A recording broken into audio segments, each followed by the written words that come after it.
Hello, hello, hello. Let me just get my stuff settled out real quick. There we go. Alright, well, welcome everyone to the official Quality Mistakes Mystery Game Ranking. I'm going to be going through every mystery game that I've ever played. Many may not call a mystery game. They might call me a hack and a fraud for considering it as such. But I don't care. It's a mystery game. If I say it's a mystery game, it's a mystery game. That's the end of the discussion. No debate.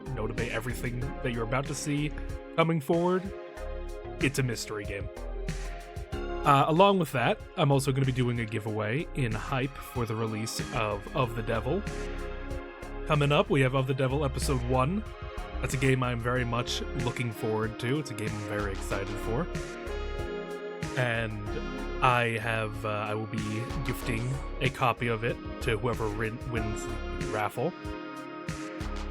And you can enter the raffle by using ! Morgue me. And through that, you are able to enter the raffle and have a chance to win a copy of Episode 1 of The Devil. But if you don't win, that's, no crying there, no tears we're going to have, because you'll be able to watch it right here on the day of release as we play Episode 1. Turns out we do not have to wait a week to play it. We will be playing it on release tomorrow. So, don't cry if you don't win. Just be happy that you were here. Because more importantly, we gotta rank games. I've played a lot of mystery games. I thought I would have 20 games for this list. We're looking at about 26 games. I thought I had 20. Can you write that somewhere? I don't know how to spell it. Well, if you don't know how to spell it, you can take a little look down below to the title of the stream, and I have the command right there. And right next to it, there's another command, a very interesting command. A command that will give you a link to the official Quality Mistakes Discord. It will get a nice little place where you can come and talk about mysteries, talk about games, talk about whatever you want to talk about. You can get in there and chill, relax, and have a nice safe place to talk about the wonderful world of mysteries. But we have a lot of games to get through. So I think it's about time we all get ready. Oh, there's no need to pin that. I think, well, no, I guess it's fine. Yeah, I'll leave that there. It's a good pin. Let me get us all settled. 1 second.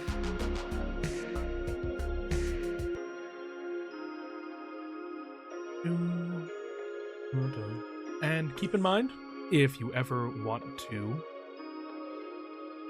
discuss the any mystery games. No, that's fine. You can pin it there. That's good. If you want to discuss any of the games that I'm going to be bringing up today, then you can join the Discord, and I may drag you into call, and we can have a nice little discussion about it. But if you just here as a viewer, just here to relax, chill, and enjoy a nice quality stream, then you're in the right place.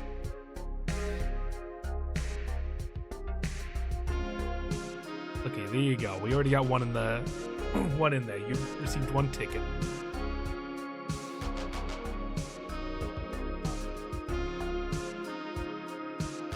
Now, let me move this over. I'll show you the tier list so you can get a good look at everything. Now, when I'm talking about mystery games, I'm also going to be including any fan projects I've played as well. So any like Ace Attorney fan game, any Danganronpa fan game. That's free game. That's all going on. That's all going in.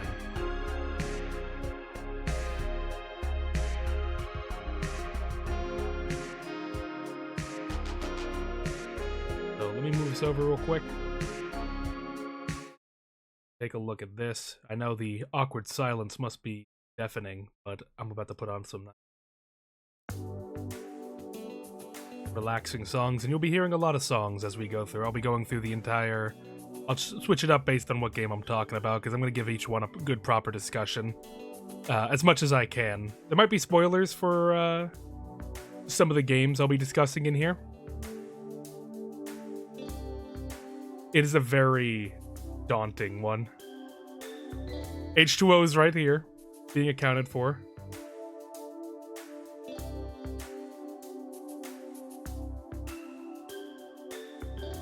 So we're gonna chill. I'll give you a quick look. This is all 96 games we have.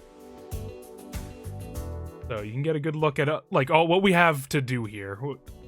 So my current rankings, we got peak, we got nearly perfect, better than most, average, pretty bad, the worst, the dirt, and then need to replay, because some of these I might not actually remember too much on how to properly discuss them. But as I mentioned, if you ever want to like hop in and discuss, you can always enter the Discord, go into waiting, and I might drag you up and we can talk about certain things. But I think it's time we hop right into it. I've organized it sort of like the big names are at the start here, and as we go on, we get kind of to the lesser knowns and the random. You may see a couple games in here that you may be questioning, scratching your head at, but trust the process, okay? They're all mystery games. Every single thing in this list is a mystery game. Exactly. It is a big name. I would consider it a big name. It's very popular. Now, hold on.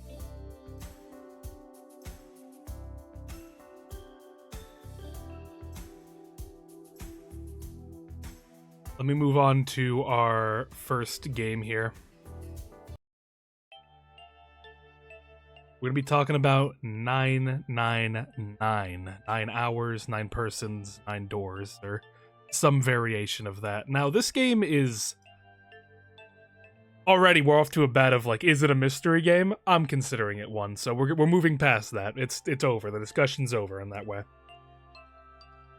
This is probably one of the most iconic games in the series. I know a lot of people like Virtue's Last Reward, and there's a lot of good payoffs in Virtue's Last Reward, but 999, something about it really stuck with me a lot more than any of the other games. There was something so fresh and unique about it, which it was the first of its kind, really. That just set it apart, especially because I grew up playing a lot of escape room games on, like, Free Web Arcade and, Newgrounds and stuff that, you know, a whole game about an escape room and a whole narrative around it was just fascinating to me, especially with what they do with the narrative. I don't know of any other game before 999 that took such a unique spin on choice trees and flowcharts and making all of those alternative choices canon and all that coming together into a cohesive narrative. I think I can pretty firmly say that 999 has the best cast out of any of the games. Or just play it yourself. I hope that inspires you to play any of these yourself. They're all... Well, I can't say they're all good games, but a lot of these are good games. But what I think 999, when it comes down to it, it told a very tight story. And it led the breadcrumbs in case they wanted to do something new, but they... Overall, it was... from start to finish, a pretty enjoyable story. You get those little Uchikoshi-isms where he's kind of weird about stuff. Where they aren't even all games. It's true. You get little, like, Uchikoshi-isms where he'll just ramble about a topic he finds interesting and implant that in the narrative. And technically, I should say that's not good writing. But I don't know, he makes it work. I really like the way he does it. Uchikoshi has always... fascinated me with his ability to turn a sudden fleeting interest in something and shape an entire narrative around that. We're going to get that into the further games we talk about of his, but he really does make it work. It may not be the most enjoyable experience in the middle half or like the initially, but I don't know. I've never walked away from an Uchikoshi game really disappointed. The closest I've come would probably be Zero Time Dilemma, but I almost don't want to hold what Zero Time Dilemma is against him, given the development, problems that ran through.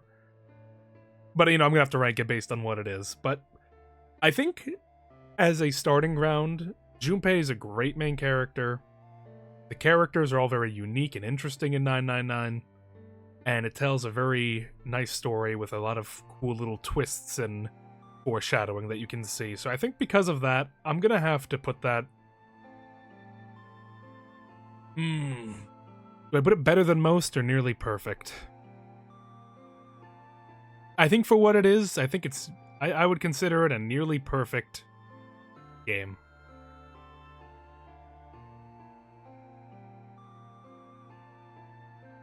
I'll say that, yeah, nearly perfect. I think there's something missing from it to make it truly everything it needs to be, but I rank it very highly. It's a very good game. I can't recommend any Uchikoshi game in good faith, though, just because on the nature of what it is. But if there were ever, like, an Uchikoshi game that I would say, like, I personally would consider some of his best work, it would be this and AI, which we'll get into later. But for now, for the Zero Escape franchise, I think 999 is the peak. But let's hop into the next game. Alrighty. So. Alright, Virtue's Last Reward. Now, this one's interesting. I think you asked me, like, maybe a couple years ago. I would say this one was my favorite one of the Zero Escape trilogy. And that's mainly because it has some of the best payoffs in any of these games ever. The end run of Virtue's Last Reward is cinema, with how many, like, stuff get, like, boom, boom, boom, boom, boom. You get information, you get to see the bigger picture, you get to see all the little things that went into crafting the situation that you're in. And because of that, I really do love it. I love the characters in it as well. I think they're a lot more, they have a lot more of a deeper impact on the plot than previously. Minus Quark.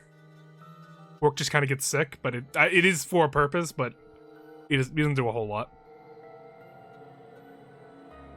The problem with Virtue's Last Reward, in my opinion, though, is that it drags. It really does. It drags in the middle. There's a lot that gets, hold on, let me see. He's really good at making convoluted things make perfect sense. I really like how his stories are a bunch of knots that slowly get uncovered, regardless of how complicated and daunting it all seems. Exactly. That's why I love Uchikoshi. He really does make it work somehow. Even when it, like, shouldn't, he does it in such a charming enough way that I'm willing to, like, forgive him and say, yeah, that works. But with VLR, there's a lot of instances where you're just kind of doing the same thing, you're watching the same animations, you're experiencing the same stuff, and it gets boring. They put in a lot of little, like, kind of pointless endings where Sigma just dies, and they tend to get repetitive. Get my water. I'm gonna need it. I'm already feeling it.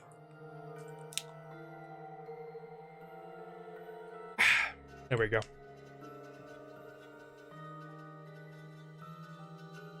We get into a lot of the, a similar pattern with VLR. You see how it goes. I would say this one started the trend in the game of, actually it's not a trend, because it's not really... Well, Uchikoshi would eventually make it a trend to have character endings in his games. Can I even say that now? No, I think it's just, I'm talking at my keister here. But the character endings in VLR were very, very well done. I like pretty much all of them. They all gave a very interesting insight into every single character that we deal with. And they get put in very unique situations that wouldn't be possible in 999. And because of that, I do like it. I think the puzzles in VLR are also very good as well. Not as consistently good as 999, but alright, I'm looking at the pantry, specifically. But with this and all the, like, little secrets you can get, there's a little extra incentive to get all the secrets, so you have a little, like, post-credit secret ending. I like VLR a lot.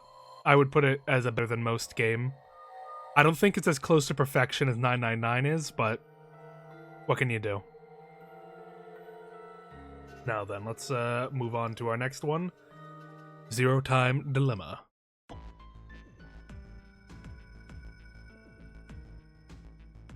Now, Zero Time Dilemma is very unfortunate. I feel very bad for it. It's like kicking a puppy, you know? Like, he practically had to beg Spike Chunsoft, Uchikoshi that is, to make this, to like close out the series because they were just gonna kind of let it rot because Danganronpa was doing way better and they were putting all their efforts towards that. And it's because of that Zero Time Dilemma kind of came out really unpolished. It came out very bad. The 3D modeling was bad. The lip syncing was pretty bad. The presentation wasn't all how I would imagine Uchikoshi would want it to. However, with that in mind, also like he made it work though. In the weirdest of senses, as much as he could, he did make it work. The weird camera angles are actually canon to what's happening in the game. The weird structure of it is canon to how it is in the game. And I really gotta respect the extra effort he put in to make that work, to make it canon why there's these weird shots, these strange camera angles. It's very impressive to me. And even when he's getting limited design-wise and financially, that doesn't limit his creativity and his ability to hide things in plain sight. The amount of foreshadowing they have for the big twists in Zero Time Dilemma, I think, are some of the series' best. I really like a lot of the setup they have to what's going on in the end. And there is a sweet sort of melancholy that this is the end of the story of Zero Escape, of, you know, seeing all these characters get a hypothetical happy ending. I wouldn't want all of them to have a happy ending. I think the fact that a certain character gets a happy ending is kind of crazy and psychotic, but, you know, for the characters we've grown to love, I'm happy for them to be happy. I really did feel like Uchikoshi was basically fighting to get the story to work. Like, it still does work, but, like, you can see how much was going against. Exactly. And the structure of it is very interesting. I kind of like what he was doing a bit more, where instead of it just being choices will determine the ending, you need to actually get information from other timelines and come type them in somewhere else. That was cool. And you see that a bit in AI going forward, but I'm a big fan of that. It tickles my brain in a fun way. I like getting information in one timeline, coming back and having a whole new route opened up because you got that new information.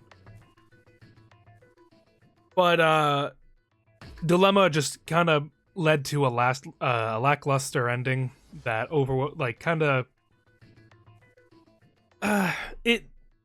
it was an okay ending. It wasn't a great ending. I know a lot of people would have liked more, but with what they had and what I experienced, I'll say at the very least it was an average game. It's teetering towards better than most, but I'm gonna have to put it as a average game. Still a video game, but average. Could have been better. Now then, let's see what else we got.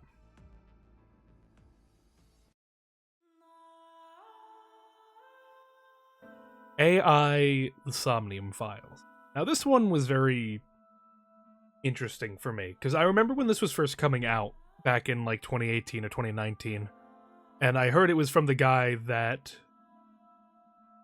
Oh, you're all good. And I remember seeing that this was made by Mr. Zero Escape, and I was like, oh, I like Zero Escape. And what is it, like a dream detective? That's a very interesting idea. I think he could do a lot with that. He likes his weird stuff. He's gonna be weird. And it came out and it was weird. It was a very weird game, but it was a fun game. And you could tell that in an almost poetic way, the torture of the 3D renders he had to work with through VLR and Zero Time Dilemma, he kind of just adopted that into a style. He prefers to do these 3D games now, and he got good at it. Like, he's good at directing these 3D games. The way that the movement is and the animations function, they're really good in AI. Like, that blew my mind how good he got at, like, directing for 3D projects like this, just deciding to adopt that as the style of his games.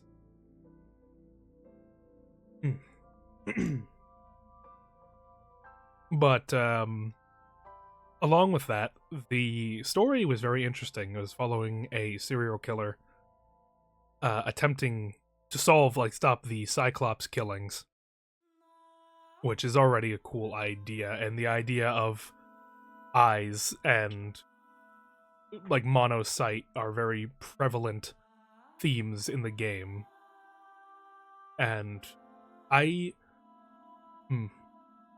the antagonist of the game, it was, just to clarify too, this isn't really since we're moving on to a different series now, this isn't like a traditional mystery game either. You're not really, there are brief sections in the game where you do have to like present evidence and solve it, but they're so like, it's mainly there just for interaction. It's kind of like you don't really need these sections in. The real puzzle, the game, are the dreams, where you have to use dream logic to solve puzzles and use it to explore, though I would argue that most of the time it is kind of just a guessing game to find the most optimal route. But most of the scenes where you do mess up are pretty funny anyway, so it's kind of worth it. Like, you may like be like, oh, I have to reset, but I got to see a bunch of funny little scenes because of it, so there's a bit of a fair enough trade-off there that I'm not as hurt about it. And the choices are based on what you do in the dream, how you change the dream, or what you glean from the dream, that will shape the endings and the routes that you will end up getting. It did seem, initially at least, that when he made AI, that he just kind of wanted to do Zero Escape again.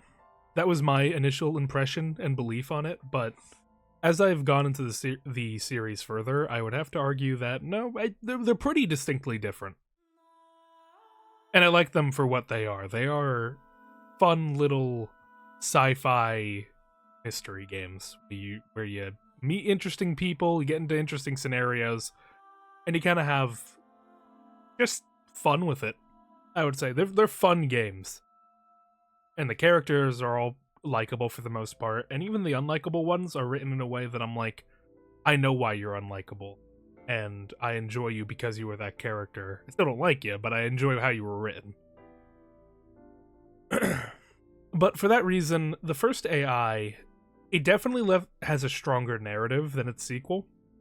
A lot tighter.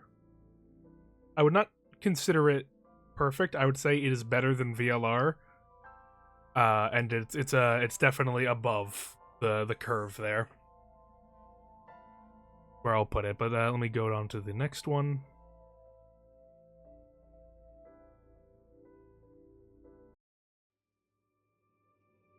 Next up, we have Nirvana Initiative. Resetting my stuff so I can see my music a bit easier.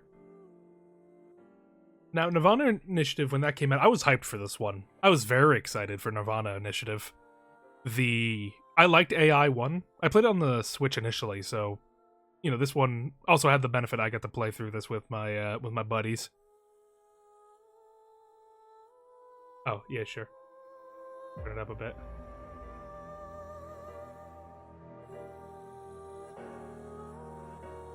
I was very excited for it, and rightly so, because it ended up being very enjoyable. I played it through with my friend live when it came out initially, and it was a lot of fun. I liked the way that it operated because it did the zero time dilemma thing I liked, where you'd have to get information in other branches and come back to unlock it further. But there wasn't a whole lot of it, like maybe like 2 instances of it. But it was still very good, and the overall narrative of it and how it's structured is genius. It blew me away how Uchikoshi pulled something like that off as flawlessly as he did. I don't want to spoil it. I recommend you play it and you see for yourself what I'm talking about, but I don't know why. You tell me why it autocorrected the payout. But the way the narrative is structured is genius, and I really got to give a lot of praise for how he was able to pull off something like that.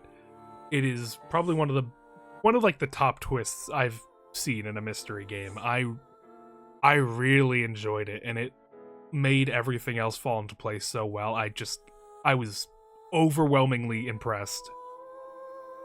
Not to mention the secret ending you can get at the end of the game. If you know, you know. It is it's very easily missable, too. If you don't use the right dialogue options, you might not even know that is an option. I had to be told it was an option because of it. Because I did miss a dialogue option that I wasn't able to interact with. But because of that, I do like it a lot. I have issues with the narrative. I think they're a bit too they went a little bit too far with some of the stuff, and that overall affected the narrative in a negative way, where it made it seem too like I think they were doing too much, and it sort of dampened the overall story of it. I like it. I had fun with it, but I don't think I liked it as much as AI1. It was still a very good experience. I'm gonna have to put that above the LR. Now, we're about to get into some heavy stuff. We're about to get into the Ace Attorney series. And if you know anything about me, I love the Ace Attorney series. Very deeply. Intimately.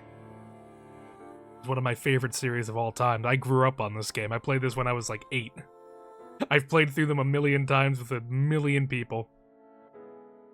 But let me move over so we can start to talk about it.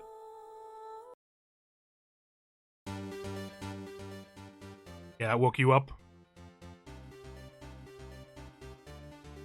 So, Phoenix Wright, Ace Attorney. I mean, what is there to say about it that hasn't already been said? It's an iconic, trailblazing game. It was the first of its kind. There's plenty of, like, the Nancy Drews that exist beforehand, but nothing quite like solving a case like Phoenix Wright Ace Attorney. This had to be pitched to a board, and people had to accept it. The fact that it got off the ground is a miracle. Like, I don't understand how this game got made. But Shu Takumi, he had a dream, and he made that dream a reality.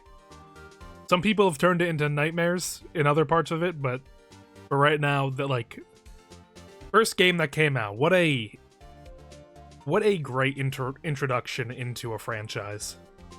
It did pretty much everything, I would say, right. Hold on one second. Drink real quick.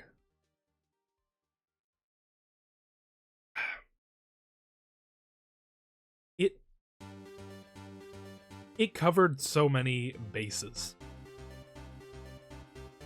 To start off, it comes right out of the gate with a very interesting premise. You are a lawyer in an anime world, and you're doing high-paced, high-contact action to defend your client. I'm gonna save him. I'm slamming my desk. I'm pointing my finger. The music's blaring. The music's going. I'm cornering the culprit right there in front of me. And it feels good. It feels really, really good. You have a wonderful cast of people, everyone iconic in their own way, even like the people, like characters people don't really like. Luckily, due to its anthological nature, you don't really need to deal with them. They're not like a set character. You working case to case, helping people and learning a bit more about your main character while it happens.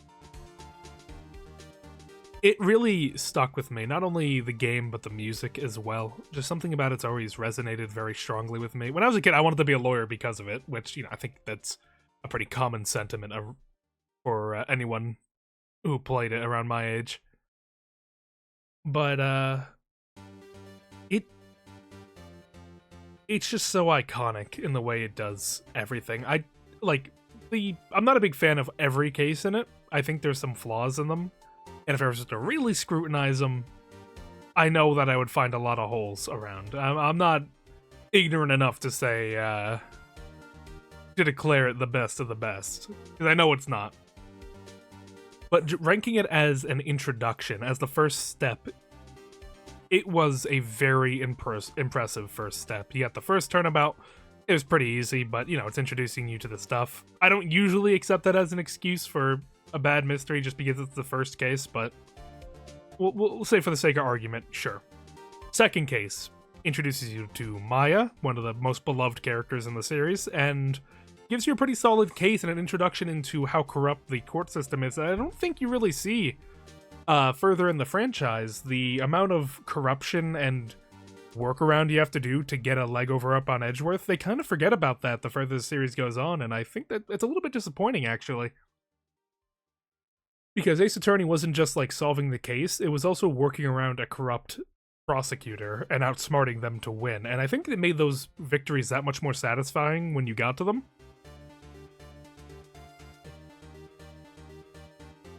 And you don't really see that in the other games. You kind of just have the, let's solve the case and fight the prosecutor, but there's no heavy corruption angle that they explore, in my opinion. At least not in the way that the first game handled it. And for that reason, you know, Ace Attorney, I love it to death. I might have to put that at the top for me. I know what I said about it. I know it has its flaws, but no, you know, it's nearly perfect. It's above 999.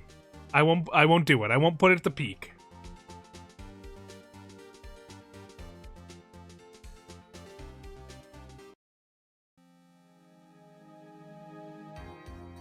Now, next we're going to be talking about Justice for All. I've always kind of had a bit of a skewed opinion on Justice for All. Well, knowing its development, 8 was ordered under a gear. It got the Majora's Mask treatment. Definitely had to handle less than Majora's Mask had to handle. But, you know, being a visual novel. But because of that, you do definitely see a bit of a rushed angle in some of it. But despite that, they still kind of... They really pump out a lot of iconic cases in this game. The tutorial case, I'd say, is really good. I really like the tutorial case in Justice for All. It's had a very good mood and tone. The theme of what Phoenix views being a lawyer is all about. And Richard Wellington's a very fun tutorial villain. And then you get more information about Maya. You go to Khura'in Village and learn about their culture, and the case involved there is very cool as well. I find it very interesting, and the twist at the end of it is very, very compelling. There's some like minor issues I have with it, but I'd still say it's pretty good. And then there's the infamous case. There's Turnabout Big Top, the case everyone hates. The case that the world has been tricked into hating. Because I don't think it's that bad. Turnabout Big Top is not that bad of a case. God? Why God? Why are we talking about God? No, Carlos, you're gaslighting. I'm not gaslighting. I am 100% serious. Turnabout Big Top is not that bad of a case. It really isn't.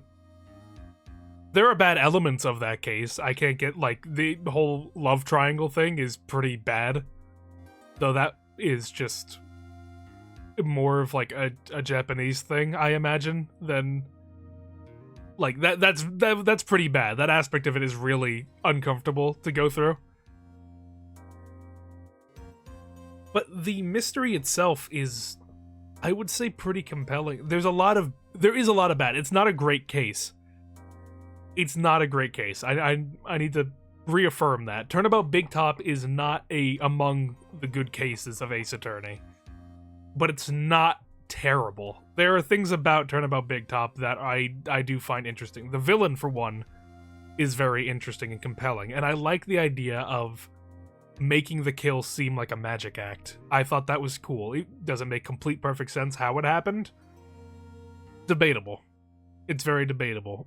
But there's something at the very core of it, there's something very raw and human about the story of Turnabout Big Top, like everything that's going on under the seams. I think the day one trial and investigation really ruined Big Top for a lot of people because the characters are being annoying. They're staying in character as the clown, as just who they are. But day two, when you start to get behind the characters, behind the costumes, and you get a little bit more information about what their goals are, their beliefs, and their feelings are and things, that's when I think you start getting into a pretty good case. The whole final trial day of that, I would say, is really good. I like just the one-on-one fight you have with Acro, how you have to outsmart him, how you have to... the final push at the end. I like it a lot. Now, the game is also very held back by a very mid-prosecutor. Francisca, unfortunately, is the worst... She's the worst she is in the game that's supposed to be about her. She's not a very good prosecutor. Initially, like, when you first meet her, she kind of has an aura about her, but... And taking her down the first time and, reading, like, I forget whatever the second case of that is very satisfying. Seeing that Phoenix beat her on public TV and him taunting her is is a very iconic scene. But just as it goes on, she kind of just gets more annoying, and it just gets to a point where it doesn't even seem like the game wants to do anything with her. But they win her around by the end, I would say, especially because the game has one of the best cases in any of Ace Attorney, Farewell My Turnabout. I'm not going to talk about it too much. I don't want to spoil it for anyone that's going through the series blind, but Farewell My Turnabout is one of the best cases in Ace Attorney. And has one of the most interesting ideas for the Ace Attorney series and how you present that. I was enthralled the entire way through, the little tricks and things they do, and the ability to let the player just put them in a situation that says, solve it, get yourself out of this problem right now. Fix, like, this is bad for Phoenix. We're not directing you in any way. Solve it. And I'm a big fan of games that just say, solve it.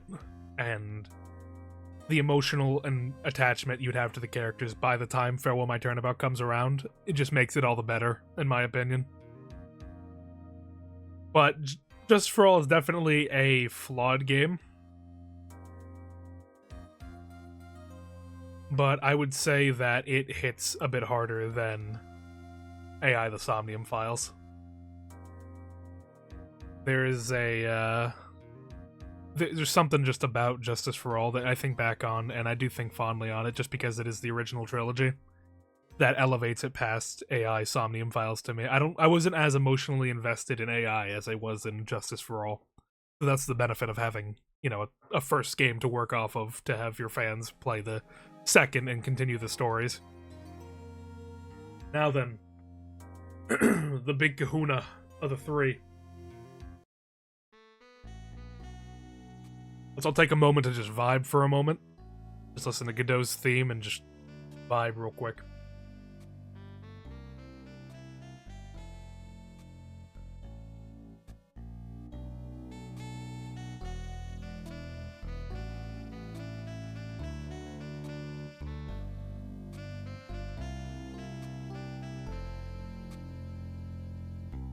Feel that is one of the best prosecutors the game's ever seen right there. That's his theme. Trials and Tribulations is... You actually hate Godot? Well, tell me about it. Why do you hate him? Before I get into my own opinions, why do you hate him?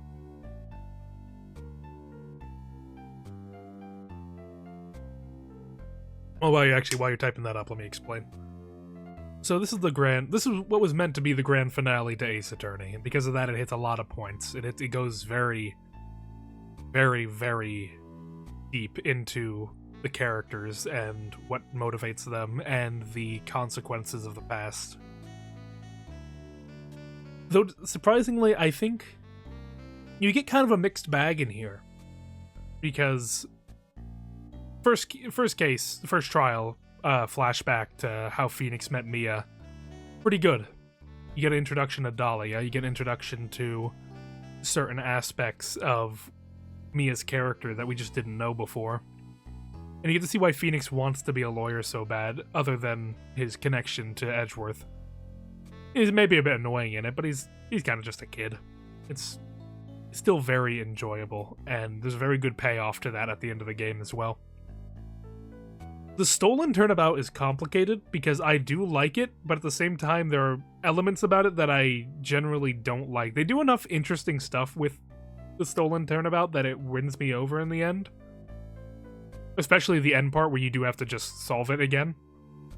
But I always kind of get annoyed playing Stolen Turnabout. I don't know what it is. I think Rhonda Light kind of grates on me a bit compared to the other defendants we have in the past.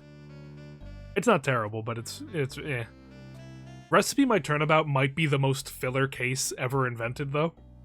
Like, I don't know how it's possible. Like, it is the most absolute filler nothing case ever. Like, you could cut that out and nothing would change. There was, like, one important aspect of that, but it gets talked upon, like, it's more of a foreshadow for the final case, but it could have been done anywhere.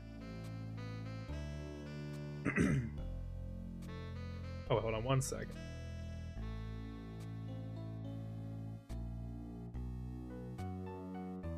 Like, he's a good character for the most part. I like how he's written, but he's not a good person, in my opinion. I guess I felt dissatisfied with how things ended for him. Like, I just hate his guts. Well, I think that's kind of a point that he himself admits, that he's not a good person. He's more of just a broken person. Whether you like him or dislike him, it's sort of, I don't think the game's ever trying to paint Godot as a good person. Just someone just broken by experience and heartache. And he himself, like, people do I think what makes me respect him a lot more is that people at the end of the game do compliment him and give him, like, you were like a hero, you saved me. And he admits, no, I don't think I was. And the fact that he admits that he wasn't a good person makes me like him a lot more, as, like, that final realization he had is like, no, I wasn't doing this for you. I was doing this for me. I think he's just a broken person wandering and taking his anger out on those he can reasonably do so to avoid having to confront what, even though even he himself, it's not his fault either what happened. He's just looking for someone to blame, which is he's a very human character, and that's why I like him.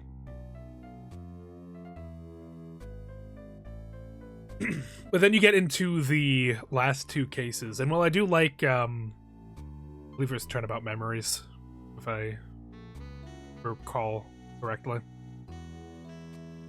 There are aspects about Turnabout Memories that are kind of weird. I think the whole case involving Terry Falls and Dahlia makes him a lot less interesting of a defendant. It makes me think he's just kind of a creep. I think that was another just Japan moment, or maybe a mistranslation, but it was hard to really sympathize with the guy.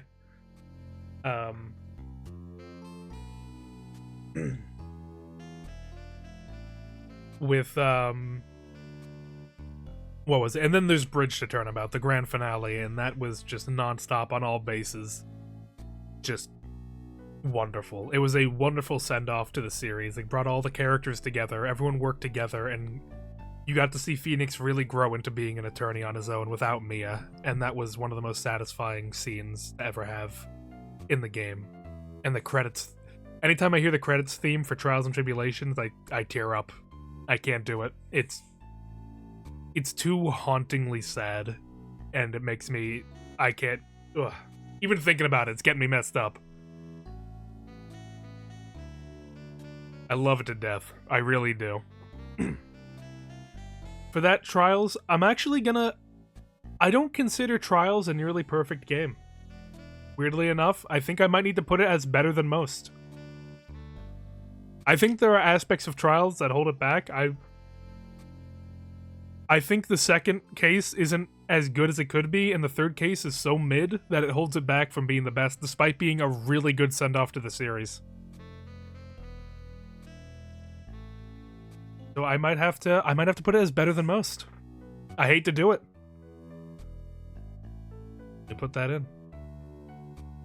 All right, now we got, okay, now I'm gonna tear this next game to shreds.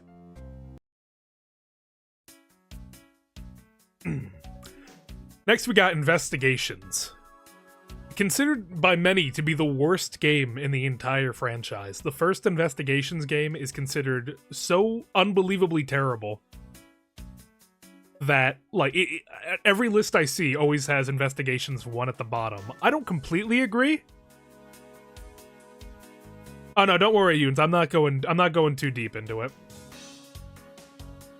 I'm doing very base level analysis. I don't want to spoil any of the games that I do like in there, but thanks for stopping by. And if you want a chance to win Of the Devil Chapter 1, you can enter the raffle above if you would like. But Investigations 1 is it's a lot of good ideas and really bad execution.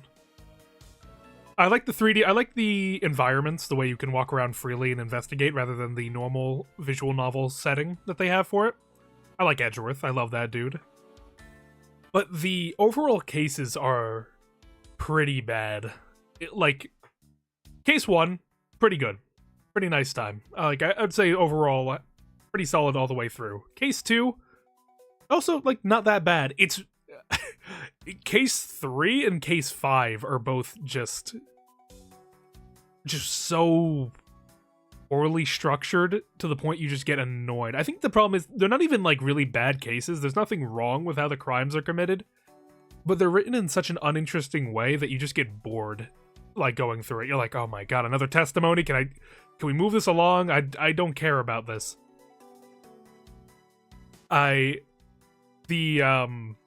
There's a lot of like moments where it just kind of feels like the game is wasting your time. Despite having a lot of good characters and a lot of good moments that I do think are good for the series overall, but just something about it, they just present it so just boring. It's just so tedious and annoying, back to back to back to back. Case 5 is the biggest example of it, where it just doesn't end. It just keeps going and going and going and going and going, and you're just like, how much do I have to prove to get this guy arrested? As I think back on it, I have to at least give it that it's not, none of the cases don't work, unlike some of the other games we're going to talk about. They all work, I just think it's boring. And because of that, I think I'm going to have to put it, average. Because, like, the cases work. There's a lot of, cases that are pretty good, and there's a lot of good, interesting, emotional payoffs, but it feels very shallow, and I can't justify. I'll put it pretty bad. It's a pretty bad game. Now, with that said, my next sentiments may surprise you.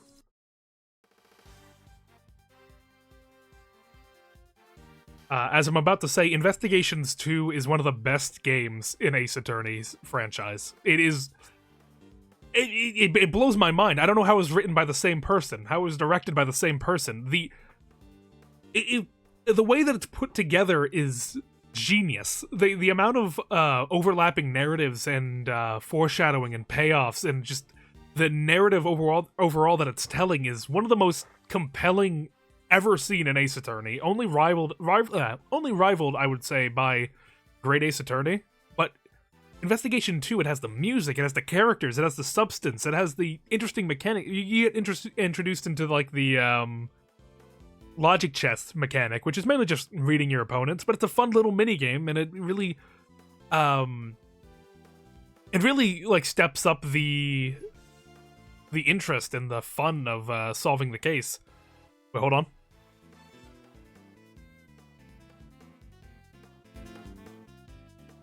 Gotta love that saxophone. But I do think it does suffer a little bit at the end. The final confrontation against the final bad guy, I feel, is not done perfectly. You kind of present the same evidence 5 times, and they all kind of just... It's not a real big solve-it moment that I would have liked, but everything leading up to it is very, very good. The character arcs that they go through, you get a little bit more into Edgeworth's backstory, you get a little bit more into... to see other people in this universe and how they're reacting to the events that happen throughout Ace Attorney. It's, yeah, no, I can only really rank it high. I would consider it a nearly perfect game. I would put it up against Justice for All and Trials and Tribulations. Yeah, no, it's a very, very good game.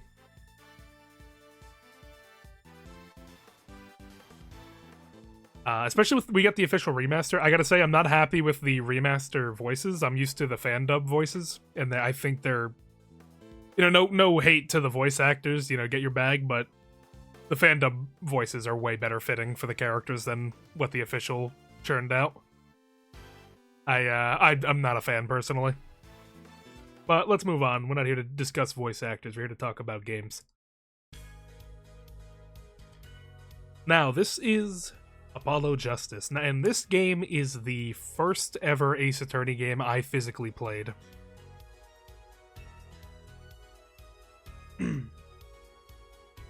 Does this mean I should play Investigations after Phoenix Wright Trilogy? Chronologically, yes. That's when that would happen. I would say it's better too. It's because going through the Apollo trilogy and then going back to the Investigations would be kind of weird.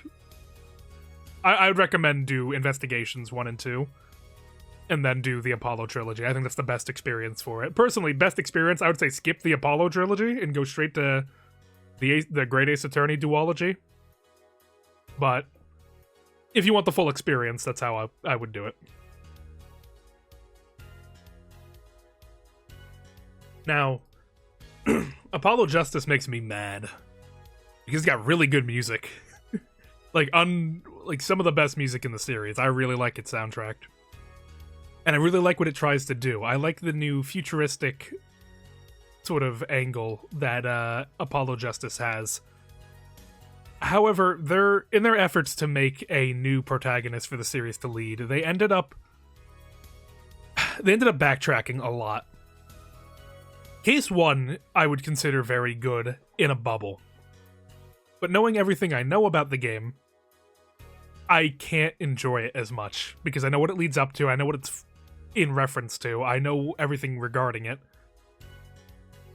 We stand Hobo Phoenix in my household. I like that Phoenix in the... Listen, I can't take that away from you. Hobo Phoenix is great. He's a funny person. I think he's quite a chuckle master, that guy.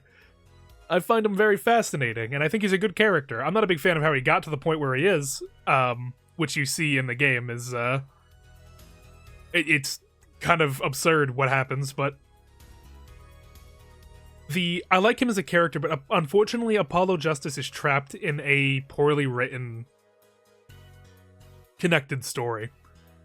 I think Case 2 is fine. It's not crazy good, but it's, like, passable. Case 3 is kind of...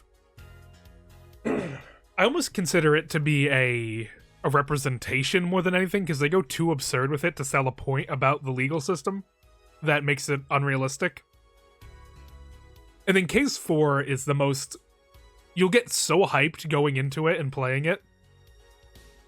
Well, yeah, and of course you are. You're the voice of Apollo. You'll get so hyped going into Apollo Justice's final case and what they build up to. And, you know, if you just, like, kind of let it go, you ride with it, you will enjoy yourself, but I think it has one of the most unsatisfying endings in any of the Ace Attorney games. Everything kind of just gets solved for you, and you don't really do anything, and Apollo kind of gets cucked in his own game. And I think because of that, it unfortunately suffers what could have been a really good start to a new generation of Ace Attorney. Because I do like Apollo, I like Trucy, I like them. I think they're great characters to keep the series going that aren't Phoenix. And they really kind of... They fumbled the bag. That's the best we can say. So because of that, I'm going to have to put it... I'm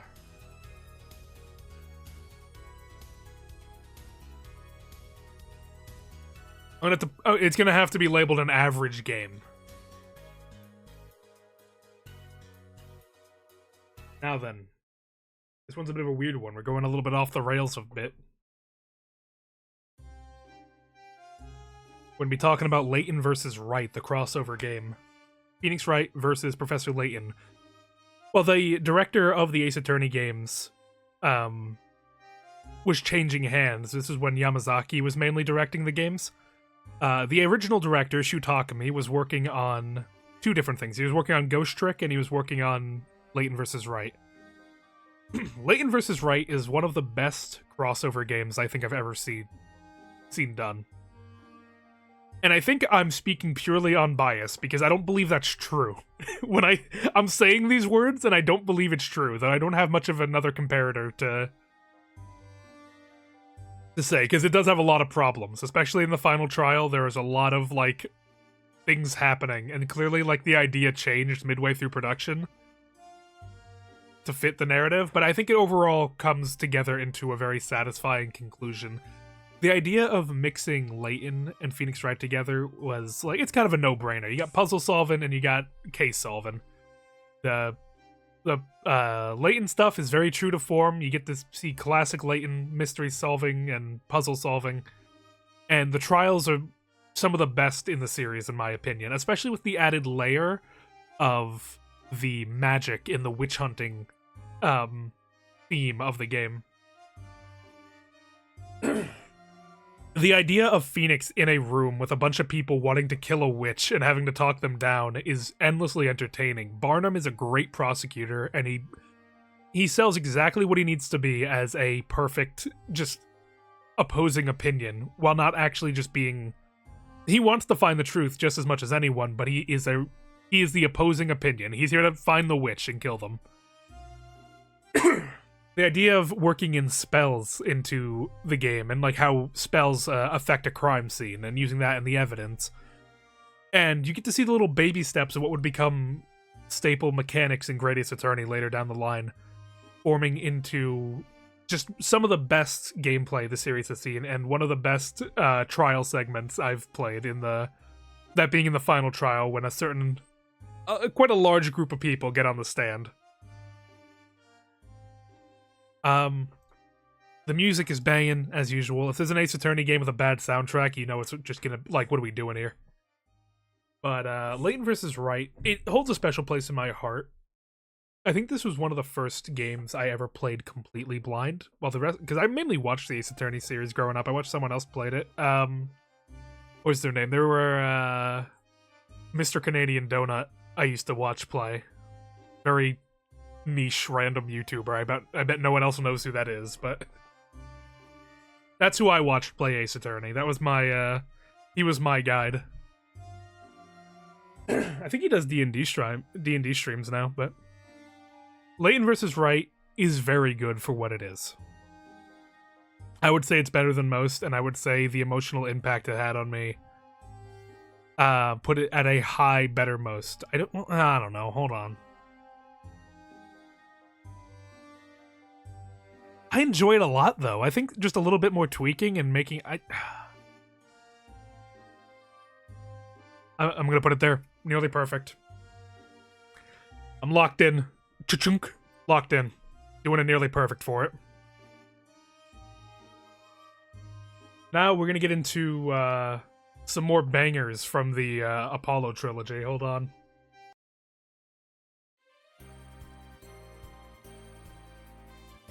And our first little stinker right here is Dual Destinies. Now, what do I say about Dual Destinies? Can we get Of the Devil? Not yet, it's at the bottom. I'm saving it for later. Oh, hello. How you doing, buddy?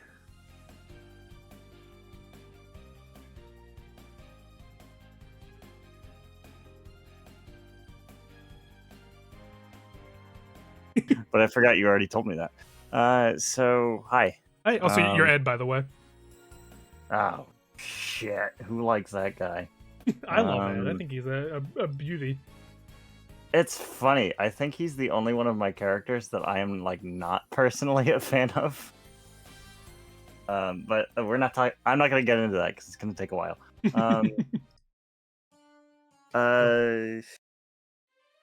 Which game are we in? Okay, let me share my screen for you. I was watching the stream, but I guess it's going to be a little bit behind. Yeah, also you'll be able to listen to the music a bit better, too. Here we go. We're on Dual Destinies right now. Okay. Dual Destinies has got to be low, right? Yeah, but I want to talk about it a bit more, because there are elements of Dual Destinies that I do enjoy, because I think they were trying to shoehorn a new attorney in with Athena. And also, just by the way, when we're doing these reviews, I'm not going to spoil too much. I'm going to try and just dance around the real, like, deep spoilers. Yeah. So, just in case anyone wants to play. So, don't go into too much specifics about any, like, cases. I think we can agree that it's not our least favorite game out of Ace Attorney. If you're including Edgeworth Investigations, because that's got to be... did you already do... Yeah, Investigations is already... It's in pretty bad tier. I think if that's in pretty bad, I think we can agree... Do you think Dual Destinies was worse, is the question that you need to answer. Dual Destinies, at least... So far, it's not bad. I think what makes Dual Destinies bad is just that the cases are very obvious. There's no, like... The cases make sense, at least, you know? In Dual Destinies. Like, there's no, like, actual, like, this case just couldn't have happened. Yeah. But Athena's like... I do like Athena as a character. I think she's fun. I think she's a fun little bubbly sidekick character they put in, and I liked her. I like Athena. I don't like a lot of the ways that they use her. What do you mean? Like, well, we're not talking about Spirit of Justice right now, but a lot of what happened in Spirit of Justice with Athena was suboptimal. I don't consider her a character in Spirit of Justice. To be fair, she's not. She isn't. So I like Athena. Athena is probably one of my favorite parts of Dual Destinies, which is not saying a whole lot because I'm not a fan of this game. Blackwell is the funniest prosecutor we've ever gotten, though. He is. He's very funny, but Horrible prosecutor. Sucks. Horrible He's prosecutor. He's just the worst. He just wants to kill people. He wanted that orca dead. I just wanted that orca dead. Not only does he want to kill pretty much every defendant, and orca not excluded, but he also sucks as a lawyer, and he has no right to be in the courtroom. And do they ever really give an explanation as to why he was allowed to stand? Yes, in court? they do, but I don't want to get into it. It's spoiler. It's too stuff. spoilery. Yeah. There is a reason. It's not a good reason. But I think all the cases, at the very least, they do. Every case has a presentation to them, and outwardly, I'm like, oh yeah, that'd be interesting. And then you get into the deep of it, and you're like, okay, well, first case, the bombing is. I'd say the first case is actually pretty good. Of Dual Destinies, I think the bombing is a very good case. I'm in a great headspace for this right now because I just finished watching A Few Good Men. Great lawyer movie. I have to give it a watch. Absolutely recommended if you like lawyer shit, which we know you do. Of course, like I do. What we're doing right now. Okay. So yeah, I think I would recommend this for pretty bad, if not worse. Oh, let me go into just a bit more with I like the bombing case. The yokai case is interesting, I'd say. There are elements of the yokai case I kind of do like. I don't know, but I think there's a very bad mechanic that gets introduced into this game that has been following the Yamazaki games, and that's the logic dive thing where it tells you how to solve the case at the end and you don't actually solve it yourself. It's like the DR comic solves, but at least in Danganronpa you know what happened already. But the point that happens, yeah. In the logic dive, you don't necessarily know every detail that you're expected to know, you know? Yeah. Yeah, the logic dive just kind of it shows up right before you're about to solve it, but you don't have the final piece, and then it just gives you the final piece instead of you figuring that out. Which to me, this might be personal to me, but that's my favorite part of any detective or lawyer game I'm playing is cracking the case myself. Yeah, why would I want you to solve the case for me? That takes away all the fun. And then you get further into the game, and I think I think case 3 is the start of it when it gets really okay, this is like a Danganronpa moment where they're just kind of beating the theme over your head, and you need to just kind of sit there and take it with the dark age of the law and just all of that. And case 3 starts going really hard on it, and then I will say atmosphere wise, I really do like the final case of the game. I like the setting that it's in, and I do like the concept. I do like the concept for it, but it's just executed so poorly to the point that it completely loses all purpose and meaning.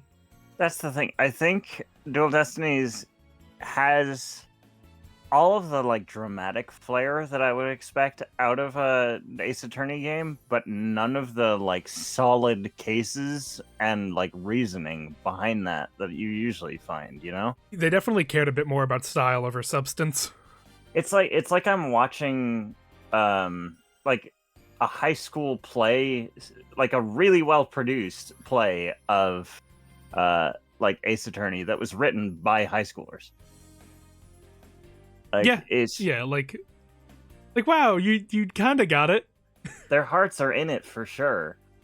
And like the game is very flashy and fun. I will say it's a fun game. I would put it in pretty bad. Dual Because- Destinies is the Force Awakens of Ace Attorney. That's a crazy accurate take. That's insane. Yeah, I think it lands pretty bad. I don't think it gets into the worst because like there are elements of it that I don't hate. But I don't think it gets into average tier. Just If you ask me point blank if I thought Dual Destinies was a good game, I would answer it's a fun game. And I think that's the answer. It's a funny game. It's very funny. All right, now for the It was so bad, it crashed my PC. Dirt for that. But like, I think we can all agree that at least the first time we played it, we had fun, right? yeah. No. Oh, JT okay. did not have fun. It's so bad it crashed your PC. Put it in dirt. That's messed up. But yeah, no, Evan, I didn't really have fun playing it. That was like the moment of like, or well, it was happening in investigations where I was like, I don't really want to stream today because I have to play this shit. But I was really feeling it in this era of Ace Attorney. It got worse once we got into Spirit of Justice, but it was pretty bad. It was pretty bad. Speaking Let me of, ask you, Carlos. yeah, what's up? If you don't put Edgeworth 2 in peak, what is peak? What we're gonna find out. The only reason Something the only reason I don't put Edgeworth 2 in peak is that I think as good as it was, I feel like it fumbled a little bit at the end. I think the final confrontation against the final culprit isn't that engaging. I can see that. I think it got like everything leading up to you getting to that final conflict is really good. But the actual final confrontation I think is kind of eh. I think you and I both know that if you don't at least put Great Ace Attorney 2 in peak, we're gonna have words. Like one I'll accept and nearly perfect, but Yeah, no, we'll talk about them. But for now, we got to talk about the Black Sheep, Spirit of Justice. The you guys enjoy. I'm being called to go suck off the homeless. huh? Go suck them off. Doing God's work. Godspeed, soldier. I have no context to that. They're doing VTM. Oh, okay. The Spirit of Okay. Justice is such a complicated case because it gaslit me to think it was good when I first played it. This is the worst thing in this series. This is worse than Edgeworth 1, if you ask me. So I would put it in the worst, and I honestly don't think we really need to talk about it much because I don't. No, think we do. We need to discuss it for fairness' sake. I don't think I can talk about why I hated this game without spoiling it. Let's go through. At the very least, let me talk about the best point it has. The like moments of the dead mechanic is really good. I really like the moment, like the last moments of the victim thing. I thought that was a very good aspect of the game. There were a few pieces of this game that I did enjoy, and that's why it's not the dirt. But the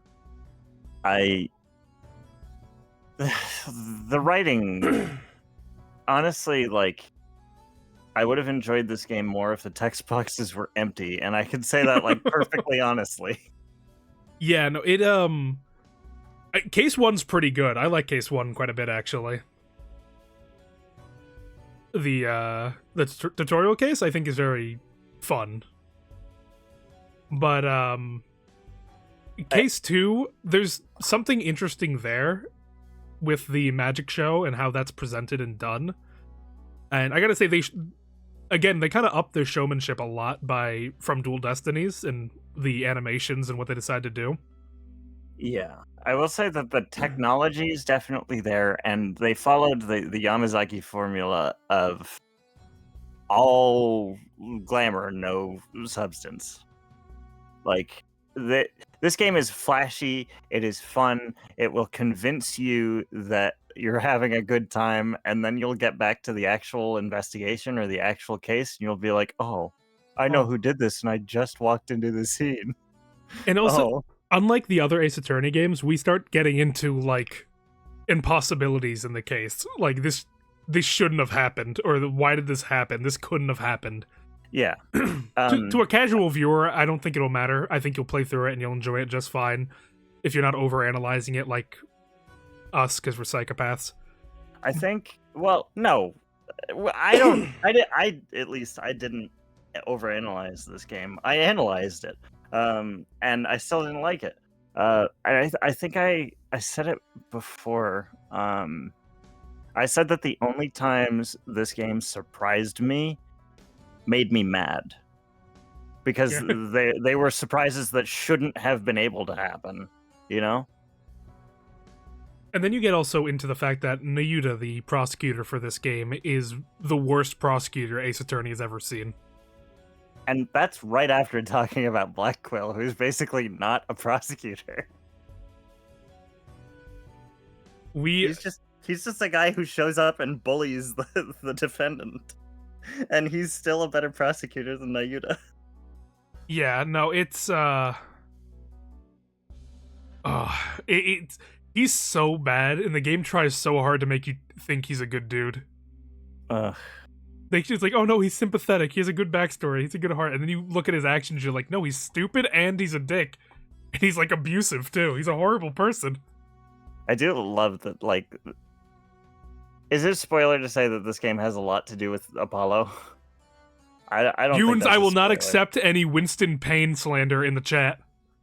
That guy may be bad at his job, but at least he ain't corrupt. You know? I will say, out of the 3 Apollo backstories, this one's probably my least favorite. He has so many. Yeah, but I think I'm gonna have to put this in the worst. We will appreciate no slander of Payne's name. You will be hunted. Chat, get Yoon's IP address. So Payne's a bad lawyer, but he's really good at being a bad lawyer. Like, he makes you like him for it. Yeah, Gaspin Payne sucks though. That guy can die.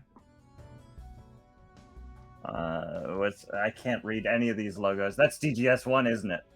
That is up next, yeah. But we're not. Is any other? I hate Spirit of Justice. so much so, in fact, that I did not finish the game and I watched the rest of the cutscenes because I could not make myself play the game. That's fair. They were very good cutscenes, though, I gotta say. Like, I wanted to be able to talk to you about what I didn't like about the story, but I didn't want to experience the full story. Yeah, this game is, I would consider, of the mainline series, probably the worst. In my opinion, this is like the worst. I would argue that this is worse than Edgeworth 1, but it's your list. I will have to agree. I think it's worse than Edgeworth 1. Here's the weird thing. I think it's worse than Edgeworth 1, but I would rather play it than Edgeworth 1. Yeah, again, it's very fun. But it also makes me very mad. I wouldn't personally play this. If I was like a 14-year-old just getting into the Ace Attorney series, I would probably love this game. But I played it when I was like 17, and I hated it. It broke us. But now we're entering into peak territory. Oh yeah. I'm gonna be honest, this Great Ace Attorney Adventures made me love Ace Attorney again. And I want to give a quick thank you to the team over at Scarlet Study for doing the fan translation before we got the official translation. Playing this game with you and Mikos was some of the most fun I've ever had with Ace Attorney in my life. That was so much fun. Like, the names that they had, it's really funny, the word that they used instead of Nipponese that I probably shouldn't say on Twitch. That was really funny. Oh yeah. But and like in in my heart of hearts, his name is Heart Vortex. It's not Yeah. Male Strongheart. I can't call him that. His name will Um, always be Heart Vortex. Yeah, I consider these two games to be the same game because you can't. Well, you can play the first game without playing the second game, but it's not a complete story, and you cannot play the second game without playing the first.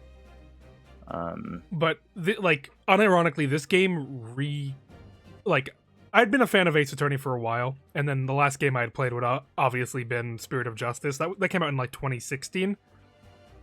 So by the time I played it back in, I want to say like 2020 is when I played maybe 2021 when I played no, it was 2020 we did it. So that's like 4 years of nothing Ace Attorney. Maybe the anime came out, I watched that, but nothing new Ace Attorney. And I'd always kind of heard in the shadows about Great Ace Attorney being good, but there was no English, we couldn't play it. And then they did the official English, or they did a fan translation of the first game, of this game right here. And I'd never seen anything like it. It was back in the hands of Shu Takumi, the guy who made the series, and the innovations and the building upon the usual Ace Attorney formula that were present in the first game, in this game, it blew my mind. The animations were beautiful, the mechanics were fun and interesting, the setting was unique and allowed them to explore way more cases than they could in like a futuristic setting. It was unbelievably fun in every sense of the word. And Yeah. it stuck with me to the final trial in this game is probably my favorite case in all of Ace Attorney, just because of how much the game looks at you and says, go on, solve it. Yeah. Shu Takumi really knows exactly what we want. And he gives it to us in both of these games. And you know what I said about Yamazaki being like all glamour, no substance? Yeah. Like, I feel like Takumi gave us all glamour and substance in equal measure, and like it was just as flashy and fun and outlandish as Dual Destinies and Spirit of Justice, but I feel like there was a real backbone of a game there. There was actual And writing. It was so much fun figuring out what happened. Because, like, yeah, you knew it was going to be ridiculous because it's Ace Attorney, but you knew in its own ridiculous, goofy way it was going to make sense in universe, right? Yamazaki lost that trust, and Takumi still had it, and he proved that he still had it with these two games. Then he just left game development after dropping these two heaters. Yeah. He's like, oh, hold on, wait, Ace Attorney's in trouble? Let me make this real quick. I'm out. And he left. Some say he's still waiting in the wings to make another game. It's a threat. I wish he would threaten me more. Yeah. When the world needs him most, he'll return. It is unironically the best Ace Attorney. Like, obviously, you know, people compare like Great Ace Attorney 1 and 2 as the same game, but I love the first game so much, and I think it's peak. I think if one is peak, then two has Yeah. to be, because two is at least as good. I think personally it's better. The Great Deduction, Sherlock Holmes, the jury system, the multiple witnesses on the stand, it just makes for an overall way more fun experience all around. It makes the investigations good. It makes the trials better. And the characters are deeper than we've ever seen them before. I'm playing through it again with Owl and SNES. Yeah. And like I'm noticing things that I didn't notice the first 2 times I played through this game. And I'm just falling in love with the characters all over again. Like even like beef and chicken stroganoff, or just like the second case with like background like shitter characters that like normally you wouldn't care about. Like in a Yamazaki game, I would straight up ignore these characters. Like, Not characters. get through their text boxes. I don't care what they have to say or how they have to say it. But this game made me love every single character that shows up. Like every time a new guy came up, even if I could immediately tell what his quirk was going to be, I was like, oh, this is going to be funny. And oh god, I would spoil this whole game for Twitch right now. I would hate to take that away, especially We do it like Yoon's in the chat. Sorry if that's not how you pronounce it, but Yoon's in the chat is playing through the series right now. Let me tell you, you ain't ready for Great Ace Attorney. What it's gonna do to you? I fucking ooh. It's gonna get you. I love these games so much. These games made me. I'm gonna go off on a little bit of a tangent. Go here. for it. Speak. Speak. So, I've been watching One Piece for like 10 years, and there are like I've dipped in watching it, and I've had good months and bad months where I've like watched it and loved it, and then there are times where like I hit a rut and I couldn't watch it because it was moving too slow. And then they came out with Fan Letter, that special like a month or two ago, and it made me glad that I watched even the episodes I didn't enjoy. It made me glad to be in a place where like I could be watching this series. And that's what DGS did for me for Ace Attorney. It made me glad I played Dual Destinies and Spirit of Justice. Do you know how like good these games have to be to make me say that? It was worth it to get here. Right? I feel like the fact it's so good is exemplified by how bad the Yamazaki games are. Like, almost like Yeah. if you didn't have that experience with the Yamazaki games, I feel like it'd still be great, but like it'd be like, oh my god. Yeah, right? Like it showed us not only why the Yamazaki games weren't good, but that they could have been good if they were shoe games. Exactly. Because whenever he adds something to the game, he does it with purpose instead of like a cheap gimmick, I feel like. Yeah. There was so much showmanship in DGS 1 and 2, but none of it felt shallow, you know? Yeah. Especially the animated cutscenes and then the like in-game rendered cutscenes too. Oh yeah. They're all good. The cutscene at the end of Case 3 of the second game is cinema. Where is Leighton versus Wright in this? It's already up. It's nearly perfect. Oh yeah, that's exactly where I would put it. I love that game. I feel like Leighton versus Wright was like the prototype for Great Ace Attorney. I mentioned it. You see a lot of the mechanics that you will end up seeing in DGS, right? Like in that game, the blueprint, and they were fun in that game too when they were just like a blueprint. And I absolutely love that game.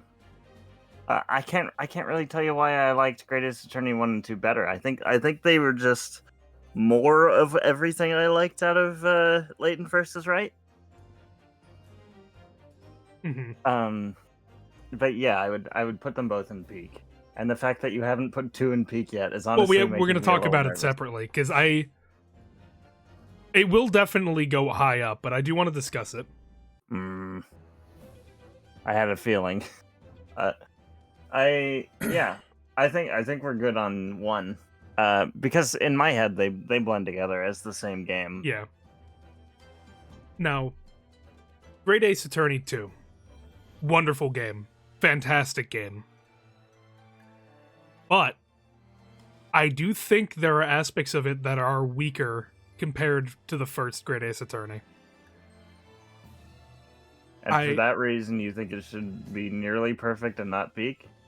It's definitely still peak. I think it's just below. Well, let me go through. Let me see. The tutorial case, for instance. There's a lot of it.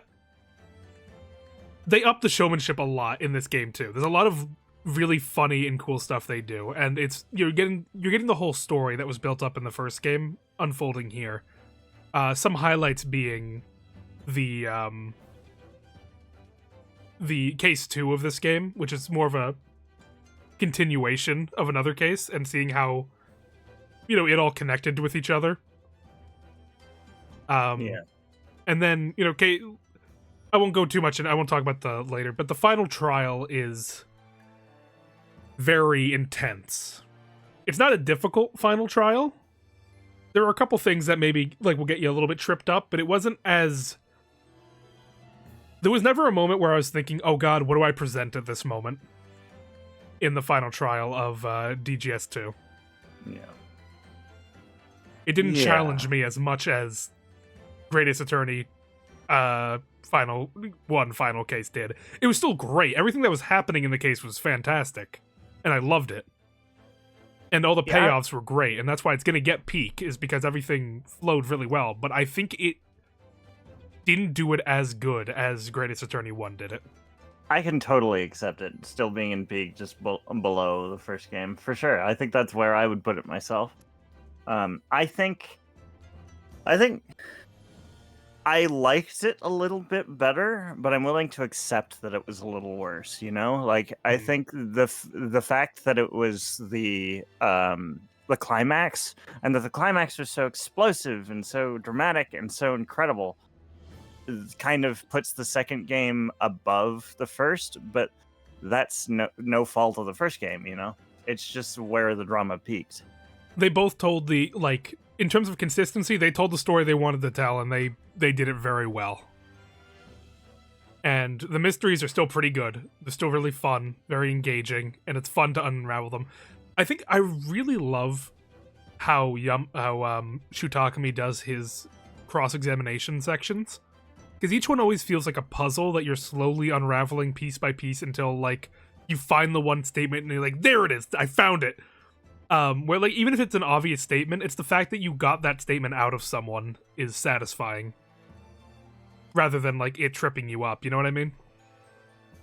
Yeah, and one thing I will say about the Yamazaki games is that you always know who the murderer is. If you look at screenshots of every witness in a case, even if you don't have a single idea what the case is, you know who did it, just because they all look killer coded, or they all look like they're hiding something. You know. Well, I feel like we can't really judge it for that. That's pretty much the same in Great Ace Attorney as well. Well, I was gonna get to that. There are a few times where it made you question the entire case, and you don't see that a whole lot in Ace Attorney. And if you want me to DM you what I'm talking about, so I don't. No, I know what you're people, I know what you're talking about. It made you question whether anything that you believed about the case was true, let alone who did it. And for that reason, I think these games just soared above any other entry in the series. I have to agree, yeah. But I think Ace Attorney's in a unique position where it doesn't really, if the writing can be good enough, it doesn't matter if you know who the culprit is. It's about catching the culprit. Yeah. It has that benefit to it, you know? And that's why it's rating as high as it does. But let's move on. Now we're going to go into some of the Ace Attorney fan games I've played. I can't speak to all of these. I don't think. Yeah, I think you've pretty much only played the Return of Ryunosuke. Yeah. But these won't be too long. I'll get through them. And that's only, 3 cases so far? 4 now. 4. Have I played the 4th one? I don't think so. Add 1 of 7. Jesus Christ, see you in 4 business days. Dang, they're putting you through it. I'll try and, I don't know. I thought I turned my ads off for it. I'll look and see if I can turn them off again. It might have been an update or something. They turn them back on. I like this remix. Yeah, this is the cadenza track for Ace Attorney. So first game on the list, we have Ace Attorney. Which one was this called? I believe this was Contempt of Court. Now, this is one of the iconic Ace Attorney fan games. If you ask Ace Attorney fan game, this is going to be probably the first one. This and the next one are the 2 that are recommended the highest. And I generally did like them. I think there was definitely the signs that it was a fan game in it, where there's some aspects of it that aren't done as good as the mainline series. But there's enough charm in there that I do overall enjoy the experience I had with it. I like the witnesses, I like the characters, and I like the overarching story that actually takes elements from investigations regarding the Yatagarasu's smuggling ring and explores them further in this game. Okay. Into, a big part of the game is after the main villain of Investigations 1 is defeated, the struggle for power in the smuggling ring. Okay. That's a cool concept. It is. I think it's very neat. Though it does, you kind of have your issues where it's like, oh, did that really make sense as to why that was the way to solve this case, or was it? But overall, I think it was quality enough that I was able to look past a lot of its faults and see the passion behind it and the interesting character dives that they did to overall enjoy it. And because of that, I'm gonna give it an average. I think that's fair. I don't know any more about the game than what you've just told me, but I do think it's fair. Next up is going to be its companion piece, made by someone different, but equally considered as enjoyable by the community. That's going to be Conflict of Interest. This one explores a lot of very interesting elements in the Ace Attorney series that aren't usually delved too much into. One of which being the diving a bit further into the Faye family and the trauma that they've endured through the cases. It was very interesting to look through. This one actually takes place around the Dual Destinies timeline. I think this would have been, like, if this was a canon game, it would have happened after the events of Dual Destinies. And because of that, you have a bit of an older Phoenix, and I think this one is written a bit better than you usually see in the mainline games, where he actually acts like just a mature version of what he was in the trilogy, which is, yeah, that's all we ever really wanted. You see that in Layton vs. Wright. Is the Apollo fan game in here? It is not. I should have pinned. There was the other Apollo fan game we played. I forgot to put that in, but I would have put it average as well if I had it with me. For the Apollo fan game, you should have just put the one car piece of art instead of the game's cover, and just not even talk about it and put it in the dirt. No, I love that game. Unfortunately, but it is dirt though. Vocab, I unfortunately forgot the Paul Strings game. I'm sorry. Well, actually, no, Paul Strings is actually in a different one here, so it's fine. He's like in a different iteration. But this game had a lot of interesting aspects of it, and the main prosecutor is they do something really interesting with it, with why he dislikes Phoenix. And I think I like it more than Contempt of Court, and I'm gonna put it above it. I'm actually gonna give it a better than most. I think it's a very, very solid fan game that explores a lot of interesting ideas. But now for what I would consider the best fan game we've played, right? Yeah. Wait, hold on, hit the wrong one. There we go. This is the Return of Ryunosuke. This one is a fan game by one called Anna on the forum, and this follows the events of both Great Ace Attorney 1 and 2 and the events following right after Layton vs. Wright. So you know it's a definite love letter to fans right off the bat. It does everything really well. I gotta say, Anna knows how to write a pretty good case. There's like Case 2, I would say, is a little bit weak. I think it's a little bit of a stretch as to how that one keeps going. We'll get to H2O. Calm down, Sam. We'll get there. But the way that she writes it, and the way that she clearly knows the Ace Attorney franchise, is very endearing. And it feels like an overall love letter, especially the Great Ace Attorney portion that she handled. That was done amazingly. Everything about it is, like, the amount of work that she's able to shove into Pyrite is nothing short of a miracle. I don't know how she got the Great Deduction to work. I don't know how she got a jury system to work. I don't know how she has like time for extra bonus episodes. But she's fantastic. I love her. I've never been more impressed with a fan project than this.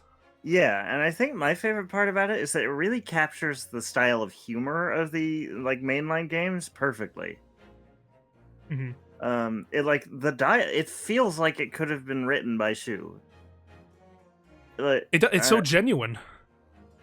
It fits like the same sort of like natural, like at times dry and at times goofy, like just kind of laughing at the situation humor of the mainline games.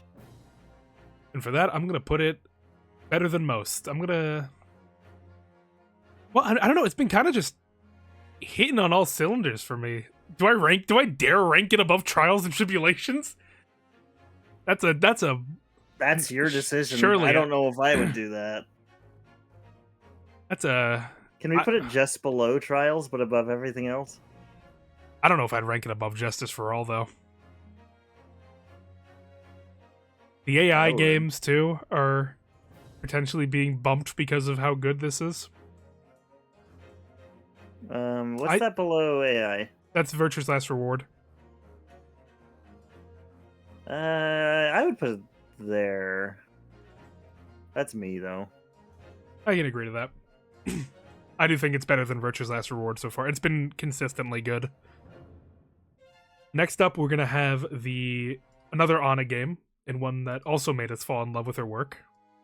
The Enchanted Turnabout. This one's purely taking place in Labyrinthia in a what-if scenario, where, like, Phoenix were just a actual resident and dealing with another witch trial, and the themes and interesting direction they go with it is make it just such a love. Again, she's really good at knowing what a fan would want out of a fan game. Every time I see a game made by her, it is always like, I'm playing this, I'm like, oh wow, yeah, that's an interesting... You're exploring upon topics that the game doesn't fully cover. I honestly want to see Ana do her own original games at this point.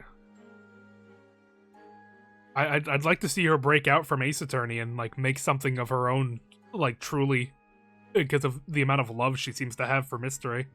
Yep, I'd play it. I mean, I didn't play this one, but from what I've seen from the Return of Yunosuke, I would absolutely play an Ana game.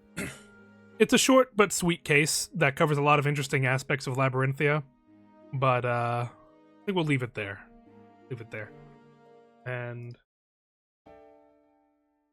Turnabout to El Dorado, one of the most interesting fan games that really shakes up the mold more than any other fan game I've played so far, of deciding this isn't just an Ace Attorney game, we're going full on, like, delving into the psychology of a victim and implementing completely unexpected elements into the case that I would have never expected to see from a Ace Attorney game. It gets dark. I feel like I played a case or two of this, but I know I didn't finish it. Yeah, it's just one case. The whole game's just one case. Oh, okay. Well, then I did play this game. Yeah, I remember a lot of vague points of it. It's willing to go into a really dark place, and they write it really well. And they also even delve into a little bit of Lovecraftian horror along the way. Yeah, I remember that. That was sick. Is Leighton Brothers in here? It is. We'll get to there. Hell yeah, I love that I almost game. forgot it. Oh, how dare you. Like, I realized when I was making the list, I'm like, oh wait, I don't have that on. But no, this is a bizarre game. I think the writing is very impressive for it, and I'd recommend you go play it yourself. I wasn't ready for what it was, and I thoroughly enjoyed Turnabout to El Dorado. It takes place after the events of Spirit of Justice, so you keep that in mind for yourself, but very good. Very good. All right. Now we're delving into some fun topics. Oh no. Oh god, I gotta get out of here. Danganronpa. The answer to Ace Attorney, some may say. Oh god, The response. The really. wrong answer. It's such a... Just as like a personal anecdote real quick. I have the strange... Oh, hey, AJ. Uh-oh. Hi, AJ. How you doing? Yeah, I turned to because I've been like walking around doing gaming and then coming Also, back. you snow, by the way. Yeah, no, let me change that real quick. I heard, like, I come back and I see Danganronpa. I'm like, I might as well. I feel like we all have strong opinions on Danganronpa, but I would wager that your opinions are the strongest. I haven't played 1 or 2. I definitely watched them. The V3. It's later, so I Wait, won't say You anything didn't now. play the first 2 games? I didn't I know wa- that. I watched Nico B play them. As did I. Oh. That's how I originally started. I guess technically originally started Mystery, where I watched Nico B play Ace Attorney, like the original Ace Attorney. I think the first one, and then Danganronpa was what I was mainly watching. But let's get into Danganronpa. Like this will be the one I might lead after this because that's important. Forgive me, I've been drinking, so I might be a little. Well, that's good. Fuck. It's a good Yeah. mentality to be in to discuss this. I think that's the mentality I need to be in with Danganronpa. to remind you. Yeah, the pain. Al, if you want to come in Uh, and talk about it, just click the Discord link there, and this is a different Discord than like our personal thing. So Yeah. this will Yeah, she's in now, so she can just jump in if she wants. let me update your permission real quick. Make us the beings. There you go. You should be able to just join. Yeah, on your she's. own. There you Yeah, go. there you go. There you Hello. go. Hello. We can talk dog shit about Danganronpa, that's for sure.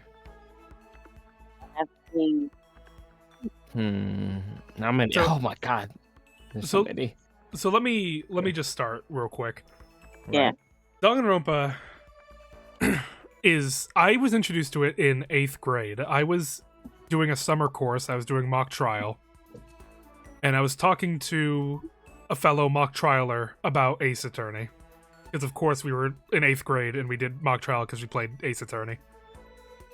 And they mentioned, "Hey, there's this cool game coming out. It's like Ace Attorney, where you're like in a school and people get like executed based on like their talents." I'm like, "Whoa, that sounds cool. That sounds awesome."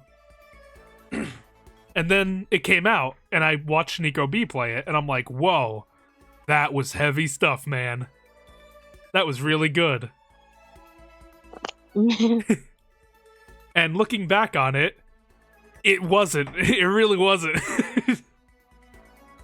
Danganronpa is the most held back series I think I've ever seen in my life. It's like perpetually held back by an inability to write. There we go. Just inability to write compelling characters.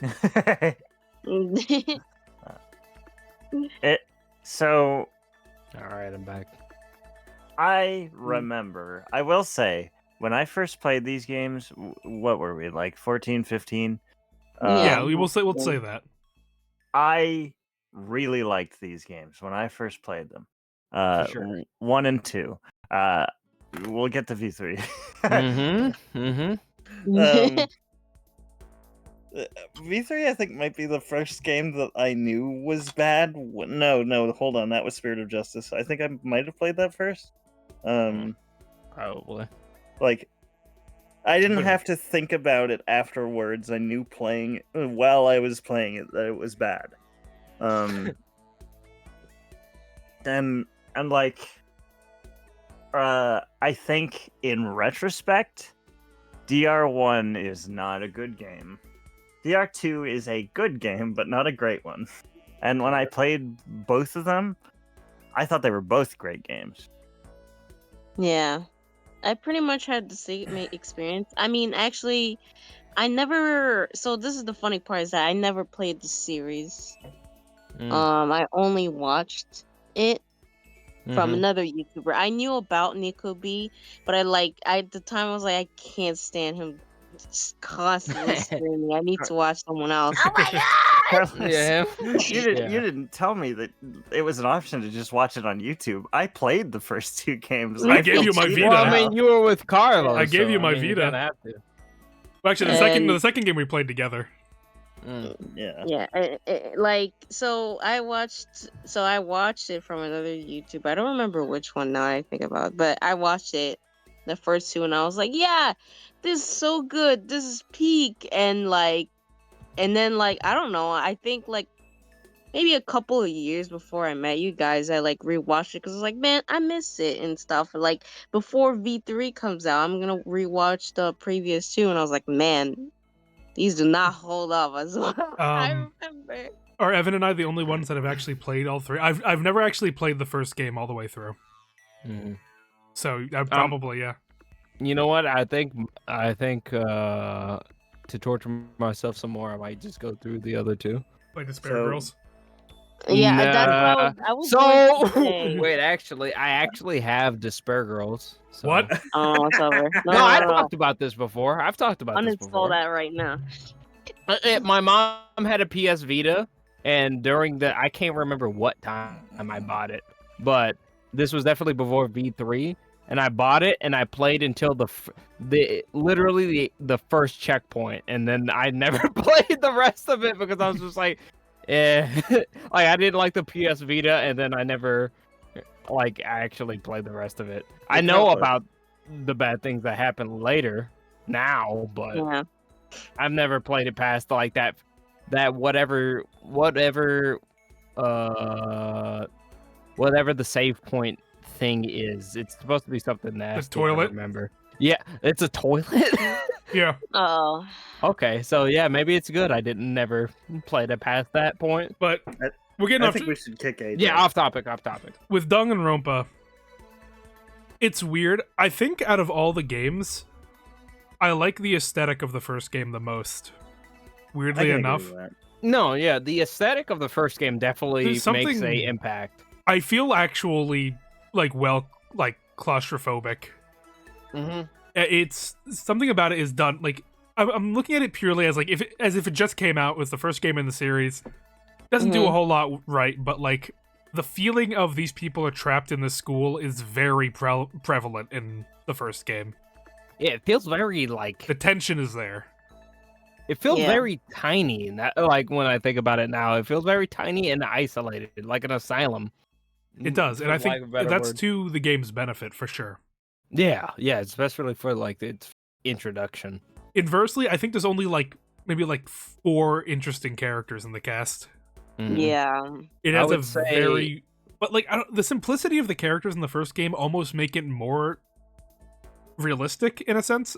Something about like, it's a weird emotion I got on it. I can't exactly place exactly what I mean. Mhm. With But it- as a mystery game.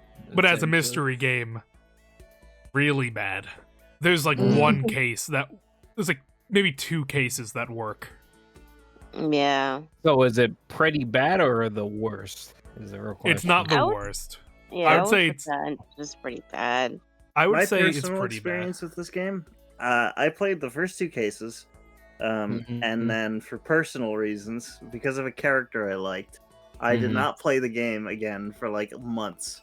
And then Carlos was like, "Look, you have my Vita in your house. I want it back eventually. You're gonna have to play the rest of that game, or just give it to me." So I played the rest of the game, but I did not enjoy it.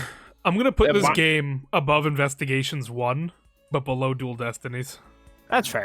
I think that's. I think Also, there's like- enjoyment to be had with Danganronpa. Yeah. I do think there's legitimate, and I think the story at least is tight enough. Like, it's its own narrative enough that if this was the only game in the whole series, by the end of it, I'd be like, okay, like, all right, it's Yeah. Yeah, if it's your first time Also- playing a mystery game. Yeah. Like also the reason why I never played the games was because of poverty. Like I literally I just didn't have a PS Vita or anything, so I just never played it, and I watched them when they actually came out. So yeah, hear pretty that? much yeah, that's the reason. You hear that, Yes. Kodaka? same. The only reason I'm putting it above Investigations 1 is because Investigation 1 like actively bores me. At the very least, Yeah. Danganronpa doesn't bore me. I think it like first going in or first going in, it's kind of like exciting. If you know everything that happens, it's not the No, same. I guess I can't rank it as a better mystery game because at least all the cases in Investigations 1 works. Yeah. Yeah. Well, when you put it that way, yeah, I think. Well, then it would have. Well, if that's the bar, then it has to go under because all like wait. it's So either what it's is- I missed a lot of the like standard of the stream. So like, what is the average stand? Like, what are you running it by? well currently like in terms right now. SOJ's at the bottom because there are cases have active contradictions in them that make it like Mm. not as good. But Danganronpa Yeah, actually has yeah. like impossibilities that the case can't happen. Yeah. So yeah. No. Alright. If if you're going by that, then yeah, Danganronpa deserves to be the worst. I think we need vocab in here for his catchphrase. Not a game. Not a Not a video. mystery. That's my Not a catchphrase. video. That's my bit. Yeah, that is his bit. The I'm vocab sorry. just says it more. He adopted it. He stole it from Yeah, me. he's a, see. not a video game. Get a You little- should have seen. No, there was a dumb quote where like, it was like me. It was me and Al and Kitty were in the. It's like vocab. Or I said something stupid. Yeah, you said I'm vocab, I'm fucking British or something. Like, you No, literally yeah, said that. vocab. Bloody hell. But I anyway, love that your vocab voice is just your Gordon Ramsay impression. yeah, it was something else before. It's like Tommy. It's like I'm Tommy. Hee hee ha ha. Next up, though, we got DR2, the best Danganronpa game. Yeah, it really is like official Danganronpa. I would game. not even That's I wouldn't even clarified. put it in pretty bad. I wouldn't even. Yeah, say, I wouldn't. I'd say I think it's- it'd be. I'd say average, I'd even if say not I'd even better go than for most. better than most. Yeah, it's Yeah, I like would if not also say average, that. better than most. I would fight you a Oh, little actually- bit on that, but it's your list, so I'm not gonna. Well, no, I hit mean, me with I- it. Fight me with it. I would put, Like put it in in average. Danganronpa standards, Danganronpa 2 is peak, okay? But obviously it's not actual peak, but it's like comparatively to All the the cases other. like make sense, and the narrative is pretty good, and it does something. That can't be the bar, right? The cases Yes. make sense. Well, I mean that's good. Yes, that's it is. a bar you need to set, and it's unfortunately not. Yeah, because a lot of them don't make sense if you look at all of them. It has the best cast out of any game. Yeah. I would put it on the top of average because the ending, in my opinion, is pretty bad. Really? Uh, What? I don't know about that. Is it? That's such I don't a know well about because it takes that. the ending of the first game and says it denies that idea of like this or that and decides to make their own ending. Yeah, hold on. So let me ask, why do you think it's bad? I can't really talk about it without Spoil like, it. Yeah, I guess that's fair. Okay. I don't like the ending, but it's a very personal gripe that I have with it, so I'm okay with you putting it in better than most. But I definitely do- want to ask about it later, though. I Yeah, would for say sure. the top of average is where I would put it. It doesn't have a story outside of those cases. What do you mean? No, the whole like purpose of what's going on in the game is like a pretty solid. No, you're kind of insane for that vocab. It's No, kind no. of well, because you hate Fuyuhiko, so Yeah, you hate Fuyuhiko What? for No, I'm their. scared for No, yeah, vocab. we're not gonna get No, too I'm deep scared into for it, but vocab. like after that, I don't want to hear nothing from vocab about too. I will have to agree with Sam. Yeah, the characters that come in at the end are incredibly stupid. Ewan, I wasn't aware Yeah. that you'd played the DR series. Do you have anything you'd like to add? If you want to I add have a anything regarding story. the DR daily series, you life can join in. scenario. If you use the command, you can get in the Discord, and we can pull you in call if you ever want to talk about anything regarding Danganronpa. You're more than welcome. Yeah, we'll love to have you. We will berate you though if you're wrong. we will. Whoa. We will talk to you. Well, yeah. then, you know what? Let me be fair. I will berate you if you're wrong. That's Yeah, so we- funny because like I knew when you said we would love to have you that something else was coming. I didn't know what it was. We will kill you Oh. though. I'm sorry. No, me. So I'm the fall guy. Maybe next time. That's a shame, but yeah, hopefully That's maybe fair. next time. That's fair. But Another time. it does not have. I don't understand how you can. I guess like in the regular daily life, and a whole lot doesn't really happen. I think I'm thinking just overall story of what's happening in there. Mm-hmm. It does It's kind of just feel like they like- kind of shuffle from case to case. They don't really do anything in between it. I guess that's It's also like hard to like, especially if it was just like 1 and 2, maybe we'd have a different opinion because we have 1, 2, the game we And won't three. mention, and we will be 3. mentioning it's next. Yeah. Is it really? Oh god, that's the. I was No, wondering it's like, what over. fucking game is that because of Put the, that in the thing, hell. but Okay. anyway, Anyway. just like from 1, 2, and 3, it's like you can't really say any other game is better than that in Danganronpa. It has the best I main guess character. it's really difficult. best main having- character. Yeah, that is true. That is true. Best Main mechanics. character is really Yeah, Yeah. DR2 is for sure the best Danganronpa game. But where does Yeah. it put it? My question is, where does that put it? It's really versus difficult for me every because I'm so biased. non-Danganronpa game? Non-game. I think at the top of average or at the bottom of better than most. That's for sure. I'm fine with either place, to be I'm honest. gonna put it at the top of average then. That's fine. I'll have to agree with Vocab on That's that. fair. Yeah. That's fair. I will say, It like, definitely has problems if the we only- look back at it. the only mini game that V3 has over 2 is, I think, the armament, like, rhythm game is better than the base Danganronpa Which one rhythm is game. that? The last parts. It's like when you need to like use the rhythm game to like shoot down people's like Is fight. Like, that the- Argument. that's the is that the one that makes car? people naked. No. Fuck, you know how I feel about that. I know, so but I, like, won't say think anything. I think mechanically it's at least a better game Fair. than the DR one, where it's just like a straight rhythm game. I'll give you that, sure. But that's that. Now we move on to No. Not a discussion. video game. Put that in Hell Zone. You know right what I now. hate? You know what I hate? What's One that? of the theme songs in Despair Girls I like. I think that it's a pretty no. good Listen, song. okay, listen. We can have as much Sound- criticism as yeah, we want like on sound- Danganronpa. Yeah, Yeah, soundtrack really wise, the games like we don't even focus We will on that. They're never, perfect. never hate on a Danganronpa game's soundtrack. Yeah, no, they're Yeah. bars without lyrics. That's how that works. They are- game wise. They. It is. That is despicable game. Oh no, I wish I went away from it. Oh no, I lost my playlist. Hold on. you, It's over. you messed it up. Like it's so bad on so many levels for so many reasons. But Like we have to think of mystery. the- Priority, yeah, at I least. mean, it is like it is bad as a mystery too. I'm Yeah, not yeah, gonna I'm not- lie. I'm not saying it's Yeah, not. I'm most just focus.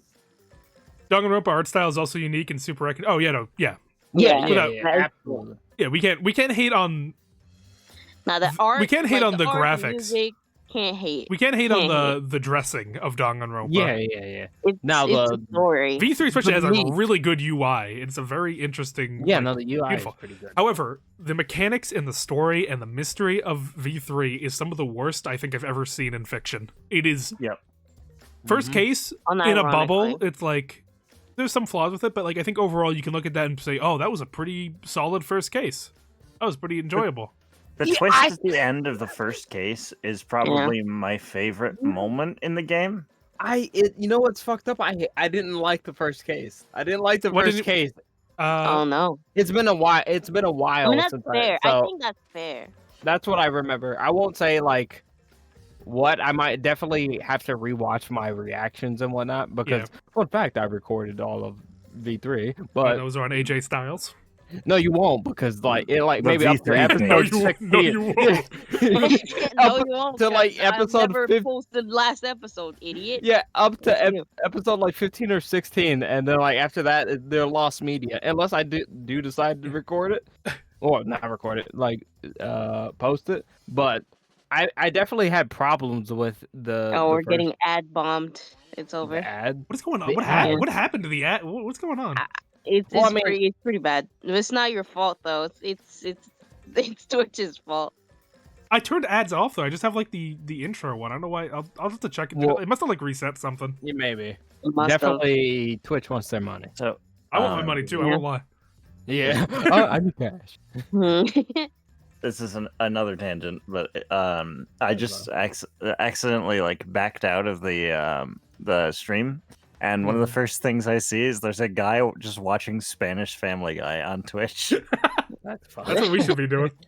Yeah, fuck the Well- mystery. Spanish Family Guide, which But is no- the best mystery. Like V3 is. It's impressive. Every case keeps getting worse every Worse. time. Yeah, it's Like case yeah, 2 literally. makes no logical sense why it played out that way. The motive is so contrived and random, and it's so obvious who did it by the end of that Yeah. investigation. The only thing I give V3 for is, well, I can't spoil it. I won't spoil it, but like they definitely do something unique after the first case. I will say that. Case 3 is just a mess of wasted opportunities.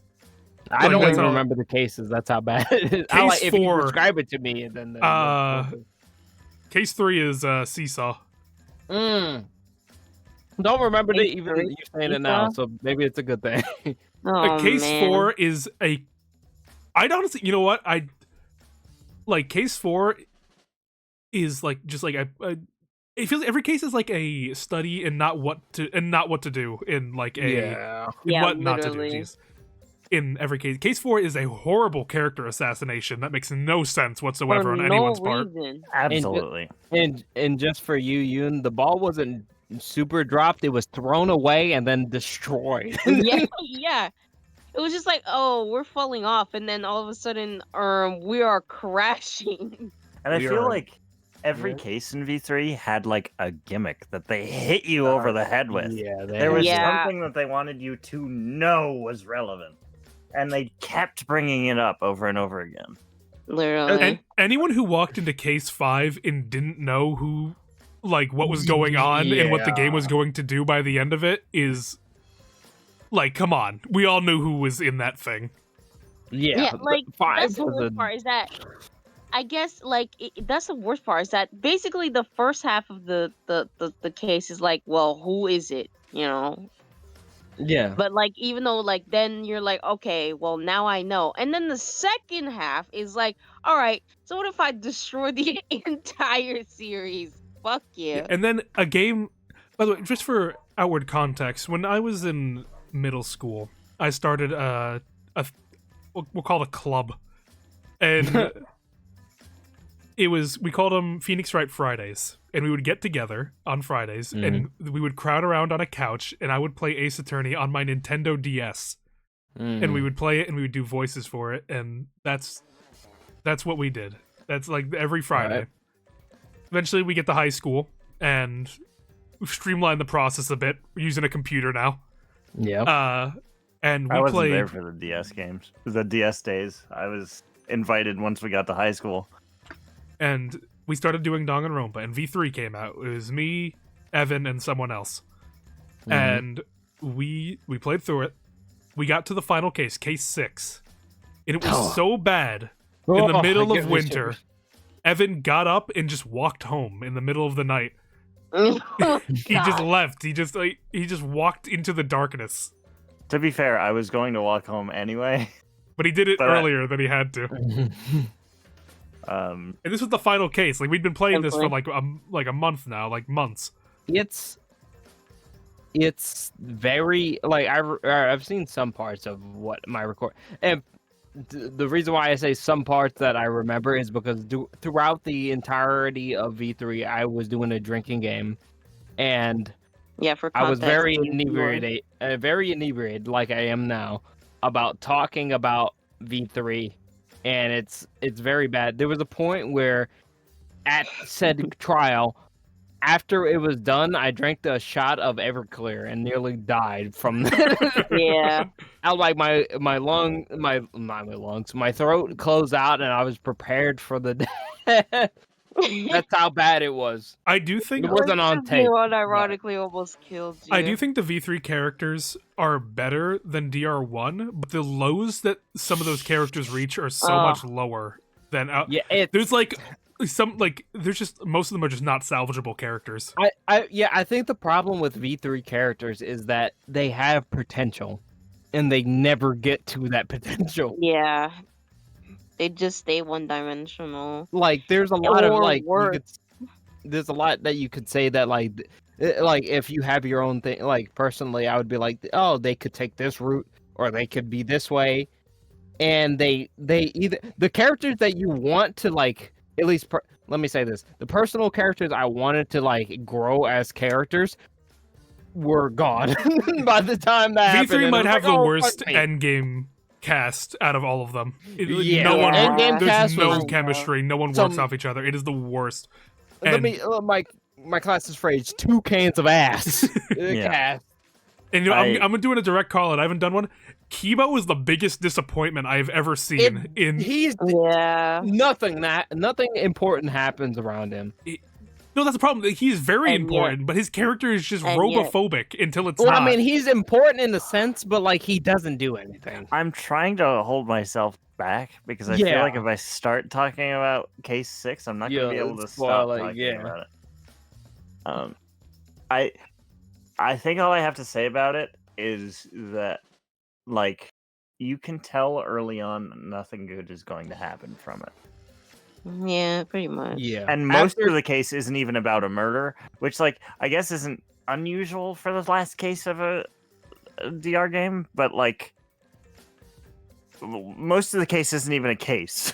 Had a Like, moment right? there. No, Yeah. Yoon, this is a place of healing. We dislike Danganronpa heavily here. It's okay. You're safe here to hate Danganronpa. There will be no They- rabid fans that will say that you're wrong and will kill you. This is a place of healing. If they do, we have something for their ass. So Well, I don't hate teenagers who like this game. I hate full Yeah. adults who will come to me like and tell me that this is a good game. I understand when they tell me that like it wasn't as bad as you think it is. Like that's a matter of opinion. But Yeah. I feel like Mhm. you're just wrong if you think this is a good game. You're just like, incorrect. objectively, that is wrong. That is actually wrong. I want to know. It's- I do want to know what people enjoy about it because it's something I Yeah. can't see, and I like to hear why people do enjoy it. It is also very boring. That is true, vocab. Yeah. But like, I've never seen a game so bad it destroys an entire franchise in my mind. Yeah. The K6 is so bad, and what they pull in that is so bad, it makes the rest of the series awful. What's wrong? I remember. I'm that starting to real? remember. Sorry. I'm Vakuda! sorry. It's real PTSD right now. I'm sorry. I'm sorry. Did you start dry heaving? I started remembering shit. Continue. I'll handle myself. Oh my so- god. He's actually having a freaking PTSD attack right now. Without actually spoiling what happens, like, and what Carlos said about it ruining the previous games, that's not like in his opinion.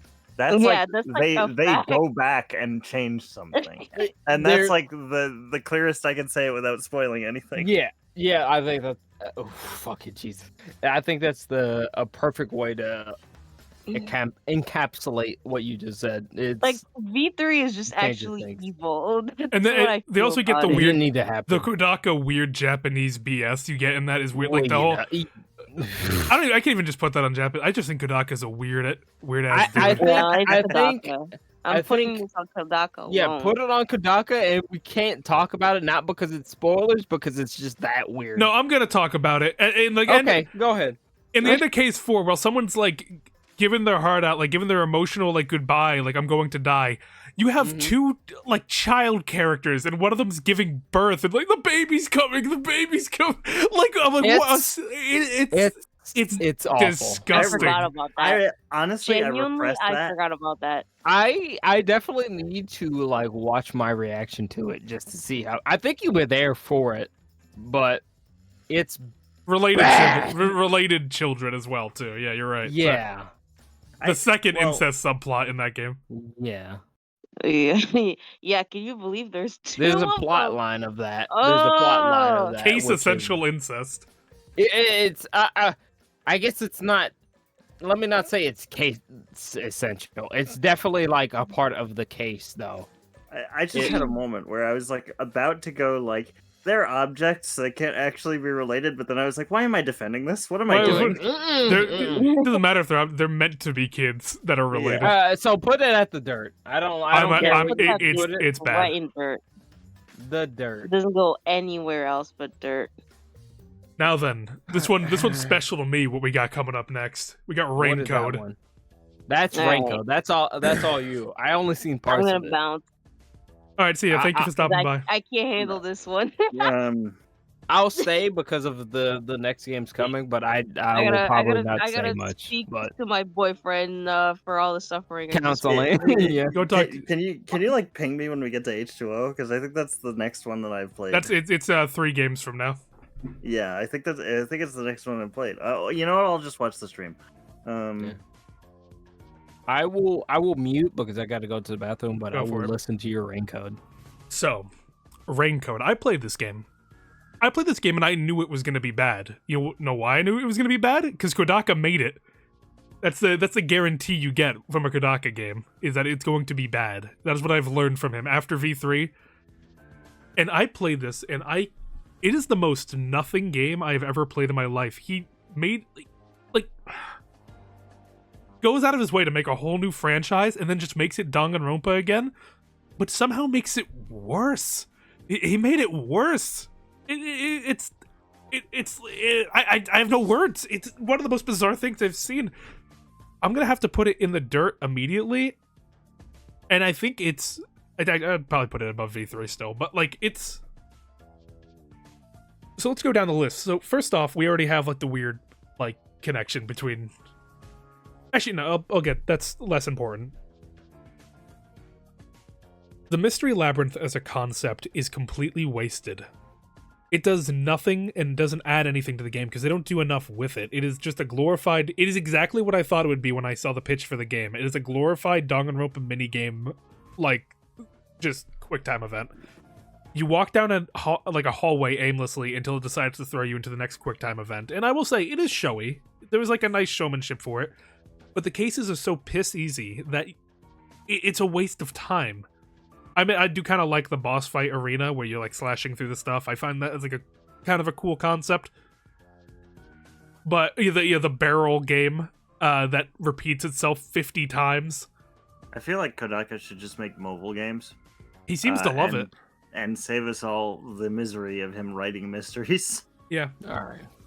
Then the cases themselves. First case, not too bad, but overall it doesn't really work in the world we're setting because they establish right off the bat we have a totalitarian government here. We have like the cyberpunk, the most cyberpunk ever, and just the whole goal of this, like the first case, is to get main character arrested, but he disproves that he's the killer, and they just let him go. This is a they don't care what the truth is. They set him up. I remember watching that part of the stream of yours and you being like, I won't quote what you said, but it's just just the fact that like it doesn't really matter if a government or whatever, whoever's in charge is like, yeah, you're not going to see the light of day. Someone saying, actually, I have evidence that you can't put me away. They're not going to just go, well, since you have evidence. Like, yeah, they're not gonna go that far and be that corrupt, and then just go, well, I guess he didn't do it, you guys. Yeah. Not to they kill like 6 people to get you arrested, and then you just disprove that you killed them, and they're like, oh man, he beat us again. So, as much as I would find it funny if they went like, yeah, we know you didn't do it, you idiot. We set you up. So what? And then you just get arrested anyway. Like that would also ruin the game. So, like, at its very foundation, it doesn't work. Then you get into the other characters. Out of the other detectives you talk with, I will say the majority of them are pretty good. There's one that I just don't like because he's the classic anime perv character, and I'm dispositioned to not like them. Not just a perverted pedophile, if I remember right. Yes, well, that's just guaranteed with Kodaka. That's guaranteed with Kodaka. So that's his seal of approval. Not saying it's right, just saying that that's what he does. The main character's connection with Shinigami is weird. You get like the big titty anime girl talking to the child, and it's awkward. Who's integral to the plot. Yeah, like, trust me. Like the constant upskirt shots are, like for sure they need to be included. Yeah, well, it's one thing if she was just like an attractive character, but it's just also the fact our main character is like a child. Well, but I don't care if I should play it now. I wouldn't. I really would. If you didn't like Danganronpa, you're not gonna like it, Yunes. Yeah, you're really not. Raincode is everything I disliked about V3, and I didn't play this game, but I did watch a lot of you play it. It's everything I disliked about V3, and it feels like he's not entitled. Like you're not entitled to a good game anymore. Yeah. Right? Yeah, like so what happened was that like because he believed V3 was over, he just got whatever Danganronpa was over, he got whatever was the last of it, which was V3, and kind of put it in a different game in a different light. If that makes sense. Yeah, it's pretty much just Danganronpa but worse. And then you got in the second case, and they actually did something interesting. You're following a serial killer. You're investigating how they, and their calling card is these weird, like the calling card are like locked room mysteries, which are cool. Like it's cool to solve them, but it kind of makes it more of a puzzle game at that point, where you're just like, okay, how'd they get out of this room? And the whole case, they don't name a single character. They're just referred to as the priest, the follower, the servant, the nun.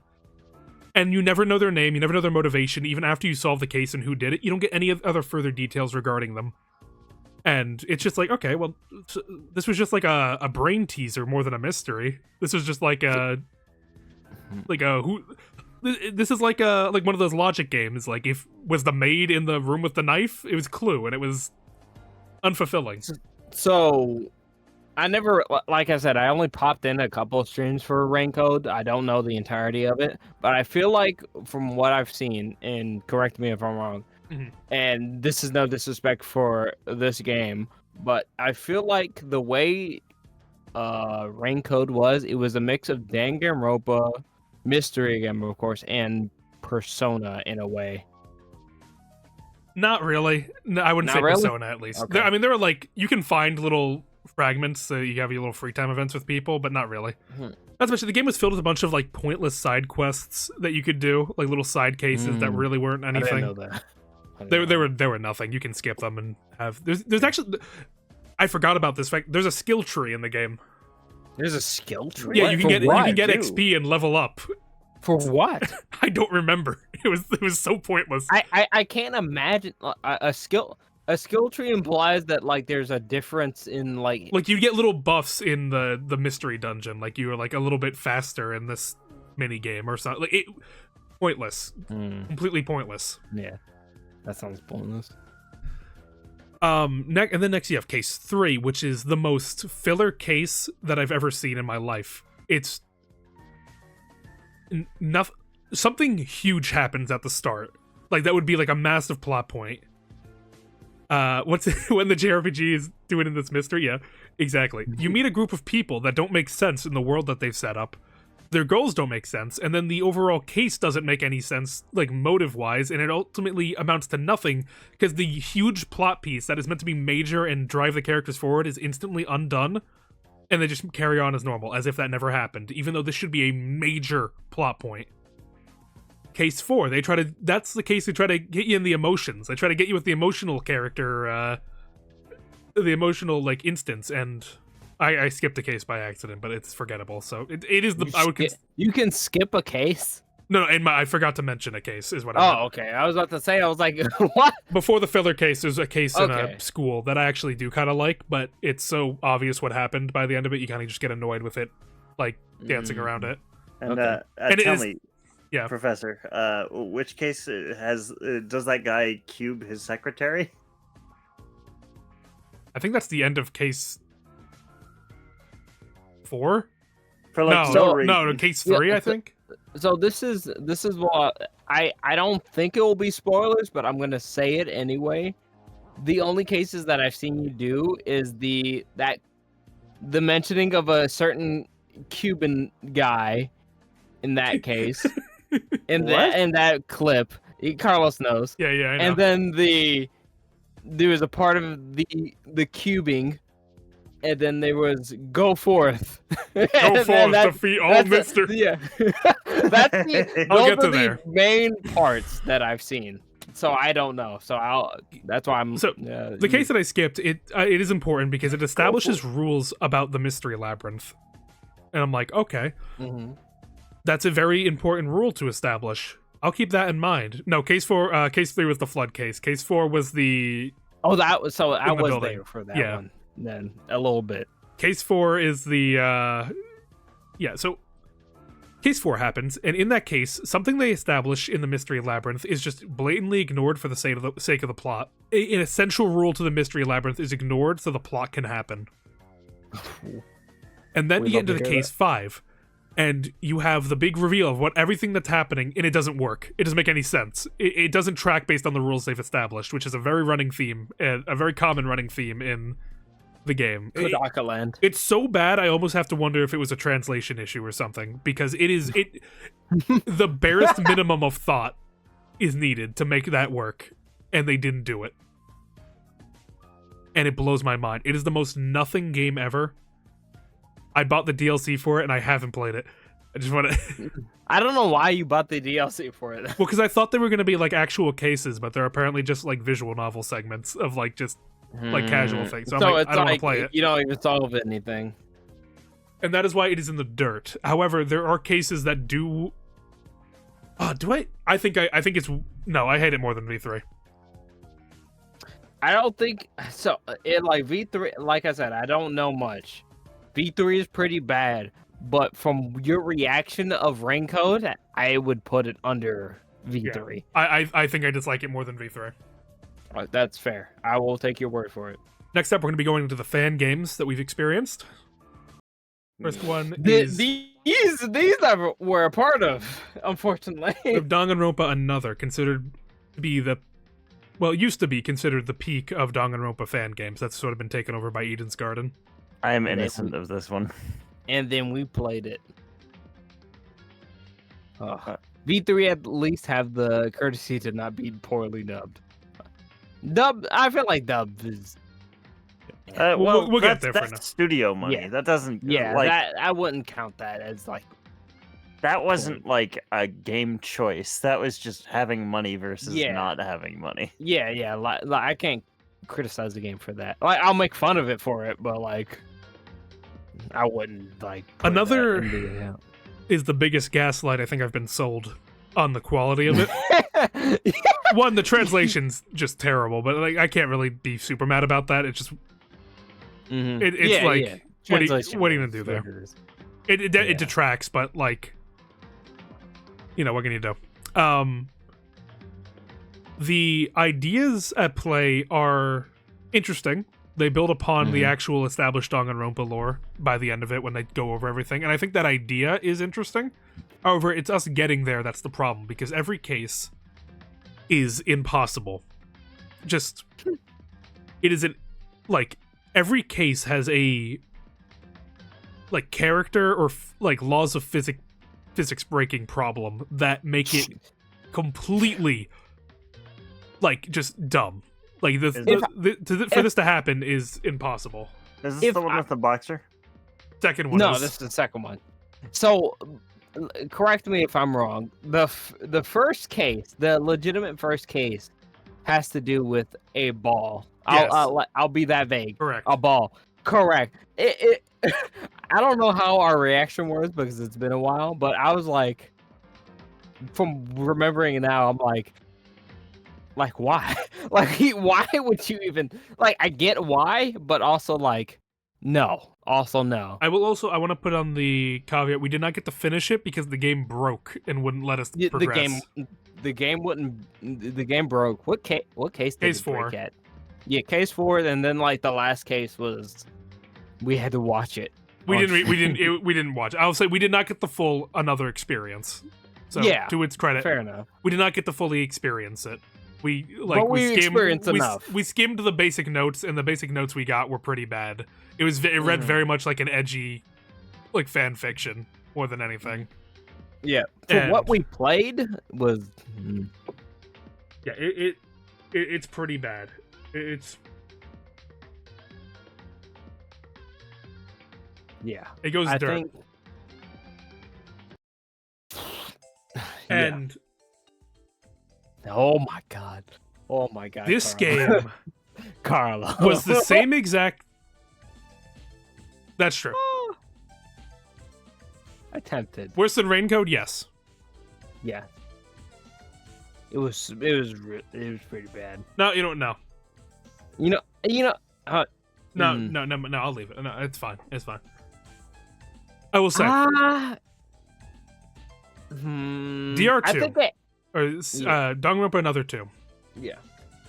Same exact issues, more budget where it looked better and played better and had better mechanics and stuff.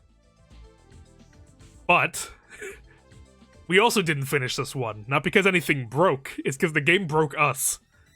I think. Case 3 was so bad and so poorly mishandled a very delicate topic of abuse and just everything that comes with that whole sphere that we morally could not bring ourselves to continue playing. It was yeah. I was drinking and I still remember that. It was so bad. Not only do the cases suck, just objectively Bad. suck, it was so offensively bad. We could not justify continuing a playthrough of it. Despite how funny it was at some points, we couldn't it stopped being funny. It was that What? bad. Was it even case 3? It was case 3. That was case 3. Besides the point we got mad at, there was a point in that case that I'm trying to be vague as possible. There was another factor that was implicated in that case that we were like, why? That like, why was this also implicated? Like, why was this a thing that was, quite frankly, made up on the spot? It's not even bad justify from like a moral standpoint. It's case. bad also just from a narrative standpoint because you could have done so much with this character. I'm not hating on the idea of a character being abused. If I hate that, then I hate Yeah. every mystery game ever conceived. Yeah, It was more of the handlement. it's just also like it makes no sense from a narrative point of view to do it that way either. Mm-hmm. You're just wasting a perfectly good opportunity to have a character arc. Yeah, the character arc was not even pursued. It was destroyed the second the arc was started. Now moving on, we got a bit of a legacy game. We got Danganronpa H2O. I wasn't there for that. So this You were there for that though. Tag I me was in. there for, like watching. I participated in this. I'm Annabelle was complicit in definitely this. there. Danganronpa H2O we played as a joke. It is a Danganronpa fan game, and it was very infamous for just how aggressive the creator was about defending it, and I thought it would be funny to play through. Mm-hmm. We ended up liking it way more than we thought we would. That's the thing. Time has only shown that this is probably one of the better Danganronpa products we have ever played, despite how much we joke on it and Evan, See, you say that a lot. And like, I did like this game. I enjoyed playing this game. Would I ever call it a good game? Like, would I ever recommend this to someone? No. no. I mean, but No. that's like most of Danganronpa though. No one would ever recommend Danganronpa to somebody. No, though. they would. People would if they like mystery games. People would, but in our Me as an adult, if I people, recommended yeah. Danganronpa to somebody and they played that, they would assume that I was a pedophile. I feel like. in the sense of writing and being like, listen, Danganronpa is this certain type of way. This is a fan game. This is what I appreciated this for, not for the plot, because honestly, when I was listening to this is when I was first meeting y'all and being a part of this community. Is that like I didn't pay attention a lot to the plot because of the a better plot that y'all put in. So it could be just dog shit, but I like to believe it isn't because of y'all. At the very basis, H2O is very much just a Danganronpa copycat. It's a fan game. I shouldn't say. Well, no, sorry, I don't know why I said copycat. Yeah, That's not. I'm sorry. That's not fair. Forgive him. Forgive It's a him. fan game. Ad? Oh man, they're getting it. 7 ads? That's what they've been 7 getting. ads Yeah. is crazy. That's what they've been getting. Apparently, 7? It's usually like 3 or 4. it seems to be happening every 30 minutes too. Won't pay like I do. Exactly. Well, they can't hear us right now, so. But let me- H2O, at the very least, weirdly enough, I like most of the characters in H2O. I mean, they're What was his name? Ricardo? Yeah. Oh, we loved him so theater much. kid. I think. Okay, so I'm not going to call H2O the best Danganronpa game I've played. I think Ricardo is my favorite Danganronpa character. The cases all, like, from my memory, all the cases kind of made sense, and the fact that I can think back on H2O and think, oh, that was a cool idea for a case, should be like that I feel like that's gotta mean something, right? Like, there were Yeah. clever ideas at play, despite our bits. Mm-hmm. And I feel like this did have, and this has almost nothing to do with the games, but this had the best bits out of any DR game that we played. It was funny. Because we were coming at it from a place where like we didn't expect it to be a good game, so we were so ready to just make this into a skit show, and that's exactly what we did. But There are- somewhere along the way, we ended up enjoying the game. Yeah, like it's I one of think- those weird games where I think we have just a fond memory for it. Like it's just like something despite it not being like great.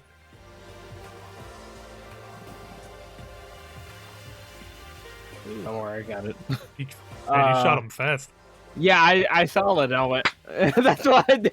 Yeah. By the way, reminder anyone watching, you can also check out the pinned if you want to enter the giveaway to win Of the Devil episode 1. You can do so there. I don't know if But- they can still hear you, honestly. They can now. They're out of the ad break, I think. Oh, okay, cool. I'm going to do that right now. I keep forgetting to do it. I know I'm going to play it with you, but I would like the chance to play it on my own. Should I choose? Because I feel like I'm not just going to want to play this once. True. That's what I was thinking. I was like, if I get it, then I'm playing with them anyway. But like, you know. But yeah, H2O, it's weird. It's like there's a lot of aspects about it that are very like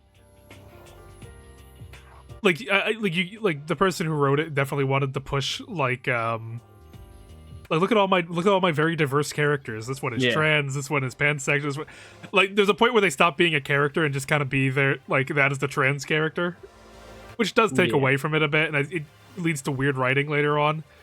It But does. But the one character that like sticks out a lot about specifically about that was I can't the one you gave the name Steven Universe character. Steve, no, sorry, They're- Hunter, I think. Yeah, Hunter, or yeah, if that's their name. But like if you learn more about them, their backstory tells them about like, oh yeah. Yeah, like going into Whatever the they're doing. idea of being a the coming out dinner is my favorite part of the game. Coming out dinner. Oh, No, but, like, yeah. When as- everybody... I don't feel like I can talk about that. Like, Okay. I don't know. Do we care about spoiling people about this game? I want people to play H2O. I'll say it. Yeah. I want people to play it. I'm gonna put it as No, that's a fair assumption. I think it's completely middle of the road. I think all the cases do work. It's been a couple years since I've played it. I might be completely wrong, but I think of it Right. fondly. Hmm. Now I had fun. Like, I have trouble. I have just an issue with saying that something is an objective good or bad piece of art. Like, in my opinion, there can be a good or bad pieces, but like there is a wide area in the middle where like it's okay and it's your opinion whether or not you think it's great or good or bad or terrible. Like, if something is not critically great or critically terrible, like it's your opinion, mm, you know?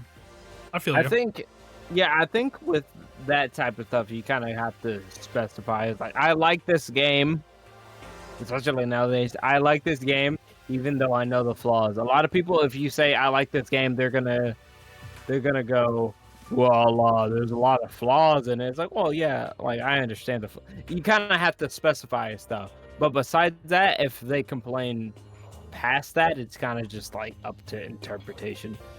It's kind of like where, let's say someone likes V3 or any other Danganronpa game. It's like, well, it's like you can like it. I'm not gonna say that you aren't, but if you state certain things, I'm gonna say like, well, it doesn't really make sense. It's like, well, I like the characters themselves. It's like, okay, that's fine, and just keep it going.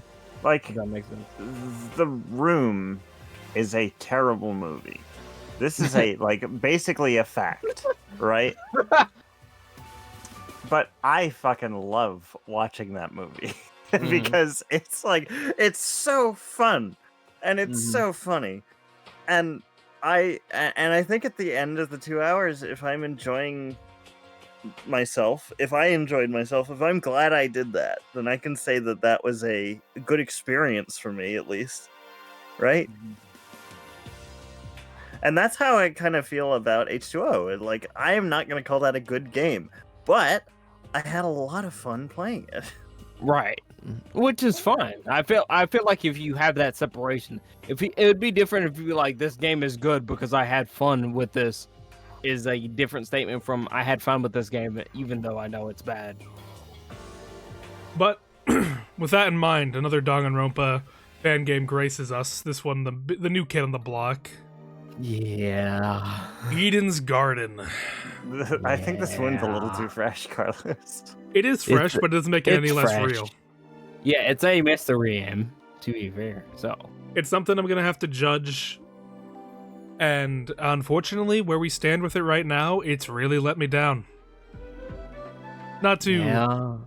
and it ain't anything regarding the art, ain't anything regarding the music. Much like other Danganronpa games, it is the writing that has failed me quite a bit. The writing and specifically, well, at least I mean the mystery is always Yeah, the I main could love focal that. point, but like the way the characters were written. It's a shame because Chapter 1, after the prologue, which kind of had I had a lot of mixed feelings on Mhm. regarding the characters, Mhm. the Eden's Garden team really made something special with Chapter 1, and the daily life was really good. It was really, really It good. was really I was good. very invested. I was very. Oh my I liked pretty much God. all the characters, even the ones I disliked. I don't like them too much. I didn't hate them. Mhm. And then the Deadly Life started, and everything fell apart. It was like a whole different team. Is there a TLDR for Eden's Garden? It was. They just don't know how to write a mystery, is what we saw. Yeah. You've never heard of it? Oh, sorry. Eden's Garden is a Danganronpa fan game. It is made. Yeah. It is the most Well produced. well-produced and original Danganronpa. I would say if there was a game to play and to be looking at if you like the Danganronpa series, it would be Eden's Garden. But Yes. after this recent chapter, it was such a failure on the part of character writing, mystery pacing and writing, the trial structure, and overall just everything fell apart. By the end of it, I started that from enjoying every character, and by the time I was out of that trial, I hated pretty much everyone but two people, and my entire opinion on it had soured. All the goodwill they build in the daily life is so like biblically destroyed in. And can I Yeah. just lay out something about how I evaluate games in general? Yeah, go for it. Like, Go for it. I think the background of any game, no matter what the genre, but especially visual novel games, is writing. I don't care about the presentation. Like, on this list alone, there are 2 fucking Flash games that I adore. And one mobile game that I absolutely love. So, like, to me, the format, the presentation doesn't matter as much as the writing and the character. And I think that the problem with Eden's Garden, I did watch a lot of it. I haven't played any of it. That they relied too much on the presentation, on the actual like visual game being good. That they kind of dropped the ball in writing a mystery game. It's an age-old story with Danganronpa fan games. Danganronpa fan game creators hate writing mysteries. They forget it's a mystery game every time. It's been proven time and time again, except at UH2O. Mwah. Mwah for them. Love you, H2O. I'm trying to not get to spoilers because I'm continuously drinking the more. Like once Danganronpa is gone, I'm getting out of here. But just from chapter 1, we were very critical of the way the protagonist was. To be fair, I imagine we can all agree on that because of the way they were very, I wouldn't say antagonistic, but cynical, I guess was the better word, about everything. First Case made them a better character, especially the route we took with interacting with certain people. And then once, like the free time event was, mwah, I will always say, mwah, it's really good. It's really good, very damn near perfect, because I don't know much about Danganronpa, so I'll say damn near perfect. And then once we got into the case, pretty much everything fell up. It went back to the chapter 0 type mentality where it's like no one is likable and like no one is smart in the sense of making sense. Like you can be dumb but also be like, you know what, this doesn't make sense. No one, mostly no one in the trials made sense if you're not the main character. I think that's the best way to put it without like going into too much detail. If you played a Correct DR me if I'm case, they wrong. did exactly that. I would say they did worse than the mainline series in that regard. Yeah. I think they might have actually done worse than a lot of official DR cases with what they did Because- in that case. Because at least with like, correct me if I'm wrong. I might be wrong because I'm kind of out of it. In official mainline characters, they're dumb, but they at least understand the situation. There's cases in the trial where a lot of points that are brought up is like, why did you even bring up these points? Right? Yeah. I just hate the format. Like, I hate the format of DR trials, which is why, like, after V3, I haven't really been able to seriously play a DR game. The only one that I've really been present for after V3 was H2O, and I came into that knowing that it was a joke and that we were just going to do bits the whole time. Like, I knew that I didn't have to care about that game. And then we did. And then it was I might need to like watch H2O just to see if like how far off the main plot was because of how deviated. I mean, it's pretty close to it mostly, but like deviations of the plot definitely made it better. Oh yeah. Yeah. But like it couldn't be that much off. I just I have to play it. I just noticed how far down the list Cuthbert is. I can't stay up that late. I got work tomorrow. You're all fine. You're all fine. Yeah.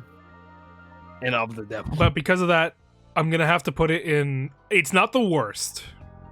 I don't pretty think bad. It's Yeah. pretty bad though. It's pretty bad. Currently, it could. It could evolve. It's gonna have to do a lot of work. It's gonna have to do a lot of work to build up that love again. I think it could get to nearly perfect. I don't know if it could ever get perfect. Well, no, it's already never gonna be. It's peak. already like fucked up, but I can believe it can get to nearly perfect. That's the like, just in case. Also, also I do believe it could be because from daily life. If they could, I believe if they communicate with daily life people, it could definitely be way better. It was such a misstep of a case one that it could never be perfect. Like the story that they tell, I don't think could ever be perfect. Now there's gonna be that stain. Yes. Next up, speaking of not too good, we got Lapsed. I don't even remember much of I it. don't remember. I don't remember it either. I'll be honest. I remember the only like this is Need to spoiler. replay. This might be spoilers, but I don't like. If you care, say right now. I because, don't. like, I don't particularly care. You can. The door handle part Yeah. is Okay. the only thing I really remember. So, it appeared to be someone's attempt to mix both Zero Escape and DR together. At least the Right. feeling of Zero Escape with DR mechanics. And what ended up happening was just a bunch of. It was just boring. It was really boring. Oh, I'm starting to remember the character assassinations. Yeah, Oh. they just characters changed on a dime to fit whatever case they needed. I'll admit again, I did not finish this one. It was way too boring. We just couldn't do it. We could. The dialogue was very flowery and unnecessarily long to make you think the writer was a lot more intelligent than they were, probably. Yes. It just I really it's kind of I don't have a whole lot to say about it. It didn't do anything like offensively bad, but it's not good. Would you put it above Danganronpa? Is the real question. No. That's fair.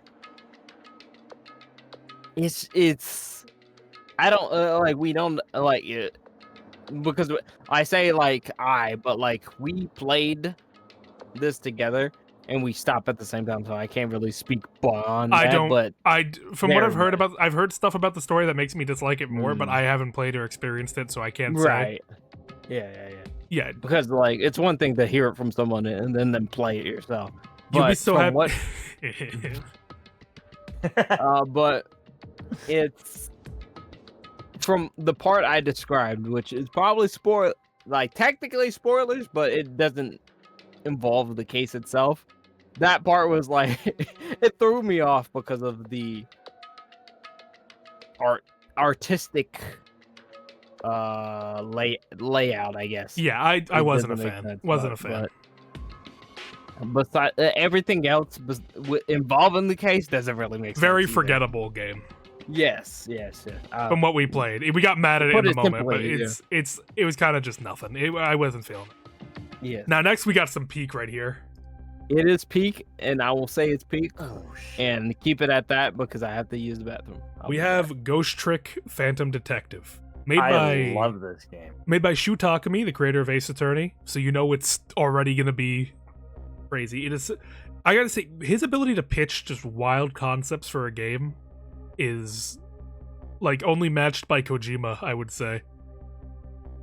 Have you played Ghost Trick? It is a. If you haven't, then put that on your radar because it is genuinely a fantastic little bite-sized game. So I played this game through with you twice now. Did we play it a second time? Same. Oh yeah, guy with the Fugi. How much do you love the game? Yeah, I know. I was about to bring that up, but I didn't want to cut Carlos off. Yeah, you played with me the first time. But have we played through it twice? I feel like we started. We Playing were gonna through it do again. the remaster again, but we just got bored, so we didn't. I played through it. So I played through it with you. I tried to play through it with Kira. I tried to play through it with you again. I think I have played it 3 times because both times that I tried to play it with people, I didn't want to stop and I just kept going. And I love this game because like There's nothing like it. it's so unique, and yet it has this strange feeling where it's like you feel like you've played it before. It's so like familiar and comfortable and fun, even on the first playthrough. It's incredible. I don't want to spoil the story because like That made the us the story game. has so many like twists and turns. Like if I Right. say anything about it, it'll ruin it for you. Yeah. Very but, good story. Yeah, the story is incredible. It's probably my if I were writing all the Shu games on story alone and not just experience and not like the full experience, I would probably put it right below the 2 Great Ace Attorney games. This is like above Trials for me for sure, and I love Trials. No, this is a very well put together game. It is short, is like not completely short, like it's a tiny game, but like it tells a very cohesive story in an efficient amount of time. There's no padding. It feels great from start to finish. The characters are all unique. The music is bopping. The gameplay is to me, it's a Rube Goldberg machine game, and that's like a crazy idea for a game. And the idea, all the characters are charming. All the little stories that you get to peek into the lives of because you're a ghost. Solving your own case, and it culminating in the ending and the reveal of everything that's going on is... The reveal. It sticks with me. It sticks with me a lot. I think every single piece of information in this game is either funny, or like really funny and charming, or really important to the plot. Most of the time, both. And like a lot of the times when things are important to the plot, you don't realize it until like 4 levels later. I think it's. I was about to say if it was any positions, it'd be. I was gonna say top 3. It definitely is top 2 in positions of not like in order, but like in peak or nearly perfect because it's just a very cohesive and like everything makes sense. Even if like it doesn't make sense at the time, it makes sense once at the end. It's like I see. Type game. It's wonderful. If you haven't played it, do yourself a favor and play it. This game is like formative to my tastes of video games. Like I love this game so much. He's literally a sprite of the game. This so. is your D4. Well, Yeah, it really is. Yeah, it's a Like, game made for you. Yeah. This game was so charming. Like, there's no part of this game that was a drag to me.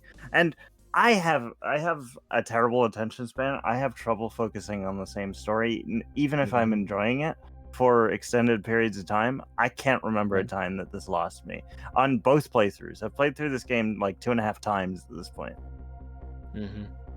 And I gotta say, the soundtrack again. Shoot games usually have good soundtracks. This one especially has a really like that. The main theme of the game is probably one of my favorite like video game tracks.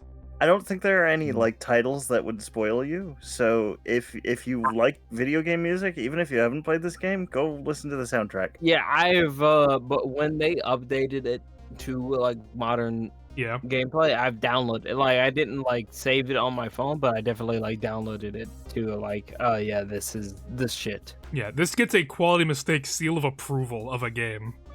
Yeah. Well, I guess I gotta play now to make sure I remember. You better. I'll be on your stream to be like, go We'll be strip, watching. and that's be it. I I pop in every once in a while, so Yoon, I will be there. We're keeping an eye on you. You better be playing Ghost Trick. Yeah. Like I am one of the agents of chaos. This is a joke, but like I don't even know you, and I'll play this game with you. Like that's how much I love this game. I will show up on your random stream. I will appear out of the darkness. If you let me in, I will be like, hey, welcome guys. This is Yoon's VT channel, and I am here to join them. Hello, I don't belong here, but I'm remaining. I belong anywhere they're playing Ghost Trick. Yeah. Do you like material like Bloody Mary? You just like materialize and Yeah, they go Ghost Trick. Another hand touches the beacon. Yeah. I'll play this game with anybody. I don't care. But that is where we'll have to stop glazing Ghost Trick for now, though. Next up, we have a bit of an interesting...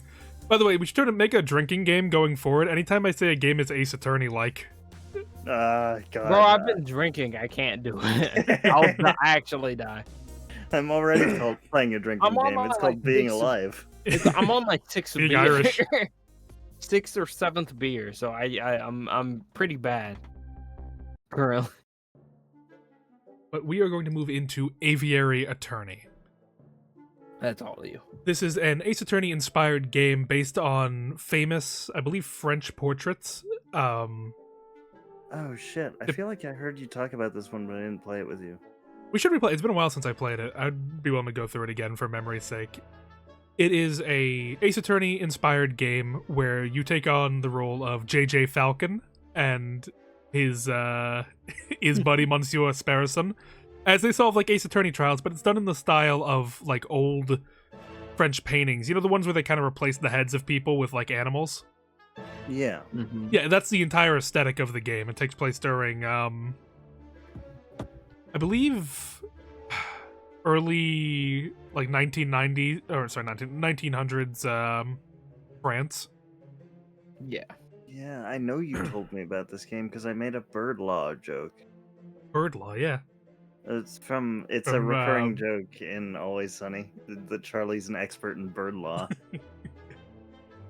It's a very good game. I remember it doesn't have the intensity I would like from an Ace Attorney game. And it's been a while since I've played it, so I think I can't give a very full, like, fair review of it.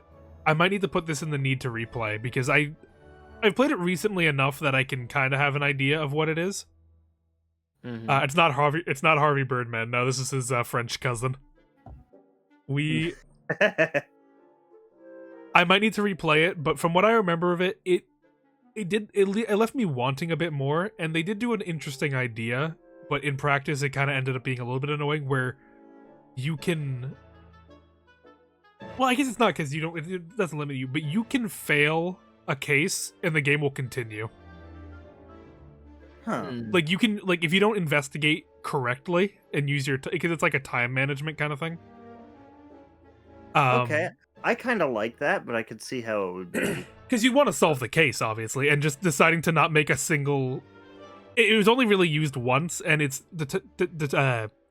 It determines whether you can beat it or not, and it requires you to make a choice that you wouldn't logically make to get the correct evidence, and that kind of annoys me, you know? I feel like that's not fair. Exactly. Well, do you want to play it? Do you want this to be the next Yang Z? I think it'd be nice. I think we have like Paranormal Sight and stuff. I think we'll have to replay in other games. Yeah. But, I really want to replay Paranormal Sight. I was only there for about half of it, and what I did see, I really enjoyed. yeah, it's been like 2 years too since we played it, so good to play it. So I think I went to the UK like halfway through the playthrough, and I just wasn't available for the rest of it. I think you're right. So I'm gonna put for now. I'm gonna put Aviary Attorney in average. That is subject to change upon replay, though. I remember it being just a very average game. Now we're gonna get into a bit of a longer list here. We're gonna be going in over the Layton games. Now, I've played one of these. I've played most of these. I am very inebriated, so I bow out because I can't stand the motions. So, But I just want to say right off the bat, I don't think there's a video game theme song as iconic as Layton's theme. Yeah. Layton's theme might be one of my favorite themes in all of gaming. Yang Z is Same says we should make an auspicious tier. Yeah. Too stupid to play Layton. Puzzle it made me mad. They made me mad too, but it was worth it for the story. That's the thing. I think I would. You know what? It probably is on YouTube. I would watch a movie that is a Layton game cutscenes, but I don't want to play the puzzles. I don't want to do. That's fair. I think what holds it back is Layton vs. Wright is good because it limits the amount of puzzles you have to do to get to. Because Layton stories are actually pretty solid. Yeah. So I liked the Layton versus Wright puzzles, but I did enjoy that some of them were skippable. Yeah. Yeah, definitely. if you were stuck on a Layton puzzle, you wouldn't like the story as much, but because of the mechanics of Layton, where you can skip the puzzle, but if you get the puzzle right, it makes it okay, I get it. Layton also does have fantastic video game movies. Yep. It's right up there with the Pokemon chance. movies. Like the Eternal Diva went hard. It's a very good, very good. I love that movie. Yeah, we watched that in call once, and I still love it. It fucks. But I lost steam halfway through that sentence. But also, I had one of their games as a kid. I think it was the first one, and I just wasn't smart enough. LMO. I actually watched the entire series very recently in French. Hold Your Weapons, and I really fell in love with the story. Yeah, so I borrowed all these games from my friend, and I eventually just played through them all. The games that he didn't have on through legal means, I'll say. Curious Village being the first one. It is such a... The Layton games are so comfy. They make me so comfortable and nice feeling. Everything about it is built to be comfortable, I feel. Owl, you didn't have to say that you played them in French. We could have been we could have got along. You didn't have to do that. Yeah, I doubt you played the Creole version. Yeah, the people of this audience wouldn't have to know, but now they know, and they know to fear you. Judging you. Fear, yeah. Fear or respect, it's their choice. Discuss. But Curious Village is a very cute and this is going to be a common sentiment I have for the original trilogy of Layton games. They really get you in the feels, man. There's something, they do. The adventure and fun of Curious Village and the twist at the end of it is just very engaging and interesting. I wouldn't go into this expecting complete logic. I would consider this as if you're going into a Ghibli project. It's that sort of fantastic. Like when they have the reveals, it's not like, oh, this makes logical sense, this can happen. It's more of a wondrous, this world is, there is a logic to it, but it's more of a spectacle. Yeah. And that's the aesthetic of it, so it doesn't really detract from it to say oh, that's bad, it doesn't make any sense, it's stupid. No, it's the fun adventure of it. It's a Ghibli Indiana Jones. Yeah. Definitely more so on the adventurous type. And Layton is a very charming leader. He's a very charismatic and kind person, and you like to hear from him. It's kind of like if Indiana Jones was like an actual college professor rather than an Yeah. action hero. Yeah, like he's a professor, but like the way Layton is, he's more of a professor than Indiana. In the first game, I think it does it perfectly. I think, like Ace Attorney, it has a perfect like starting game. It does everything it needs to do right. Starting And game. I like it a lot. Pretty good. However, that leads us into the sequel game, which I consider my favorite Layton game I've ever played, Diabolical Box. That's Why are you pretty laughing? good. You know why? Because I've heard you make that joke so many times. I'm gonna head out for a bit. I might come back later once I'm sobered up. But Yeah, no problem. Thanks for stopping by as you did. I either disagree or agree with what Carlos says. So there you go. Just what you put in dumb quotes the other day killed me. What do you mean, Evan? What did I put in dumb quotes? That I love Do you want Layton? me to? Do you want me to quote you? Do you want me to pull it up right now? No, I don't think that's. I think you're just hallucinating something. Please don't delete it. I want to go back and look at it later. I won't dox you, but please don't delete it. But Professor Layton in the Diabolical Box is by far my favorite Layton game. It is the only one that has made me cry. And this was me at the age of like 19 made me cry. Like that takes some work. The story that they tell in it is so sweet and heartbreaking and just sad and so expertly done, and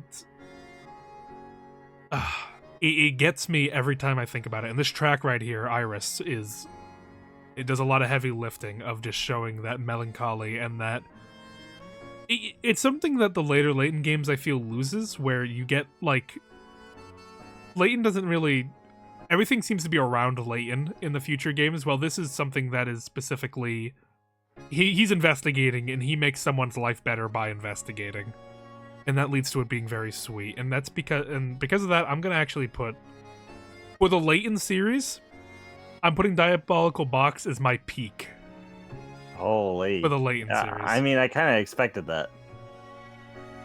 It really hit me hard in a way I didn't expect. I don't think I could play that game because you love it so much that I think I know like 80% of the story, and that's not a complaint. Like I fully told you, like I'm probably not gonna play it because I'm not crazy about puzzles. Just talk about it. Yeah. Um, If you don't like puzzles, you're gonna hate the game. You still get bombarded with puzzles every like 10 seconds. That's if you don't like that gameplay, you're not gonna like that. But story-wise, great game. I'm like not gonna have anything to say for the next 4 games because I haven't played them. We'll get there. But that's where I'll end that. Next, the end of the Layton trilogy, Unwound Future, considered to be one of the best Layton games by the fans, and one I'm gonna have to disagree with. I think it's overhyped. I think there's good aspects of it, and the Layton backstory is very good and it's very tragic and it's sad. But weirdly enough, I'm gonna have to bring back a criticism that I said wasn't a criticism. It gets too crazy. It goes too absurdly crazy to the point that I don't feel anything for the story anymore because we're getting way too insane in what happens. And because of that, it really brings down the narrative to a point that is just unenjoyable. And as much as I do like the elements and the themes and the finale of it, it does too much. And I feel like it took away from what could have been a very engaging story and a good finale admittedly, it was a very awesome final fight and interesting final like setting. The idea of like Layton going to the future and fighting an evil Layton. But the explanations and the breakdown onto why it happened and how it's happening, it left me kind of disappointed. Even if I did think the final ending is sweet and the Layton information we got was sweet. So for that reason, I'm gonna have to put it as average. I think it's a high average, but it didn't do it for me. It really didn't. I might even put it below Apollo Justice. Music still bangs as ever, though. But moving on to the next one we have here. This one is my favorite main theme of the group. We have Professor Layton and the Last Spectre. This is the start of the prequel trilogy. This is the story of how Layton met Luke, and also introduces an assistant character that only exists in the prequels, so... It's weird. It's kind of, at the same time Ace Attorney was introducing a yellow-wearing, like, tomboy character. They introduced the same exact thing in Layton at the same exact time. And then Lynn in Ghost Trick. That too, yeah.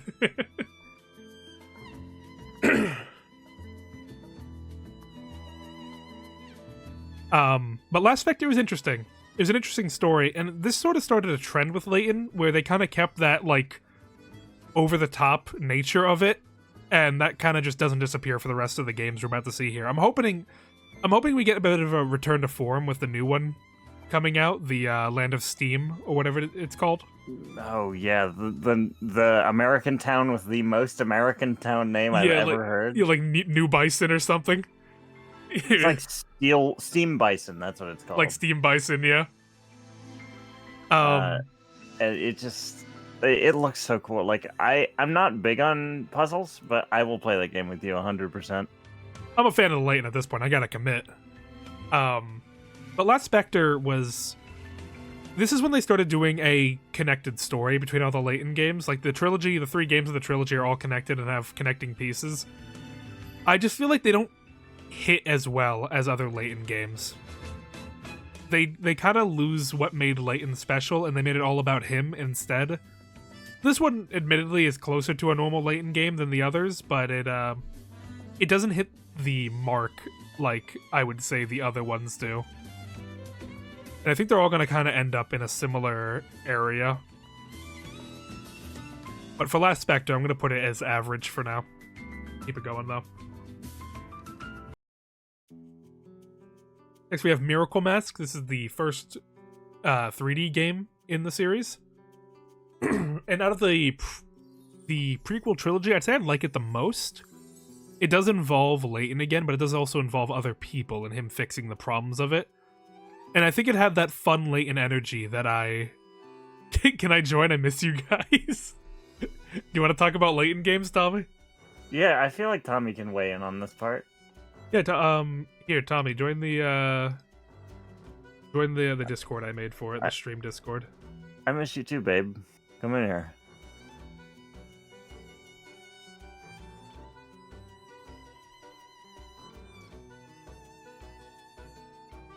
We give you permission to join. Hello. Yay! Hi, Tommy. How you doing? How you doing, my special little boy? Good, man. How are you guys? Oh, I'm Ken. Better now. Also, you're Ken right now. He's always Ken. My special little dude. So tell me, did you play Miracle Mask? I think that's the one I stopped playing because I lost it. No, I lost it. Well, can you weigh in a little bit about the Layton series to you and like your opinions on it? Well, so like we're going on a deep dive. I was at GameStop. I'm talking to my mom. I forgot what I was there for, and she's like, I want to pick out a game and try it. I was like, okay, let's look for one. She goes, what's this Professor Layton game? I was like, I don't know. Let's get it. See what happens. And then we both played it. I played it first, and then she played it second. So that was something we both did. And then I played the other 2 games. And then it was just fun. Messed with my little brain. Good story. And then it was fun. And I don't really remember a ton from the series, but the first game was solid. That's what I remember the most. Well, that's very that's sweet that you have like that game that you shared with your mom. Mm-hmm. Yeah, makes it special. I didn't know that. That's a nice connection. I do have to play the 3DS ones though. Yeah, that's the ones we're talking about right now. I'm going over Miracle Mask, and there's a lot of stuff I like about it. I like the Layton lore in it, even though I criticized that before. I like the nature. It's about almost like an evil magician taking over this town and like cursing it with the Miracle Mask. And that seems... I did play this one. It's fun. It's cool, and I like that they actually Yeah. have some interesting explanations for it. But again, they kind of force in the overarching story of like the ancient civilizations and like the artifact. It starts getting like almost Assassin's Creedy with like how Yeah. they, We know how you feel about Assassin's Creed. yeah. Well, luckily, I almost put Unity on the list because of the murder mystery side missions. It would have just had its own Assassin's Creed tier. Yeah, so I think I'm gonna have to put this one. I think I like it more than Last Spectre, but I think it's just average. And finally, we have Azran Legacy, the most jump the shark game the Layton series has ever seen. It's a globe-trotting adventure to collect all the MacGuffins to stop like an ancient civilization uprising from the evil guys. It went way too crazy by the end. There's like an armada of like androids and stuff. It's crazy. Layton Luke Suicide Pact was like insane. What? Yeah. I'll spoil That's that. Yeah, insane. there's a canonical like Layton's like, Luke, you need to kill yourself. Oh, It's the only way to save the world, boy. Only way. And he's like, okay, Professor. Okay. Luke, the final puzzle. And they Yeah, they like legitimately die. I don't know what I expected you to say about this game, but it wasn't that. Why is Tommy massive? He's just kind of big like that, man. You know what else is massive? Whoa. Layton. Lane's pretty big. He's a pretty big guy. Sat's pretty big. No, but it goes crazy, and it has like there's like a lot of sweet stuff, and it's a goodbye to the new character, and then it like the ending of the game is the start to Curious Village, which is Oh yeah, I knew about that. they remaster the cutscene and everything. It's really That's so cool. it's nice, but like I don't understand how you go through the rest of the Layton trilogy after like the Suicide Pact and world ending, like, and no one mentions that. Like, oh yeah, Layton, that guy that like stopped the Golem uprising, the guy that died. It was too crazy for me. I like them. I still like all the games, but I'm too crazy. I'm gonna have to put it as like the bottom of average. Hey, soon enough we'll have another one to put on this list. Yeah, we have the Super America. Super America. But- Super. Moving I'm on, so we ready have for it. the spin-off game that not many people have played or know about. We have the Layton Brothers Mystery. I love this game. This game, like, it's the only Layton game I've played, if you don't count Layton versus Right. And it was incredible for a mobile game. Like, the soundtrack is great, the characters are great. The mystery writing, I feel like it had some weak points, but by and large, it was incredible and like very creative. It was, yeah, you can't take that away from it. It was creative. It was a lot of fun. Especially it's a spin-off, and it makes me mad that no one can really play it either, because it's a mobile game. So I had to download like an Android emulator or like I did some sort of emulation for it to be able to play it and like show it off. Yeah, it's not ported to any console, so you can't really get it. But if you ever do get a chance to play it, and they do port it, I recommend it. It's a lot of fun. It's very much a mobile game, so you're not going to get too deep a mystery, but they're deeper than what you would expect for a mobile game. Oh, you put Diabolical Boxing Peak. I did. It's my favorite one. Hell yeah, brother. Does it still exist? Yes, it does. I'm pretty sure it still does. I hate what you've done to me. I can't hear Diabolical Box without thinking about that quote. I don't know what you mean, Evan. You keep mentioning it. What quote, Evan? You know what I'm talking about, Tommy? I don't think I know what you're talking about. The whole AJ screenshotted it for me. I'll send it to you. Okay. Whatever hypothetical message it is, it surely is falsified in some way. Falsified.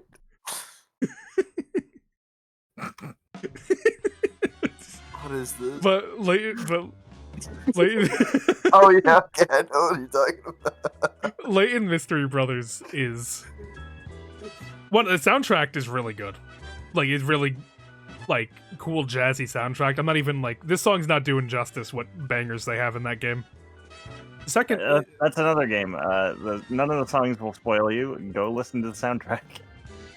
not to mention, just the mysteries are fun. They're really fun, cool mystery. The first 3 cases, I'd say, are like really good. Like you get to a couple that are like kind of like later on that are more just the pacing is the issue more than anything.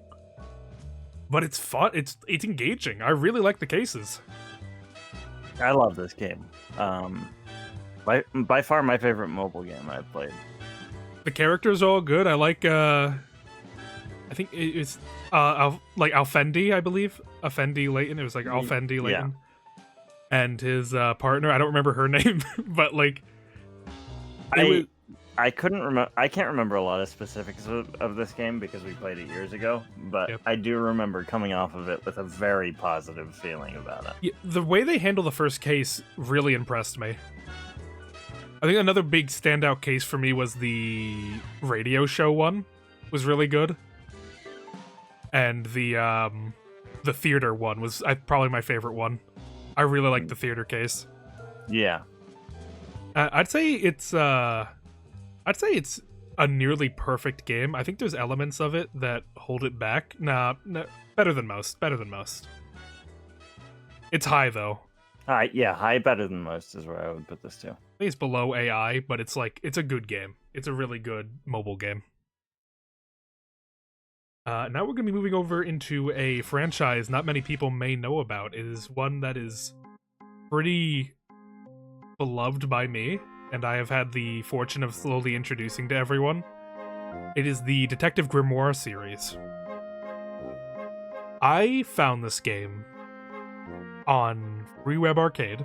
It was just a detective point-and-click game, and I adored it. I played it over and over again, despite it not changing the outcome. It is just a simple detective game. You're going in, solving a murder at a carnival. The only real mechanic in the game are like presenting evidence and the stare mechanic where you'll be talking to someone and you need to look at them the second that a telegraphed like flash of light happens, and then you get the information out of them. It is such a... I'm so impressed in this game. Getting out, we'll get to Tangle Tower.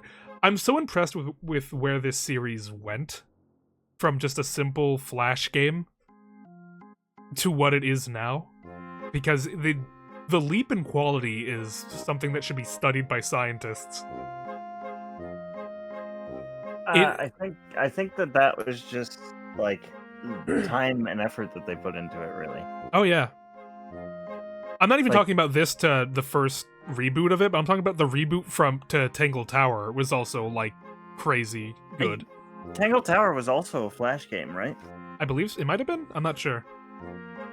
That game is like higher quality than some games that I've played that I've paid like $20, $30 to play, and it's free if it's a Flash game. Tangle Tower, no, sorry, Tangle Tower is not a Flash game. No, that the only Flash game of the group is the original. That game's, I love Tangle Towers. Well, we'll get to Tangle. Let me finish the first game first. Yeah, I didn't play the first game. I think I watched you play a lot of it though. It is a very simple game. I don't know if you can get it fairly because Flash got taken down. So if you can find a way to play it, I recommend it. It's a fun, cute little game, but it's not essential. It's a very average game. There's not a whole lot of. There is an element at the end where you solve the mystery and put it together, and it's a fine, but it's like it's a completely average Flash game. It's not doing anything like super special.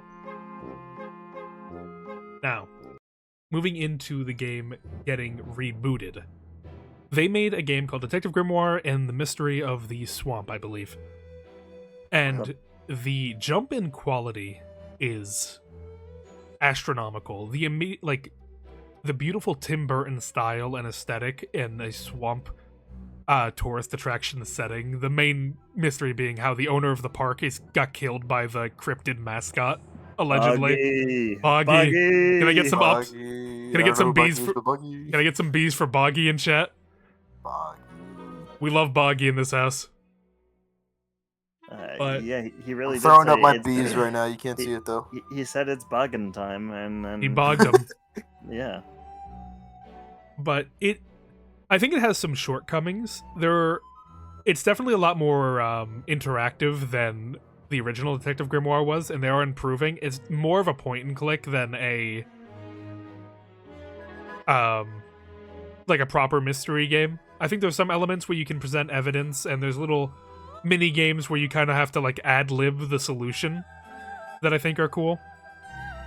I think the investigation elements are fun, and uncovering the mystery is neat, but I think, unfortunately, I'd have to say it's not a completely satisfying experience catching the culprit. It's a little bit too obvious who the culprit is in this one, and I think that does detract from the overall experience and makes it not as enjoyable. That's fair.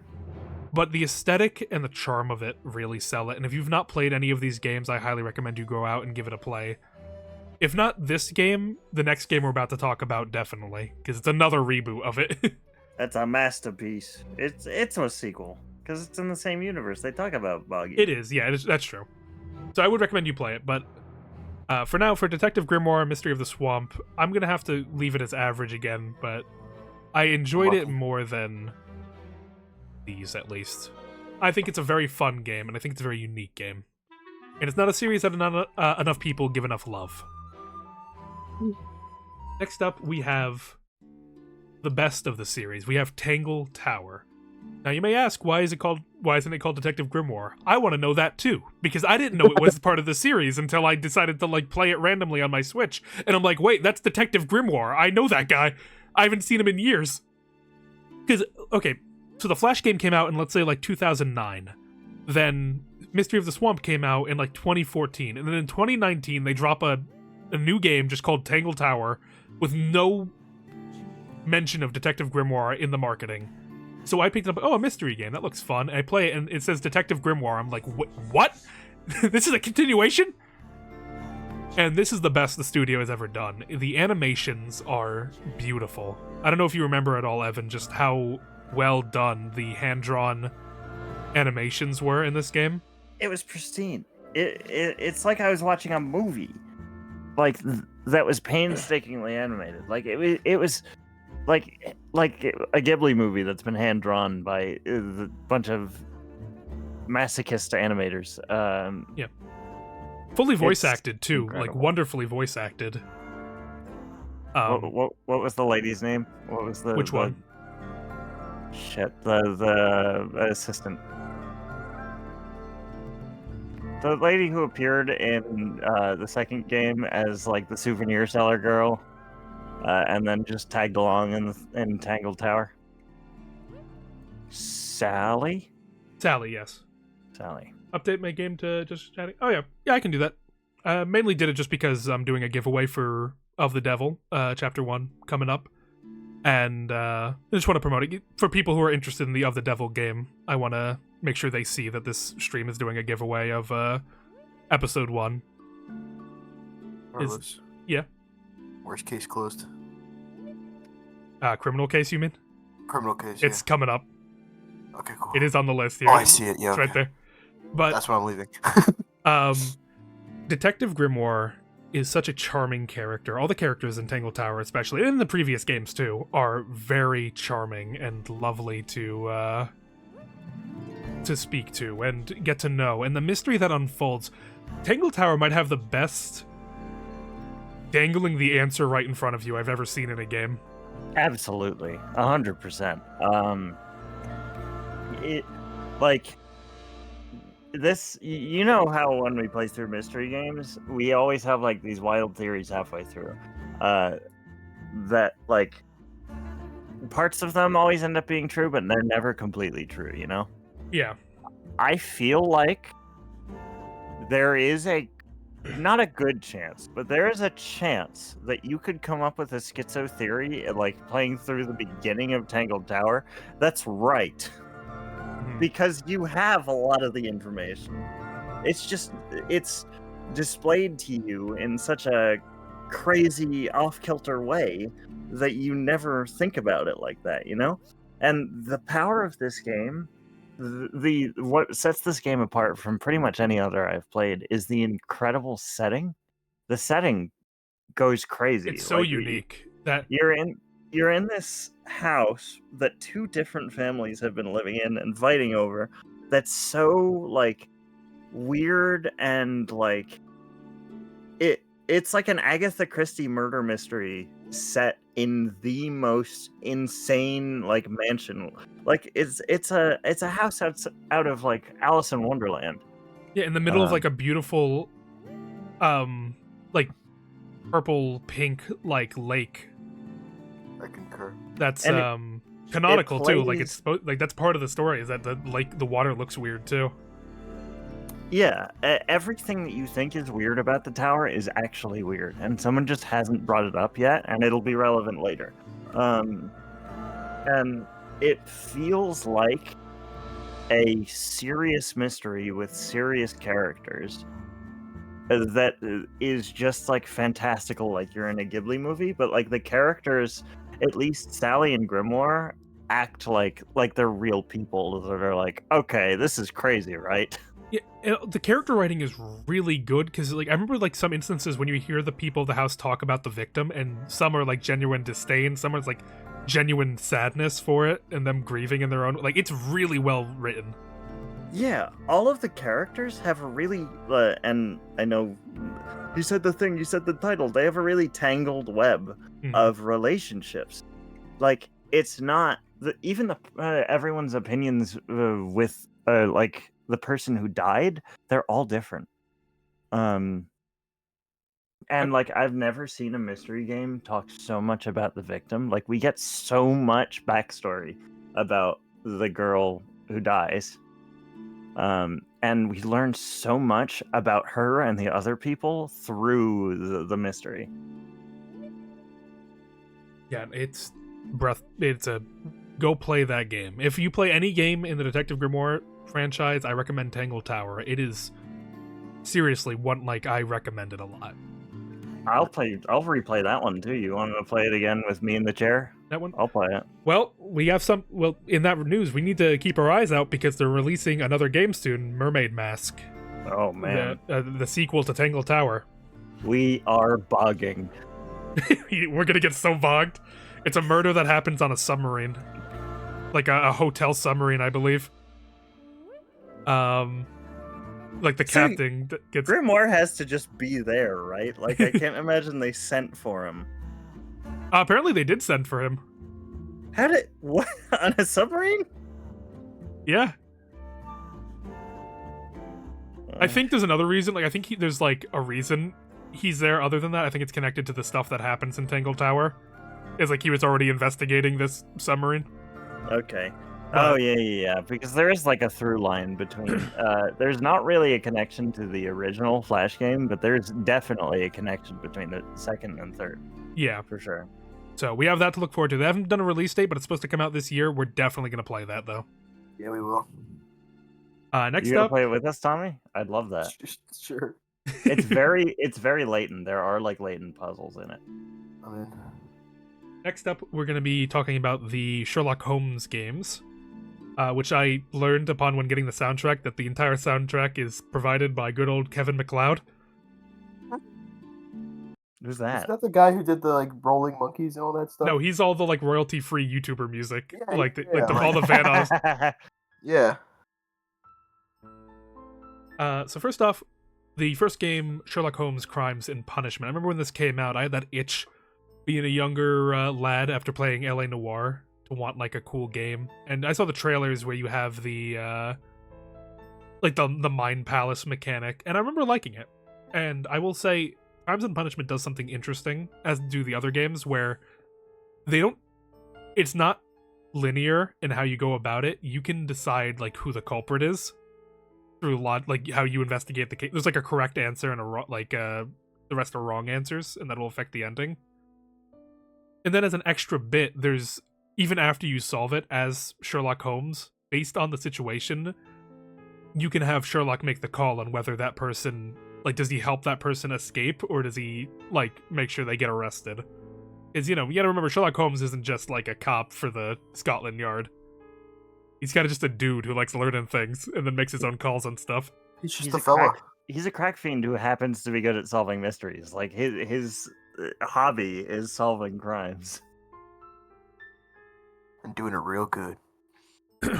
And This and Devil's Daughter are essentially the same game. They do the same exact things. So I'm going to kind of lump them together. The cases are pretty interesting. I like all the little mechanics. Like, the second you meet someone, you examine their face and, like, get all the info about them. And then you make a call on, like, what their personality is based on that. There's a lot of just fun, like, logic puzzles in the games that I enjoy, and investigating the weirdest one I remember is, like, you're at it's the most British thing ever. You're like what's the game with the little mallets? Whack-a-mole? Cricket. Yeah, you're at, like, a cricket tournament, and, like, out of nowhere, a statue comes alive and, like, impales someone with a spear and then runs away. I'll be quicker than that. and everyone's like, what the What the fuck? Carlos, yeah. Mermaid Mask has a demo. I played a little bit. I don't remember it well, so we do definitely play that again. Ooh. But there's a lot of just really fun, creative cases. Oh no, croquet. Yeah, croquet or croquet. How do you pronounce it? Yeah, I knew cricket was wrong. But it just like in the middle of like a nice croquet tournament, just a statue comes alive, spears a guy, and Sherlock's like, how queer. Oh. And then everyone's like, it's the curse of the statue, and he's like, you're stupid.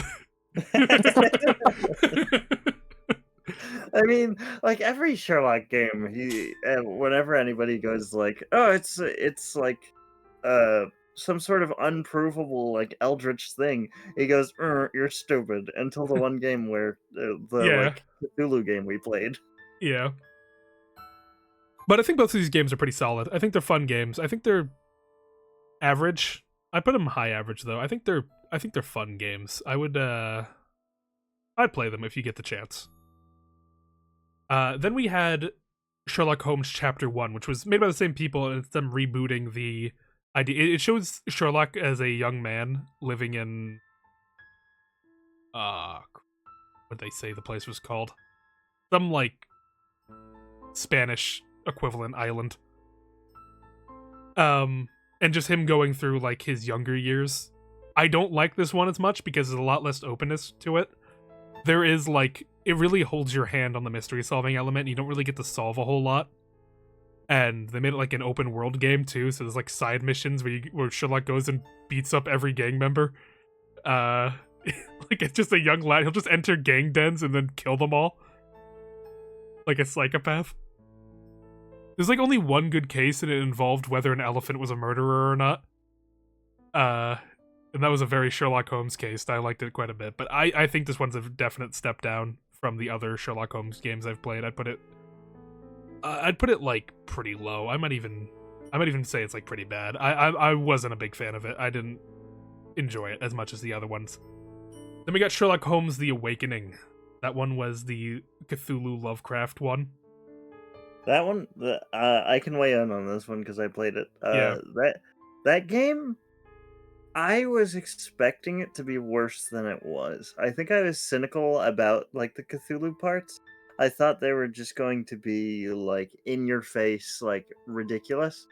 It really did it did the like creeping suspicion into like just otherworldly horror that is necessary in Lovecraftian writing really well. Because it was like, always that they kept the doubt all the way through whether what he was seeing was real or not. Yeah. They did always, even at the end of the game, they give you a choice whether he decides to believe it or deny it. I really loved that game. And like, honestly, I was so invested in it that I found it hard to make bits at points. Mm-hmm. And that doesn't happen a lot. There was a lot of good mystery elements too, where you like reconstruct a crime scene and use logic to construct what actually happened in the given scene. It definitely wasn't like the other games, which I prefer a bit more, where you're like presenting evidence and actually making a case. It was much more of an adventure game than a mystery game in that regard. Yeah. I'm not sure if I really consider this to be a mystery game. It is, I guess. Yeah, you solve murders. But it's definitely a lot more adventure than the other ones on this list. Yeah, so I think because of that, I'm going to have to rate it lower, though I did enjoy myself quite a bit with it. Next up, we have a. Oh, I forgot to actually switch the music while we were doing that. But next up is this one's like. Oh, hold on. This one's a very personal one. I think I'm the only person who's ever played this game. Called Burden of Proof. It's an Ace Attorney-like game. I happened to find it on the Steam market. Okay. It looks rough. It's an indie developer, so I can pass that. You know, it's gonna look rough. Yeah. They're making a sequel soon, and it looks better. I'm not gonna lie, it looks better. I didn't finish this game because it kind of bored me. I'm not gonna lie. Burden of Proof, the original, like second case in, they're like, there's like a time skip. I'm like, oh, okay, we'll see a character, and some dude approaches the main character. He's like, lost the launch codes to the nukes, and I was like, whoa. Wait a minute. I was like, what do you mean we lost the launch codes to the nukes? Why are we involved? Why do we have launch codes to the nukes? And I think the fact that I said that and I still said I was bored by it is really more telling than anything else. Yeah. Because the trial, unfortunately, the cases aren't that interesting or good. The trial structure tends to be a little bit flawed to the point where, like, it doesn't really make sense how things are happening, and it doesn't make sense I would present this evidence here and there. The characters aren't that memorable, and it was too scuffed to the point where I don't think I could have enjoyed it as much. I really did want to enjoy it more, and there was a part at the end where it does a fake out ending and plays the whole credits, and I didn't know that the game continued past that, and I just uninstalled it while the credits were going. And I learned that there's more game after it, but I'm like, I'm not reinstalling the game. I'm done. I'm good. And overall, I didn't mess with it. It bored me, unfortunately. I'm gonna have to go with pretty bad on it. It did not keep my attention enough to really sell it. But, you know, the sequel's coming out. They're making a remake of it. Or not remake, they're making a sequel, and it looks better, and I actually kind of have hope for it. I kind of want to see if it's good. I want to believe that they've gotten stronger. Did you put all the Danganronpas in the bottom? No. They're around. They're split up. Danganronpa tends to just have some bad ones, though. Yeah.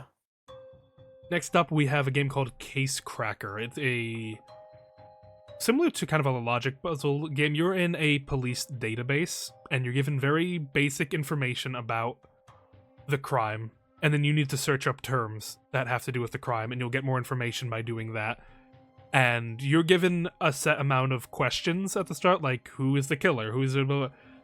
And you can answer those at any time you'd like, but you need to, like, use keywords that people say to get further into the database and find more information. Kind of similar to Her Story, if anyone have played that. But we'll get to that later. But, Case Cracker is interesting. No, I enjoyed it. I did enjoy it. The final big, like, who is the mastermind stuff, I didn't enjoy as much. I felt it was a bit too random to fully get into it. But as it is a little, like, fun logic game where you're looking up clues and directly interacting with the evidence and solving little puzzles to get more evidence, I liked it. I think it was not as good as most other things, but I do like it. I think it had a bit more... I think it had a little bit more to it than Detective Grimoire, but it felt like a Flash game, and it was alright. It was an okay game. I think I'm gonna head out because I gotta get up early tomorrow, and I think the next game on this list that I've played is Detroit Become Human. Well, Evan, you say that, but next up is The Centennial Case, a Shijima story. Oh shit, I played this one, you're right. I didn't recognize the logo. Now this one... I'm gonna give this one right off the bat. I'm gonna give this a peak. Yeah. What? Did I? No. You would remember this if you played it, Tommy. It was the live action one. No, I think I was there for this. I don't think you were for this. I can't remember. There was the guy like going around. I mean, obviously killing people, but it was. I remember the live action thing, and then shit. There were. I don't think it was a strip club, but it was like a. Oh no, you were there for that. Burlesque club. Yeah, you're so right. I didn't realize you were there for that day. Yeah, this game was kind of lit. This game went crazy. Like I was not expecting this game to go as insane as it did. I think it's nearly perfect only because of the Prison of Devices section. I was not a fan of Prison of Devices. That was a rough case for sure. But I rate it very high. I'd say I like it more than Leighton vs. Right. Really? I really enjoyed it. Just to sell it, the main plot of the game is investigating a killer that has been killing for over 100 years. You're going to this old house and learning about this family's history and their connection to the Centennial Killer, this Scarlet something. The whole game is filmed in live action, and it's some of the most beautifully shot FMV gameplay I've ever seen in my life. It's done flawlessly. The transition to gameplay to movie is really good. Usually for me, feeling like a game that I'm playing could have been a movie is like a downside. This was such gorgeous cinematography and like honestly so entertaining all the way through that I'm like, this is not a complaint that this is a movie. It was well acted. The actual mysteries themselves were fun. A lot of it is like something I like about this game. They fully let you solve it yourself. They give you all the possibilities and information about how the crime could have been done, and you put together the correct like method in your like yourself. Everything made logical sense. It tracked really good. It was a very, very good. It might not be in peak, but it's definitely got a seal of approval to play. But if I stayed and enjoyed it, that means it was probably okay. It's so impressive. The amount of payoffs you get and the end part of the game is really good. Just the amount of like, oh my god, the game was setting this up so many times. And if you play it, make sure you don't miss at the end. There is another secret scene with this little envelope button or like you've got mail thing at the bottom. If you miss that, you're like cheating yourself on even like greater peak. Yeah. But very good game. Very, very good game. And in the wheelhouse of mystery games in FMV, we have the game Contradiction. Now, you may have seen the studio from a different game they made called, I think, In the Still of the Night or something. It was an FMV horror game where, like, a guy's trying to, like, kill you in his hotel. I think Markiplier played it. But point is, they made a detective game called Contradiction, in which you are playing as a detective called in to solve a case by the end of the day. Regarding what seemingly almost cult-like execution. And you're going around the town, speaking to all the people, and you get a bunch of base statements from everyone, and you need to find the evidence that contradicts it. With pretty standard kind of like Ace Attorney-like gameplay. But it's done in a very engaging way. The acting is very well done, the talking is very realistic, and the main character is a very relatable, goofy kind of detective. He's very Columbo-esque. This is a very British Columbo. One more thing. Let me get in your hair. I'm getting in your hair. There's one funny scene where a guy questions him and the detective just slaps the ever-living hell out of him. That was pretty funny. But it's very fun. I wouldn't say it's as deep as other mystery games that I very much like, but I quite enjoyed it. I quite enjoyed it quite a bit, and I think I would definitely like to play it again. I'd put it as better than most. It's enjoyable, quite a bit. This is why I'm here. Now, okay, so this one is... There's so many games on this list I don't recognize. I won't blame you for this next one, because this one's a psychotic one that I put on this list. So this is a little bit of an inside joke from high school. It's not even a joke. I played it. I liked it. I know, but it was brought up a lot.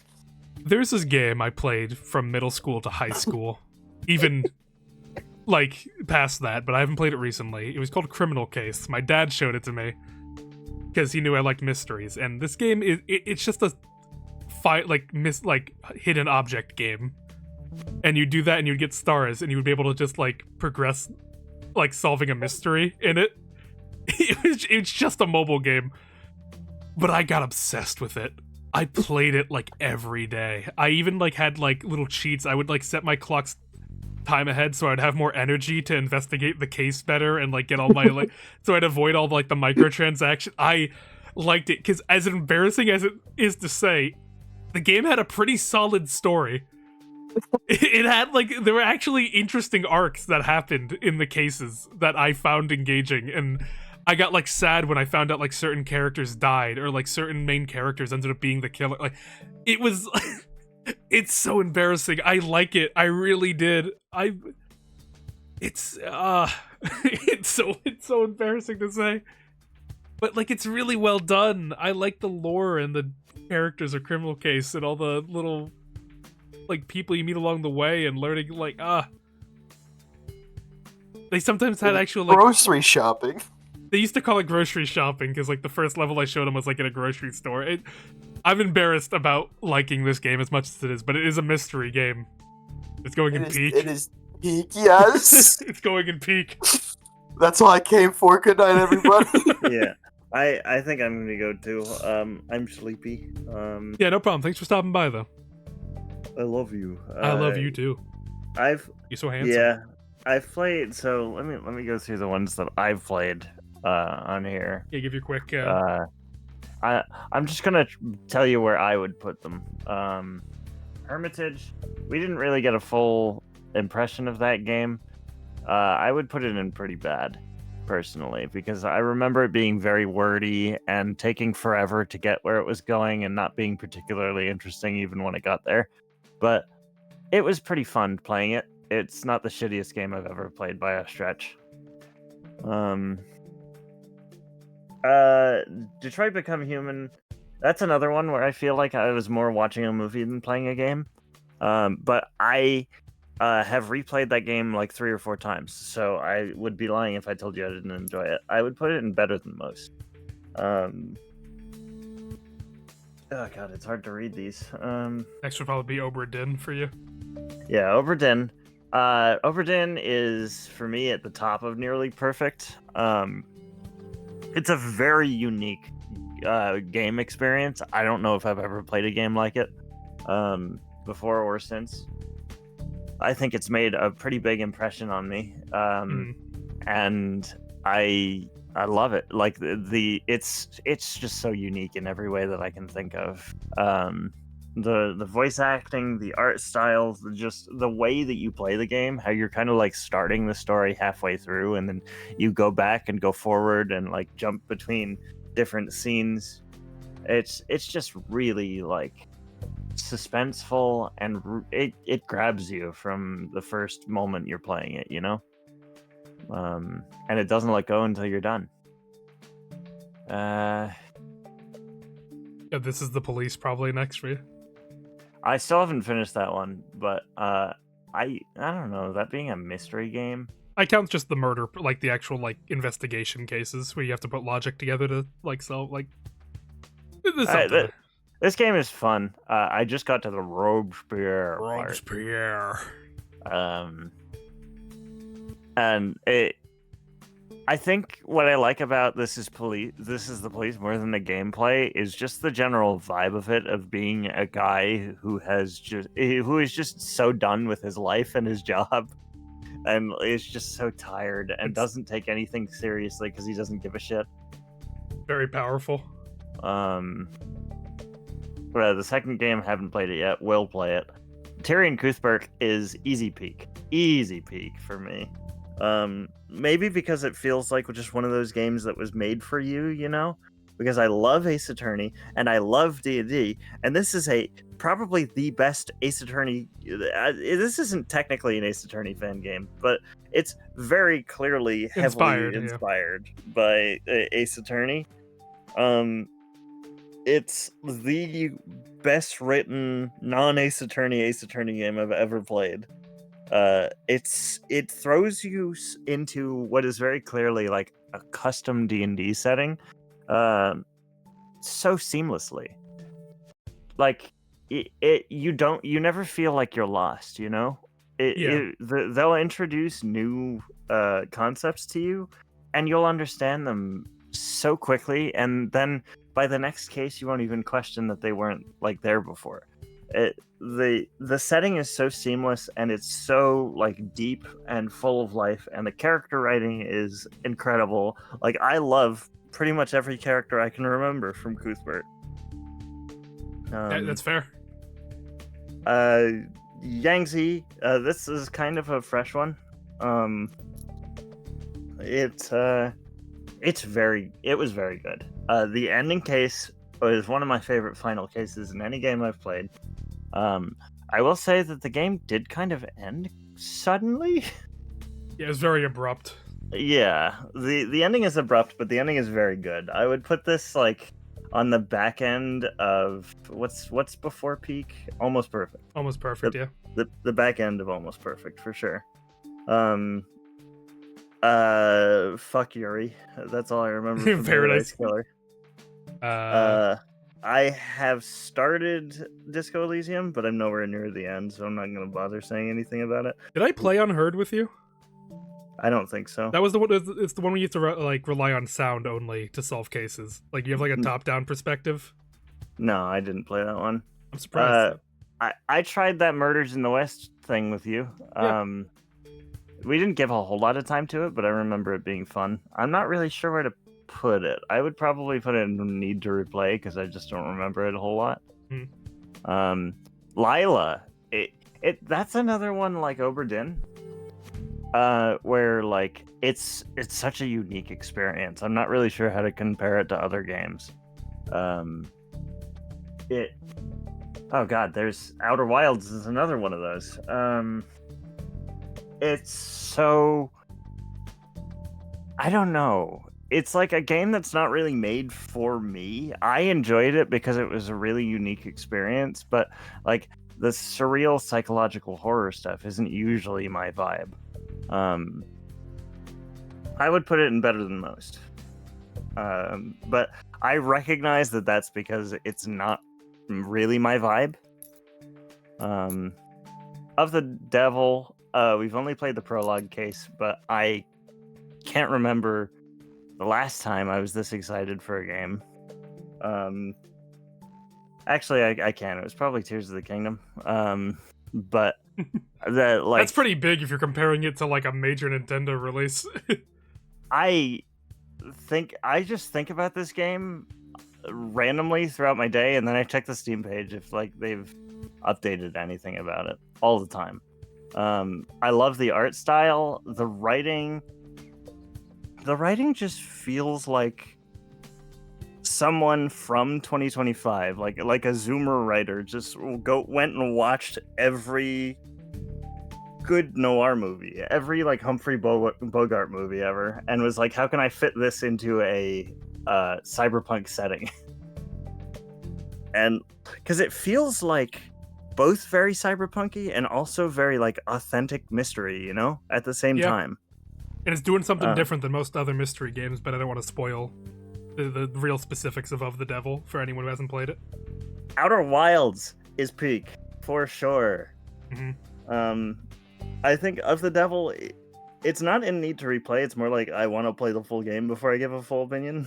But right now it's very good. Outer Wilds had changed me. Like I was a different person on the other end of that game. It will make you cry, and if you play all the way through Outer Wilds and you do not cry, I don't know who you are. It's such a moving experience, and it's such a simple concept too. It's just like, here's this big wide setting, here's a mystery you need to solve that basically is the entire setting, and you just do that over and over and over and over and over and over and over and over and over again. And like, I have never experienced this with a game before, where like this mystery ate me up. Like once it got its hooks in me, I thought about this game, whatever I was doing. I was at work. I think I was still going to college when I was playing this. I was in the class, like thinking about how to solve different mysteries. Did you play the DLC planets. as well? I did. Yeah, I played it with my brother. My brother played this game, and then like immediately after he finished it, he was like, I'm gonna buy this game for you on Steam so I can watch you play it. I want to play through this game with you. And like we had just played through The Witcher before that. I had just finished Witcher 3. So like, honestly, I thought we were gonna make that a tradition. It kind of fell off after Outer Wilds. But maybe I should go back to playing games with them because Yeah. I loved this game so much. It's truly nothing like it. I can't remember the last time a game consumed my thoughts like Outer Wilds did. I was obsessed with it for a good 2 weeks until I finished it. Well, thank you for sharing your thoughts and your love of the mystery genre, but you got work. Get yourself some sleep. I'm sorry I couldn't stay up. I've actually really been enjoying talking about this with you. It's always fun. You know me. I love talking about this stuff. Wait, you get yourself some rest, though. Oh, and one of those games, I recognize. I know I didn't play it. It's the one you were just playing the other night with the apartment complex. Hotel Dusk. Yeah. I know very little about that game, but it looks cool. It's neat. It's a neat game. Makes me happy. All right. I love you. Good night. I love you too. Get some nice shut-eye. Is that the game with the mushroom dude in there? Yes, it is. That's Dutch The Detective. the one that your dad found in the middle of the road? Yeah. I might play that with you. I'm gonna go through that again with you. I've never experienced it before. You've told me about it a dozen times. It's a fever but... dream and it's adorable and I love it. Yeah, I'm down. You know I'm always down to play mystery games with you. That to me is emotional comfort food because we've been doing it for so long that I almost feel like I'm back in high school, you know? It's a very common place to be. Just chilling, the bro playing a mystery game, even if it sucks. It's funny. It's very cathartic. I feel like whatever I was going through before I sit down and play a game with you is just out of my mind the second I sit down. Look, you glazing me now. We're gonna kiss? I wish we would, but my wife would probably take umbrage with that. I'm not convinced that there are any other copies of that game other than the one your dad found. I think that's STP. You're probably right. I'll get into the story of it and give you a taste of the soundtrack when we get over to it, but Vocab wants me to leave, so I guess I'll go die. He hates you. He does, and he has good reason. Alright, well, good night, bro. Good night. Well, let's move on. We have, after that lovely thing, we have to talk about mid. So, what I got for you, Detective Stella Porta Case, I think is how it's pronounced. This is a game inspired by Scene Investigators, which we'll get into later, but the main general idea of it is that you go to a crime scene, and the game doesn't tell you anything, you have a couple of questions you have to answer, and you need to use the visual elements of the crime scene to answer the question. Now, this game was weird. It's very short, and it's not worth the money, in my opinion, because of how short it is. But the direction it goes into as you're following the movements of this cult is... I think I streamed it live in a Discord call. I didn't even, stream it on Twitch. I just, streamed it for everyone in call with me. And we were all like, what the fuck is happening once it got into, the later half of the game and the reveals that happened. I'd consider it a bad game still. It's not very good. But, it's alright. It's weird. It's very weird. The mysteries weren't too hard to solve, but I did kind of like the way it was set up. It was a little bit just kind of like we have seen investigators at home. It was just kind of a worse version of that. And for that reason, I'm going to rank it pretty bad. Okay, now this one is a bit of a complicated one to rank because I don't know if any of you know this, but the CSI, there's a bunch of CSI games across both the DS and the Wii. I played a bunch of the DS ones, and I think I did even do the Wii one. The only thing I remember from the games is this one really stupid case where, a security guard gets knocked out, and you need to, oh no, what happened to you? And you look at the wound, and the gun, he got knocked out with, a gun.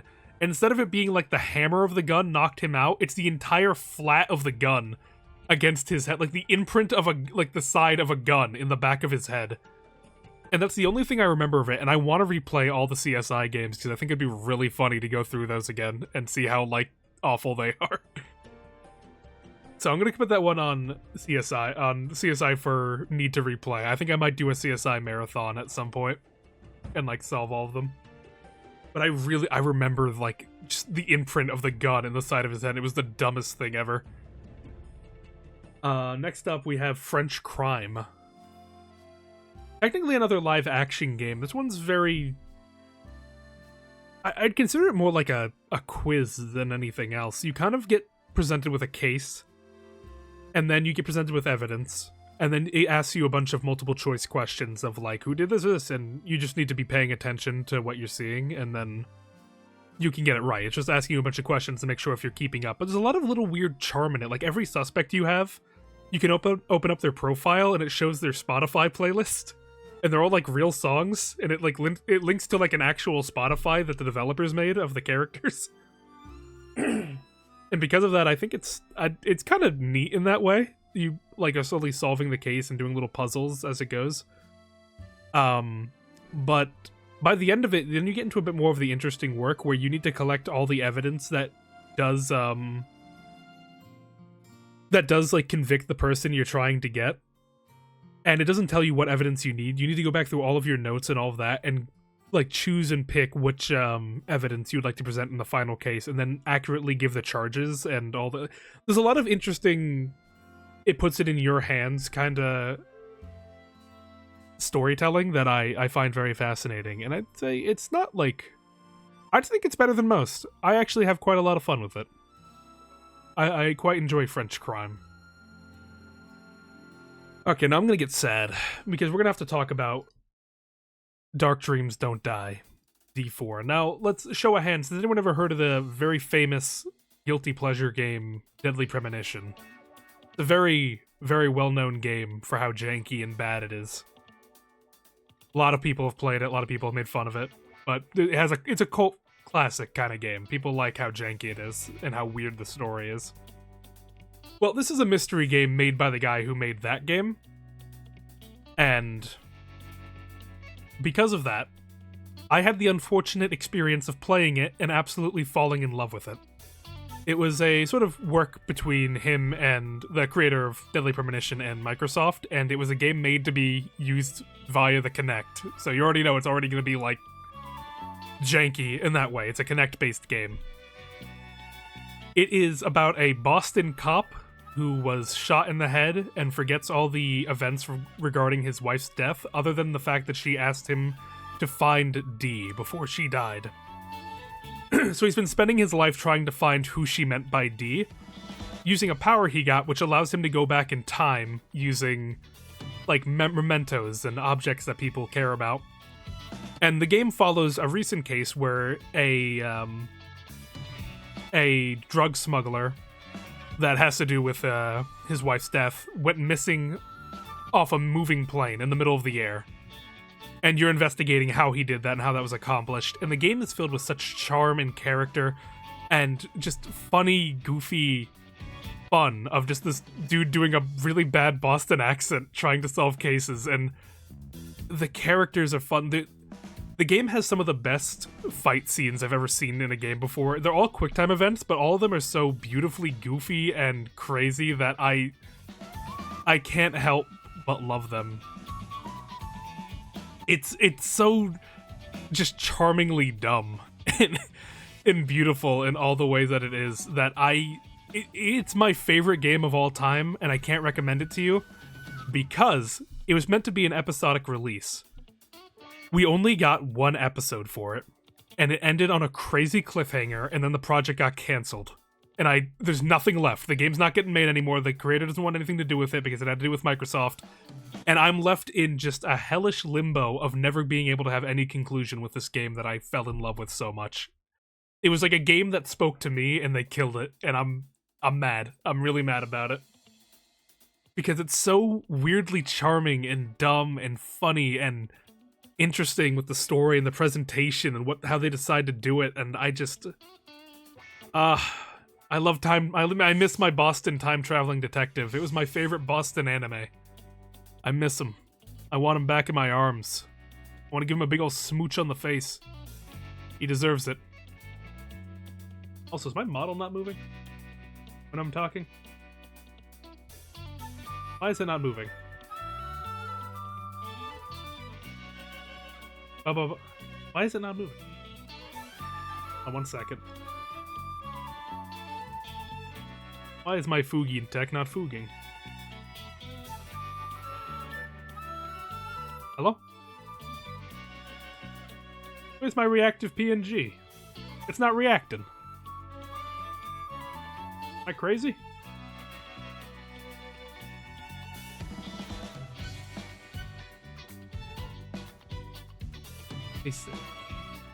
Hold on, let me try, like, leaving all. Oh, no. Did that work? There we go. Okay, that fixed it. But, no, I love this game to death. It wasn't you. I blame you anyway, Yuns. I absolutely adore D4 to death. And I recommend you watch someone play it. Don't buy it because there's no point in buying it. It's not getting anyone else made. It is such a lovingly charming game. It is my peak. I love that game to death, and this is a completely biased opinion, and it is in no way actually better than any of these games, but to me, that's my baby. That's my boy right there. I miss you, D4. Every day I think about you. I get teary-eyed just thinking about her. A lost love, if you will. We need to move on. I can't get emotional. We're going to talk about Hermitage. This is a Lovecraftian-inspired game of you play as an individual who is very, very steeped in the occult, who works at a bookstore. And he gives people book advice, and people come to him about weird cases and stuff, and he decides to subtly investigate them, sort of like a private eye. Very Lovecraftian. And unfortunately, as cool as the setting is, and how much I like the style of it, I can't recommend it. The translation, unfortunately, just isn't there for it. It's a very wordy, mouthy translation that just makes it overall kind of an enjoyable experience, where you kind of get looping with the talking. They get it's very bloated. It's just unfortunately, I'd love to like it more, but I really can't. I think it's better than the ones here. They have a more interesting concept than here. Well, I can't even say that because I didn't like finish it. I think it is better than these, but I have not given that a fair enough chance. I only made it through the first chapter, and that took like hours to do. And as cool as it is, and as neat as the setting is, I just can't justify it. Unfortunately, it's gonna have to be low. Now, this next game is another FMV game. This is from the dude who made Immortality, is his most popular game. But, Her Story is a very interesting little slice of FMV. It takes place, you're someone who's going over police footage and police interrogation footage of the titular Her in Her Story. And you are slowly putting together a case as to what happened. You don't actually do any solving, you don't put anything together, you just listen and learn. And eventually the game will tell you when you've learned enough. The way you get around is by searching up keywords, and whether they're said or not in a given tape will allow them to be accessed by you. The story itself is very emotional and touches upon very interesting themes. The twist in it is very cool. You can kind of see it coming in some points depending on what you click on, but I find it to be a very melancholic, sweet story. I think it's an average game. I don't think it's not doing anything crazy, but I think it's definitely above a lot of other media. So I'm going to give it a pretty high average, a middling average.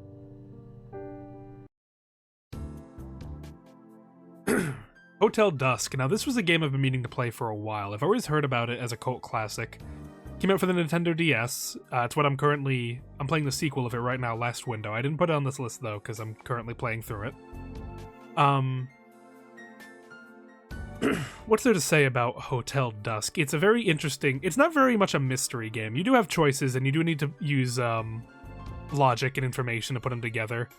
It's more of a it's more of a tech showcase for the Nintendo DS than anything else of a puzzle game. It really utilizes all elements. Like, there's an actual puzzle where you need to close the DS and open it back up for the puzzle to be solved. Like blowing into the DS, doing like using a stylus and your finger at the same time, which has been very fun to try and make a workaround for on the DS, on my beautiful DS. You play as Kyle Hyde, a salesman who ends up at Hotel Dusk and ends up getting embroiled in the strange oddities that happen around there, and looks into a little bit of a case from his past that happens to align with this strange motel. Or hotel, it says there right there. I don't know why I called it literally called Hotel Dusk. This game had a weird effect on me, where while playing it, I didn't enjoy it as much. I kind of got like a bit bored. I felt like it was dragging on too long. There wasn't enough there to keep me invested as a mystery game lover. It just it got to a point where I just wasn't as into it. And then it got to the point where the game tells me, all right, you gotta leave. I'm like, no, all my people are here. I love all these characters.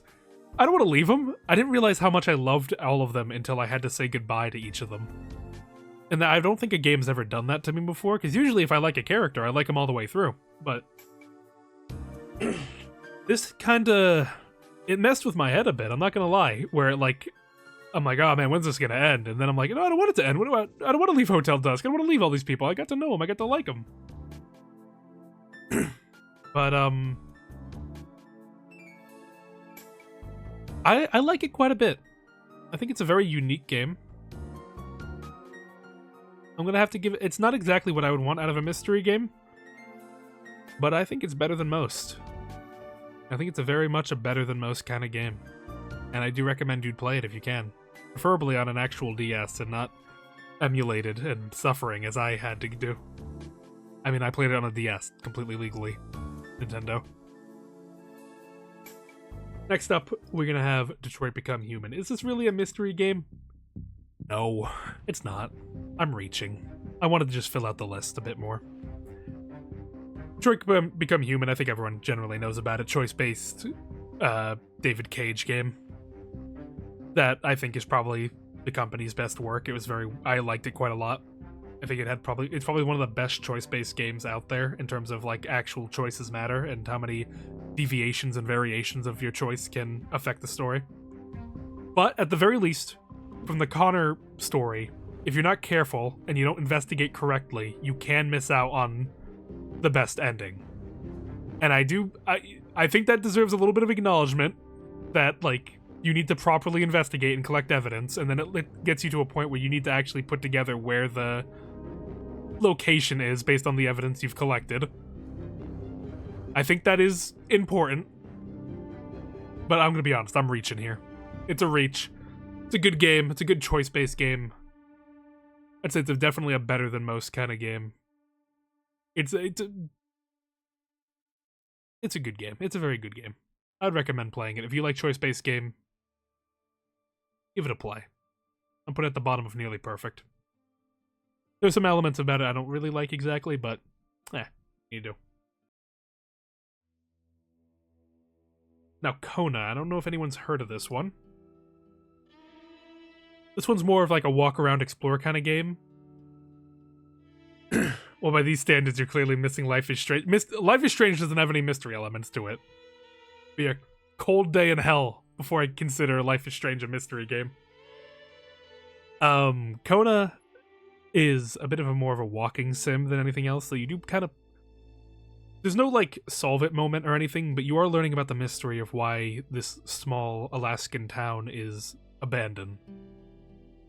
You walking around, exploring everyone's houses, using it to solve little puzzles and information along the way that gives a better, like, overall view on what happened in this town and what is going on in it. However, I ended up finding it kind of dull. There were elements about it that I thought were cool, and the use of Native American folklore is interesting. And I like the... Oh, the song kind of goes hard. Hold on. I gotta turn it down a bit. But, like, solving what happened in the town was generally interesting. I don't think it is as good of a mystery game as I would have liked. But again, I feel like I'm unfairly judging some of these because I dragged them in and declared them a mystery game against their will. So, I'll do it an average. It's an average game. It's okay. But between Case Cracker and Detective Grimoire. Okay, now this is just a psychotic one. I just remembered it while I was making the list. Did anyone ever play any of the My Sims games growing up? I think there's like My Sims Kingdom, or just My Sims in general. My Sims Underground, I believe, was one or something along those lines. I played one called My Sims Agents, and I replayed it over and over and over again. You were like a secret agent, and you were like solved mysteries and stuff, from what I remember. The only one I really remember is like a Yeti case or something.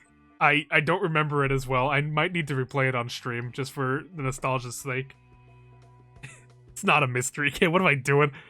I don't know. Just something about it. It possessed me. It wanted me to talk about it.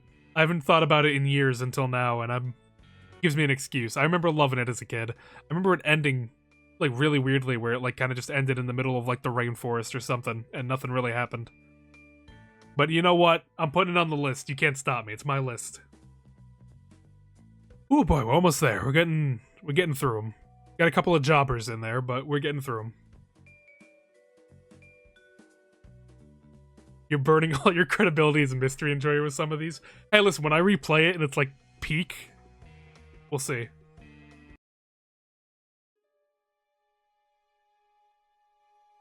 And next up we have Murdered Soul Suspect, another victim of Square Enix dropping random bangers out of nowhere and then disappearing off the face of the earth. They love doing that. They did it with Sleeping Dogs, did it with Murder, they did it with Paranormosite, did it with Centennial Case. They just love shadow releasing games. Well, Murdered Soul Suspect, you follow a detective that's just been murdered in the town of Salem. And the setting has been interesting as it goes over the Salem witch trials and all that involved with it. I remember, I believe it has a mystery element similar to the Sherlock Holmes games. It had a, like, sort of like, you'd have to go into a room, reconstruct the scene, and, like, logic out how a crime played out. I wouldn't say it was completely, like, mystery-based. It was more of a 3D adventure game. You have to kind of, like, avoid demons and stuff and, like, hide between... Survival horror would be better. But there are mystery elements, and I remember I did quite like the mystery of it and the story and how it played out and the elements that led into what the case was overall, though I do think it had a weaker ending. I do remember enjoying it for the most part. I think it might be low average, though. From what I remember of it, I don't remember it well. Maybe it needs to be a need to replay, but from what I remember it was a completely average game. It was alright. I liked it. I liked the setting. I thought it was unique.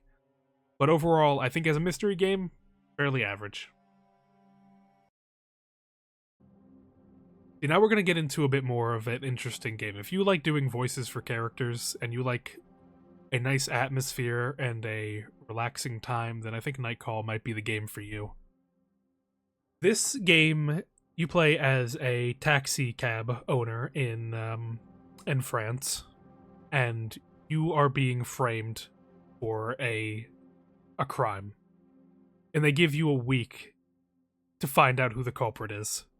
And you use your position as a taxi cab driver to investigate suspects of interest, get information out of them through choice-based dialogue, and collect evidence along the way that will help you slowly piece together who the culprit you're actually looking for is. You have like a crime board at home, and after every shift you go back and you add new evidence, you get to the board and slowly put together what you, the profile of the killer, and then you make an accusation based on the passengers.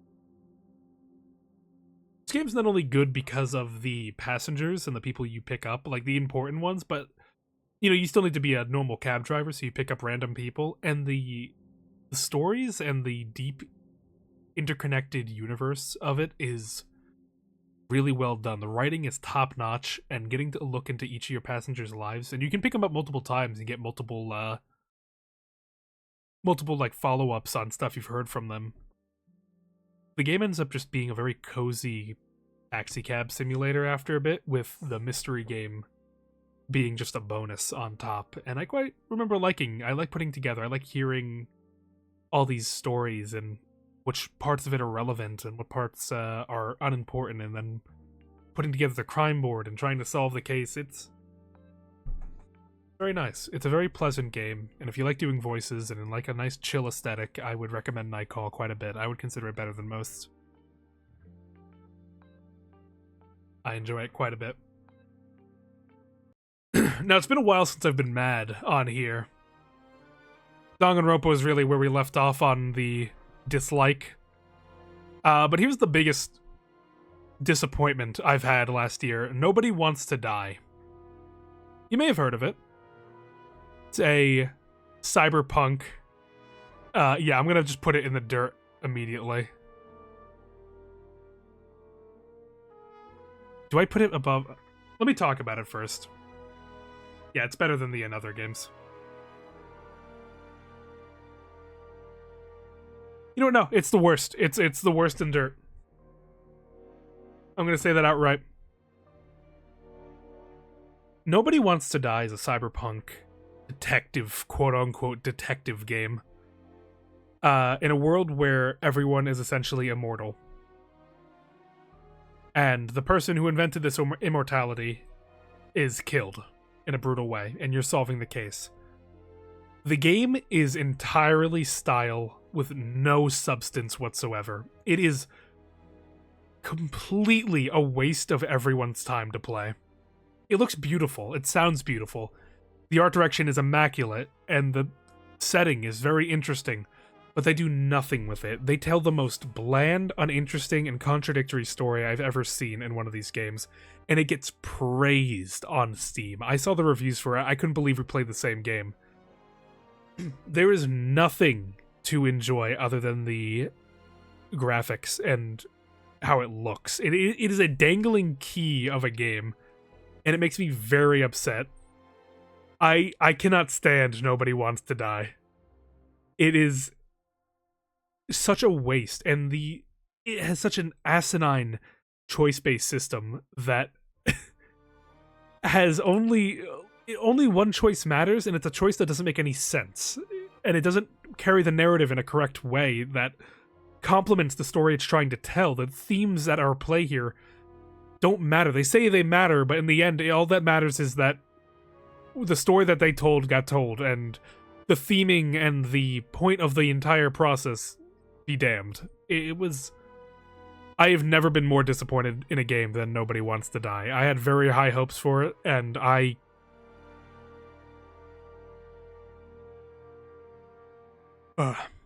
just couldn't believe it when I played it.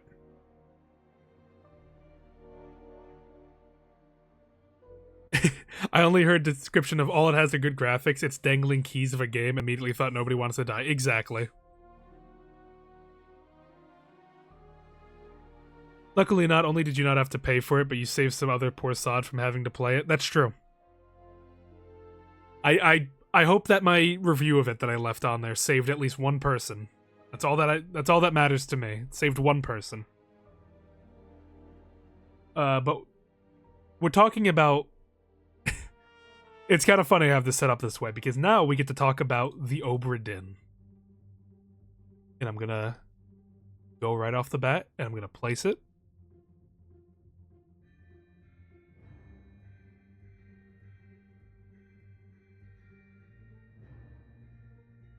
Return of the Obra Dinn is a peak mystery game, and even if you don't like mystery games, you should play the Obra Dinn. Please go play Return of the Obra Dinn. I have never seen a more unique mystery game in my life. For the general synopsis of it, you are a insurance agent, I believe. Some kind of insurance agent for the East India Company, if I recall exactly. And you are to investigate a missing ship that is returned with none of the crew on it. The ship is the Obra Dinn, and you are given a unique object to investigate and figure out what happens. You're giving a list of everyone that was on the ship, and you need to assign the fate. You need to figure out what happened to everyone on the ship Every single person on that list, you need to figure out what happened to them. And the way that the game is set up, it doesn't tell you who's who. You need to use context clues. You need to use, like, oh, he's wearing this outfit. That means this dude is a first officer of the ship. That means that is this person. It is one of the best logic games out there, and the mystery and the way it unfolds is second to none in what I've seen for like I said, if you don't like mystery games, you'll like Obra Dinn still. It is such a unique experience that it can't even be considered a mystery game. It is its own genre of mystery game. I have never been more impressed and enamored by a game quite like Obra Dinn. It's just such a shame. And this is made by the person who made Papers, Please, by the way. So you already know it's someone who already has a unique outlook on game development. The most recent game they made, unfortunately, was for like a console that only makes like 8-bit games or something. Like, it was, I'm gonna have to say Lucas Pope did miss by deciding to make a game exclusively for some console that no one has bought. That seems like a miss to me, to be honest. I would not consider anything on that console a real game. But do yourself a favor, go play the Obra Dinn. You will not regret it.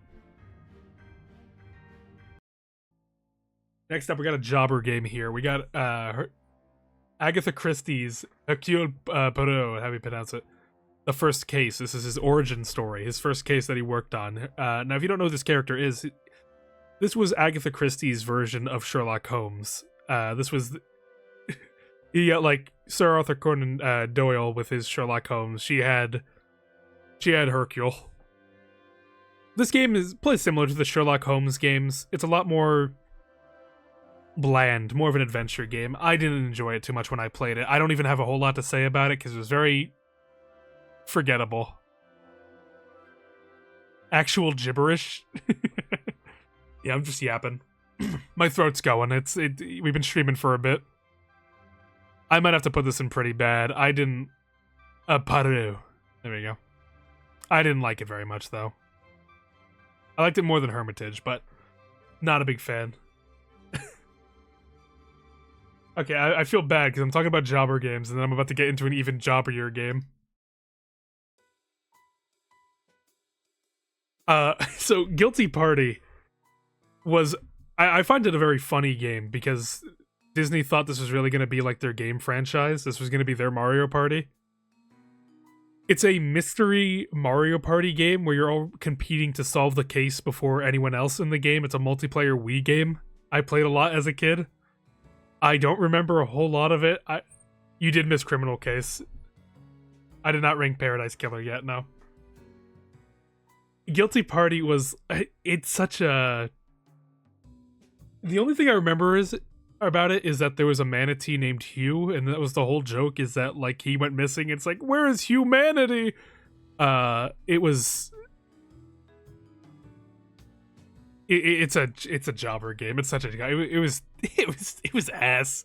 It was such a bad game. I played it a lot, though. I kept replaying it as a kid. It's such a jobber game. I don't even know why I put it on the list.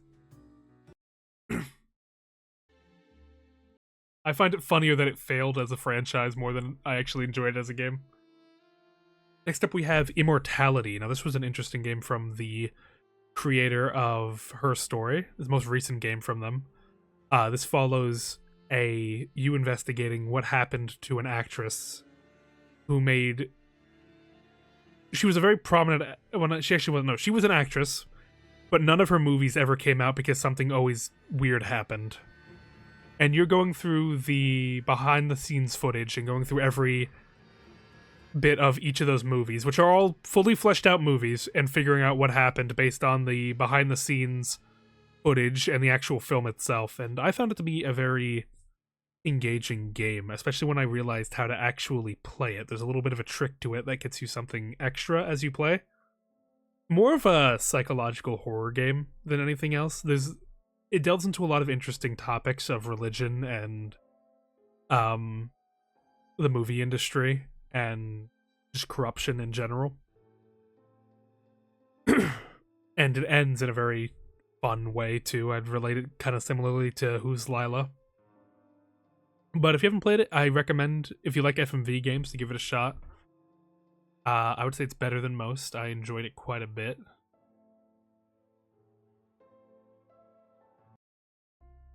Okay, next up we have an actual mystery game. We're good. We have an actual mystery game. We have Scene Investigators. Now, hold on 1 second. Oh, just that. Okay, sorry, I got an at for something. Now, Scene Investigators is an actual mystery game. This one, I mentioned it before when I was talking about the Stella Porta case. You're pretty much going to be going into crime scenes, and it will show you the scene, have a set amount of questions you need to answer before you leave, and you need to solve it based on visual context clues and logic. Now, the thing is, I like what Scene Investigators could have been. You have the tutorial case, it's very basic, but it was interesting, fun enough. The best part of Scene Investigators is the second set of cases that tells a overarching narrative that is engaging, tragic, and heartbreaking, and just some really good mystery storytelling. And then the rest were just kind of basic, like, oh, what happened in this room? And there were a couple, they were good. There's nothing that was, like, bad, but a couple of, like, once they got later on, then you had, like, it was too confusing to actually make a logical assessment of what was happening in a given scene, and it kind of just floundered by the end, where you do the last case, and you were like, that was it? That was the grand finale? It was just, that was very easy. That was simple. And I think it's a shame, because this game could have been really good, and we got a glimpse of how good it could be. And instead, we just kind of got left with a bit of an average mess. I would still rank it pretty good. I still enjoyed my time with it. But,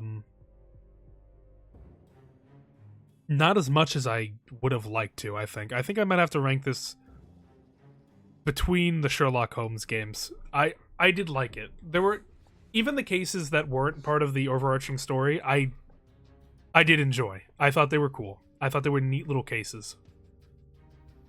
But unfortunately, that just wasn't the majority of the game. Next up, we have Apprentice, the magical murder case. This was a random game I found on itch.io. It's free to play. You can go play it right now. It is a bullet hell Ace Attorney game. You are some form of... It's been a while since I've played it, so I might be a bit hazy on the details. You play as like a wizard on a train where a murder has happened. Everyone has almost stand-like powers, and you need to go from person to person interrogating them. I think there's like a present evidence feature to it, but all I really remember is that every person you need to fight via bullet hell. And I remember the final boss was so unbelievably hard. I was there for like an hour 30 trying to do it. But I remember really liking it. I remember being very charmed by it. I remember being very interested in what it was, even if it was very simple. It was a fun little itch.io game. It was, I'd recommend. I can't remember a whole lot about it to really give a full review, but I remember enjoying it. So I might put it, I'm gonna put it here. Give that a look if you're in the mood for it.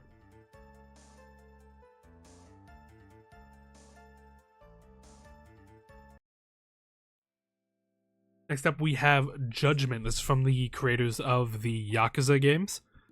This is their sort of spin-off series where you follow Yagami, a ex-defense attorney turned private eye. Now, this game is mainly more of a Yakuza game than a mystery game, but there are mystery elements, and there is actual presenting of evidence that does happen occasionally in the game, so I'll count it. And I like the mystery in it quite a bit. Not as much as the sequel game, but we'll get into it. So you play as Yagami. You're investigating a case where bodies are turning up without eyes, and investigating a serial killer known as the Mole. Along the way, you meet a lot of characters, get involved in the Yakuza as usual. Take on side cases where your logic needs to be put up to the test to solve little puzzles and investigations. And I'd say, like, it's very similar kind of to... what like kind of similar to Murdered Soul Suspect in a way, where you're kind of just walking around solving problems and then also doing side missions, though it's more action than anything. But I found the characters a lot more charming and interesting in comparison to the Yakuza series, to the point where I very much enjoyed the story that was being told, and I think it's quite good. I quite enjoy the mystery, and if you are a fan of the Yakuza games, I think you should give it a play. I'm gonna put this pretty high. I like this actually more than AI. I like it a lot. Very good story.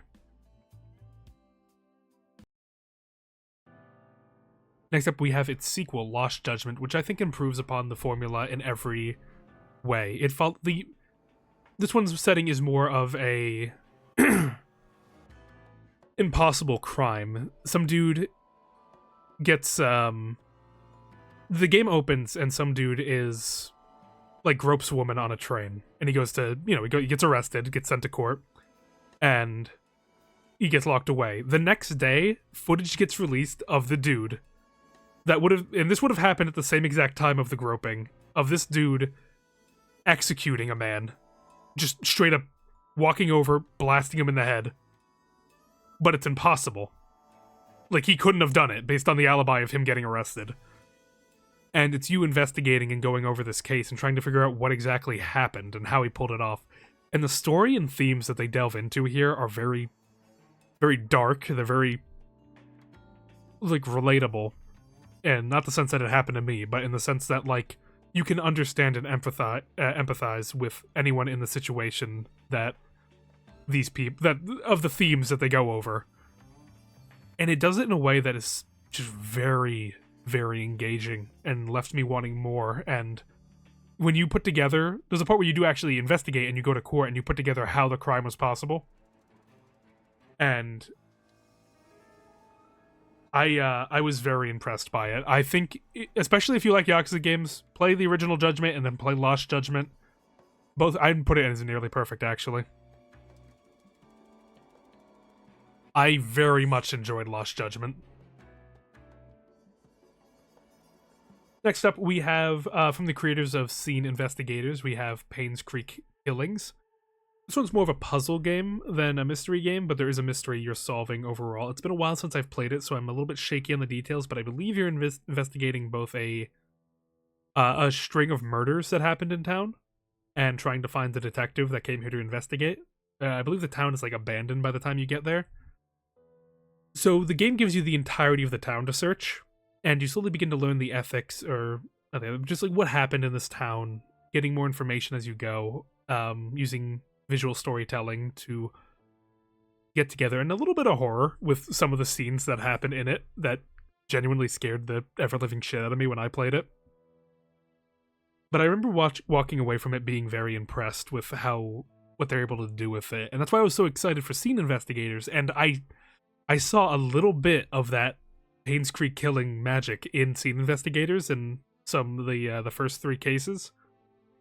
But I think Payne's Creek Killing is an overall more focused and enjoyable experience than Scene Investigators, so if you were to play something, I would recommend giving this a shot. It was very enjoyable. It's probably not too much on Steam, if I had to guess. Yeah, I'm gonna put that high. Might even put that above Latent Mystery Room. Very good game. Liked it quite a lot. Next up, we have The Wolf Among Us. This game, I don't think it really needs much of an introduction. I think everyone's heard of this game. It's a Telltale classic. I would argue that this game is beloved more than the original Walking Dead game, due to... Though I know that's, like, objectively not true, but The Wolf Among Us left a very big cultural impact when it came out. It was... I mean, people were already on the Telltale train by that point, but Wolf Among Us was... Though it isn't the original project from them, it felt like their first original project. And the style and story resonated with a lot of people. Even if it was just a classic Telltale game, your choice don't really matter, but makes you think it matters. But the story that unfolded, the gritty noir style of Wolf Among Us has more respect as an IP than Walking Dead does. I'd agree with that. I'll be honest, I don't remember it well. Maybe I do need to replay it. Maybe I do need to give that a replay. I think I might put that in need a replay, because I don't remember it as well as I like. I remember the ending, like bits of it, but just because of how much of a big set piece they do in that. And with the next game apparently coming out soon, supposedly, it's like the Dead Island 2 of Telltale. I'd like to see where the series goes. I'm more interested to see if Telltale still has it after being destroyed and reformed in some weird homunculus. But I'm interested. I want to see if it's got what it takes. Okay, next up we have the certified quality mistake random game no one's ever heard of. We got 2 of them back to back, actually. This game is called Touch Detective, and my dad found it in a parking lot at his work, run over by a car when I was a wee lad of 10 or 11, maybe even 9. The game follows the daughter of a famous detective family, and her getting up to her misadventures with her friends and her loved ones. And it's very cute, it's very adorable, and I like it quite a bit. The cases are always very ridiculous. Like, the first case is that someone is stealing dreams in town, and you have to investigate who's doing that. I think the next one is that like people like creatures are living in the ice rink. And the final case is a murder case of one of the fleas in a flea circus. All the cases are absurd in that way, but each of them are very. Well, it's more of a point and click game than anything, but I remember being such a fan of them. Apparently they're made by Atlas. I didn't even realize that until I'm looking at the cover right now. But I loved them growing up. I thought they were very cute games. I thought they were very charming, and I will be playing them again on stream. I will be putting them both in Need to Replay because I can't give a fair assessment of either. Actual schizo nightmare of a game. No, they're cute. I love them. Now, Touch Detective 1.5, this one I don't remember as much for as I did in Touch Detective 1. All I remember, I think they go to space at some point at the end. I think they have to fight like aliens or something. I don't remember exactly what happened, but I feel like that was the plot point. I think there was a train murder or theft of some sort. But and I know there's like the actual Touch Detective 2. It came out on the 3DS and it never came to the West, but someone did do a fan translation, which I'm gonna play through. I'm gonna do it. I think it deserves it. I need to replay these games and re-experience my childhood through them. But I can't, like I said, I can't give too much of information regarding it because I don't remember. This is The Police. Now this is more of a management game. A simulator game, a police management simulator game, but they do have mystery elements. You do get sometimes sent out on investigations in which you need to use logic and witness testimony to put together a timeline of events before you can catch the culprit. I love this game. I don't know why I love it as much as I do. I don't even know how I found it, but it's relaxing in a weird way. Just, sending cops to go deal with crimes and battling the corruption, becoming corrupt maybe, like balancing your criminal life with your police life, trying to get enough money to get out of the game by the end of the game. It's fun, and both of these games are pretty similar. I think The Police 2 had a bit more in the terms of mechanics. It actually had like a XCOM-like battle mechanic in it. But they're both pretty good. I would like you, if possible, I would recommend you play these games. I think they're neat. Put them up here.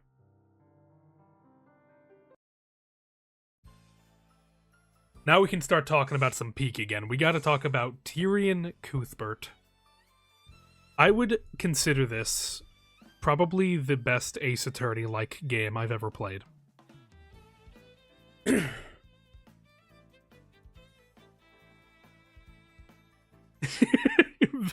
Listen, he was fine. He could drive. Tyrion Cuthbert is D&D meets Ace Attorney. And it's done so well. It's not done perfectly. I need to criticize it. It's not done perfectly. But it's damn well near perfect. It would be... I think the weakest part about it, unfortunately, is its case 3 is pretty unremarkable. I'm going to put it up high. I think it's very good. The characters are very good. The writing is very good. The setup and the story and the antagonist and the general gameplay is very good. You'll talk about Cuthbert? That's fine by me. Yeah, hop in whenever you can. But Mr. Cuth, if you like Ace Attorney, play Tyrion Cuthbert. That has my seal of approval. If you like D&D and mystery, seal of approval. The characters and the characters and the mechanics at work here are very good. They introduce a new mechanic referred to as the Eye of Horus. And that makes it so whenever you talk to someone, you have a bit of a mini game of you trying to get understanding of their personality so you can better accurately like deal with them and talk to them and extract information from them. It's sort of like how Great Ace Attorney introduced the Great Deduction to make investigations more fun. Tyrion Cuthbert answers their own way with like cool magical elements that make investigations more than just text on a screen. They make them fun mechanics, and I genuinely really enjoy everything that came out of Tyrion Cuthbert, even the parts that I thought could have been better. And with the new game on the horizon, I really do recommend that you do give Tyrion Cuthbert a chance and experience that wonderful game as it is.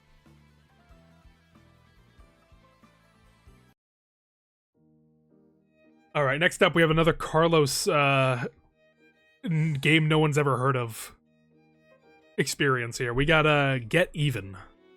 Now, when I first saw this game, I didn't even know it was a mystery game, I'll be honest. This was the first game I think I ever like found in the wild and saw a trailer for. I'm like, that looks cool. I want to learn more about that. I believe it's a Bandai Namco game, actually. But the only thing I saw of this game is the corner gun, which is a gun you get that lets you look around corners and shoot people, and I thought that was cool. And I'm like, I want to play that game. And I didn't expect it to be a cyberpunk hellscape mystery game where you're trying to figure out who you are and why you have been kidnapped by like Jigsaw, essentially, and put in this situation. And as you go through the game, it's more of a shooter in some cases, but you have little choices along the way that can affect the story, and you can find evidence hidden around that will be put on an overall crime board. And you slowly put together why you're here and why you're being punished the way that you are. And the story always stuck with me. And I wonder what the studio does now, because it was cool. It was neat. I don't think it was like amazing or anything. I wouldn't buy it at full price. I don't know what full price for it is, but I'd recommend it on a sale. I thought it was cool. I want to make it's an average game though, honestly. I put it above Case Cracker. Neat game.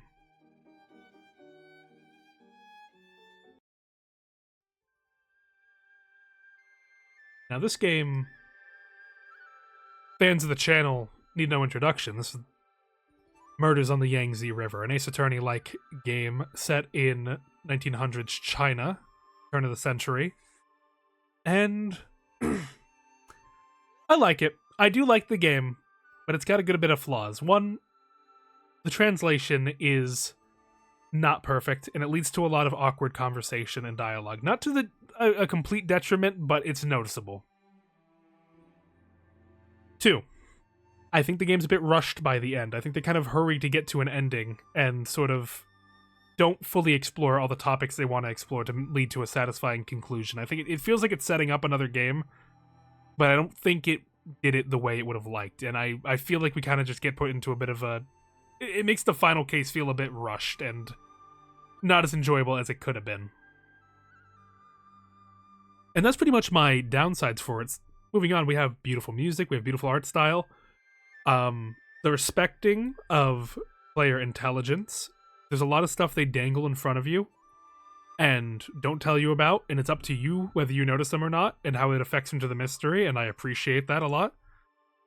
They like to switch up mechanics a lot. There's not like a set mechanic for the game. They kind of switch it up based on a case-by-case basis, so you're always kind of kept on your feet as to what they're going to throw at you next or what you're going to do next. An interesting story regarding an overarching case that keeps you kind of intrigued until the end. There are a lot of solve it moments, and as Same said in chat, it has the solve it moment where it puts a impossible crime in front of you and gives you all the puzzle pieces and says, go on, how did this happen? And I've never felt more flabbergasted in my life looking at that and trying to figure out how it happened. It was very freeing and fun to see that the game trusted me that much to just say, okay, how'd the impossible crime happen? It was neat. It was very neat. I respect it a lot for doing that. But the characters itself were very remarkable. I liked Shen Chongping quite a bit. I think I'm pronouncing that right. And Fu were very fun. They were fun to banter off of. The very serious detective and the goofy assistant with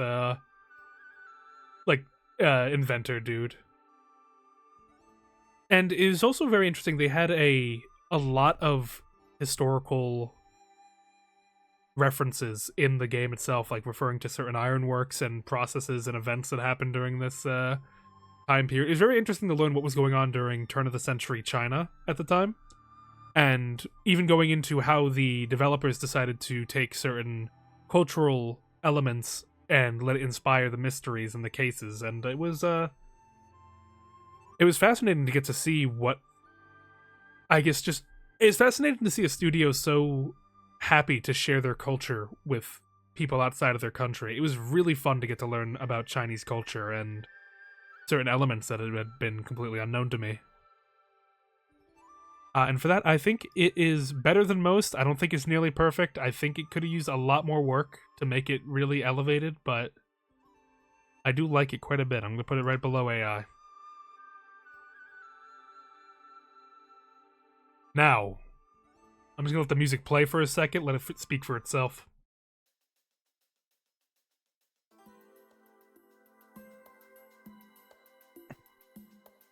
The big one. The big kahuna. Hold on, let me share my screen for you. Oh boy, Paradise Killer, my beloved.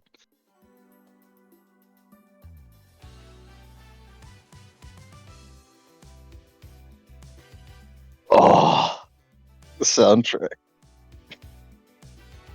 I don't know if you care, but you're the lore right now. Ah, it's fine, I don't care.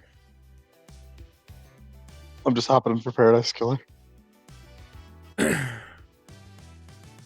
Wonderful. You want to start on this? Yunes, have you played Paradise Killer? Yeah, I adjusted same, don't worry. Paradise Killer is the middle ground, I think, that can save Danganronpa players. I don't think they can be saved. I think they can. Because I think there's an appeal to Paradise Killer that Danganronpa players would like, and then they can experience like good content and seek that out in the future. Danganronpa players don't deserve Paradise Killer. Sum it up, Paradise. I'm brave enough to say that. Yunes, I think you would legitimately like Paradise Killer. I think anyone would like Paradise Killer because it's a great game. What is Paradise Killer, you may ask? It is a vaporwave, unique Lovecraftian horror mystery game. A murder at the edge of a dimension. It is a purely unique world run by unique laws and physics and filled with some of the most unique people and characters I've experienced in a game. All put together with a beautiful soundtrack. In terms of gameplay, it's kind of a open world-ish. Basically, this island where everyone had been living has been evacuated while you're investigating, because they've moved on to the next island. Yeah. So you're going around collecting clues and like, different currency for upgrades, and so you can move around better. And also interrogating some of the remaining suspects. Yeah, the entire island has been evacuated because it's going to be destroyed soon because of the crime that happened. The crime to end all crimes, they call it, I believe. Oh, geez, sorry, hold on. So Yeah. good. I'll start hitting. Yeah. But you are a disgraced figure in this community, and you are brought out of containment just for the sake of investigating. You're referred to as the investigation freak, I believe. Yeah, that's the exact term. And you are solving a murder at the end of the world. You are trying to figure out what happened, and you have the entire island at your disposal open. It's kind of like a Metroidvania where you get upgrades and are able to investigate more, but the entire island is open to you to explore, and you make the call when you're ready to like confront the trial and say who did it. It is completely on you to decide when you do this and when you want to make your case, and the openness of it makes it so just like you can go in there and completely get the wrong person, but if you have enough evidence to back it up, they'll accept it. The game is tailored in such a way that it leaves you completely to your own devices to solve this case, and I respect it completely for it. All the characters are fascinating and interesting in their own way. The world is weird and zany, and it's so cool to get to learn about this Lovecraftian culture and their values and dreams and belief. And it all is just put together with a just amazing mystery and story that leaves me thinking about it to this very day. I want to play it again now, actually. I might do it again. I might do it for stream. It's been a while since I've played it. I might do it for I think if I were to play if you were to play Paradise Killer on stream, or at least if I were to try to hypothetically, even though I don't, I would probably just like run through, grab all the extra goodies off stream just so that I could go pure investigation mode. Oh yeah. I know I couldn't help myself from grabbing crystals if that weren't the case. Yeah, it's an addiction. But no, Paradise Killer was. I guess 2019 was I guess it would have been 2020, but I was finding bangers on the Nintendo eShop, man. I found Tangle Tower and then I found Paradise Killer after that. It was Wild. Back-to-back bangers. I'm gonna give Paradise Killer a seal of approval. If you've not played it, you deserve to play it. You owe it to yourself to play it. Where do I rank it though? This is true. Does it go above or below Obra? I think it's touching Obra Dinn no matter what. Yeah, it has to touch Obra Dinn. I think it's below. I think Obra Dinn has a bit more in terms of a mystery game. I think it has a bit more going for it. But they're close. Yeah, they're practically twins. But This is fair. go play. Go kill Paradise player. Paradise has been killed. Go solve who did it. That is the tagline of the game. Paradise has been killed. I believe, right? Yeah. And now they're making like a vending machine game, and I'm pissed.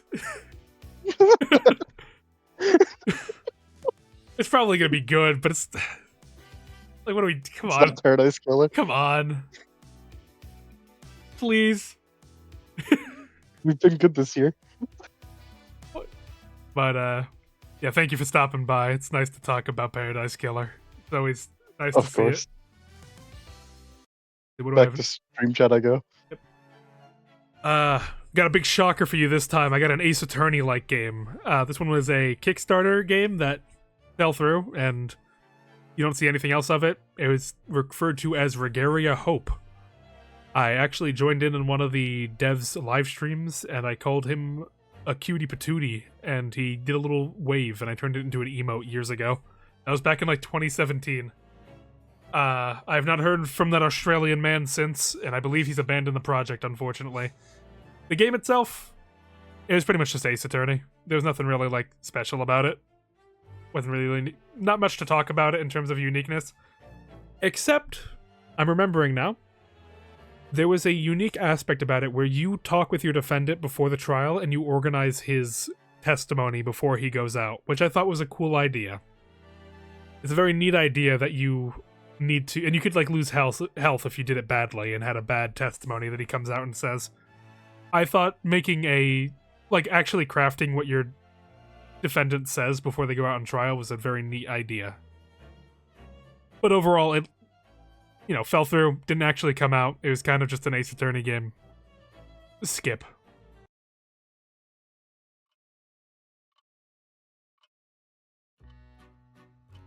Now, who in here likes a good horror game? Because I have for you Paranormasight, one of the best visual novels I've played in a long while. The Seven Mysteries of Honjo is more of a folklore game than a true mystery game. There is a mystery.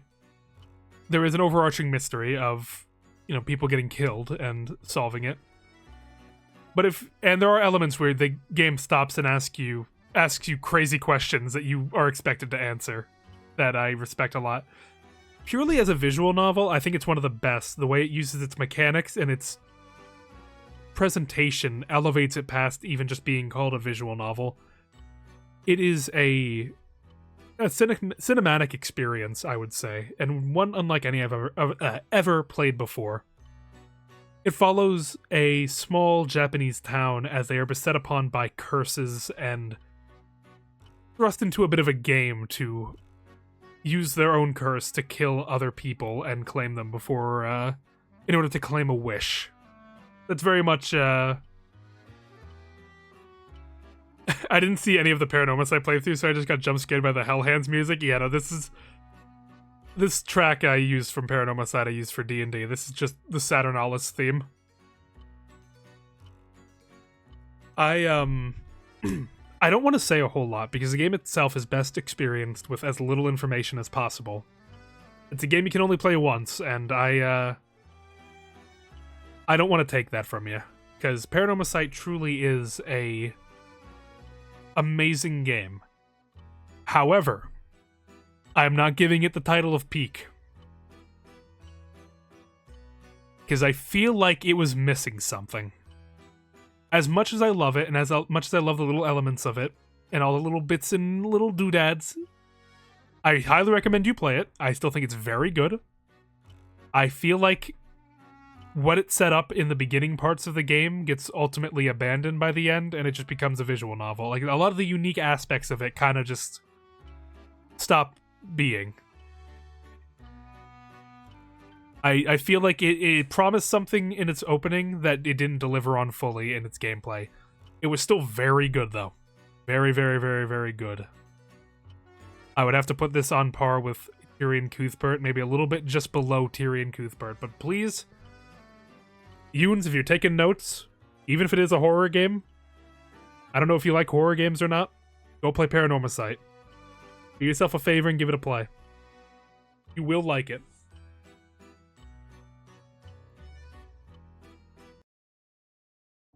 Next up, we have another FMV game. This is Telling Lies. This is from the creator of Immortality and Her Story. This one is following a bunch of cam footage from a lot of people, from 4 different people's computers, and putting together a story on what happened between the 4 of them. Pretty much just, not really much more to say. I'd say it's a little bit more entertaining than Her Story, but it's ultimately the same deal. Just looking through footage, getting a story told to you, slowly putting it together piece by piece. Nothing crazy. Nothing super crazy. I'm not good at scary, but may attempt in the future. Trust me, you'll love it. But I'm gonna move on past this one. I'd just be repeating myself if I go too much into it. Now, this next one's a bit interesting. We have... I wonder if we can do a drinking game. How many times do I say interesting during this stream? This game initially was a mod for Skyrim. It was a mod that was... it was a mod for Skyrim where the concept is about the same. You enter a town where no sin can be committed or the world will be destroyed. The town will be destroyed. The catch is that you have an ability to go back in time, so it's a time loop game. Every time you fail, the world gets destroyed, you reset the loop and go in again. If we drank for every charming, we'd have experienced liver failure 2 hours ago, yeah. I'm not good with my words, I'm just good at reading them. But Forgotten City, eventually they decided to make it their own game. They took it out of Skyrim and they polished it and they made the idea their own.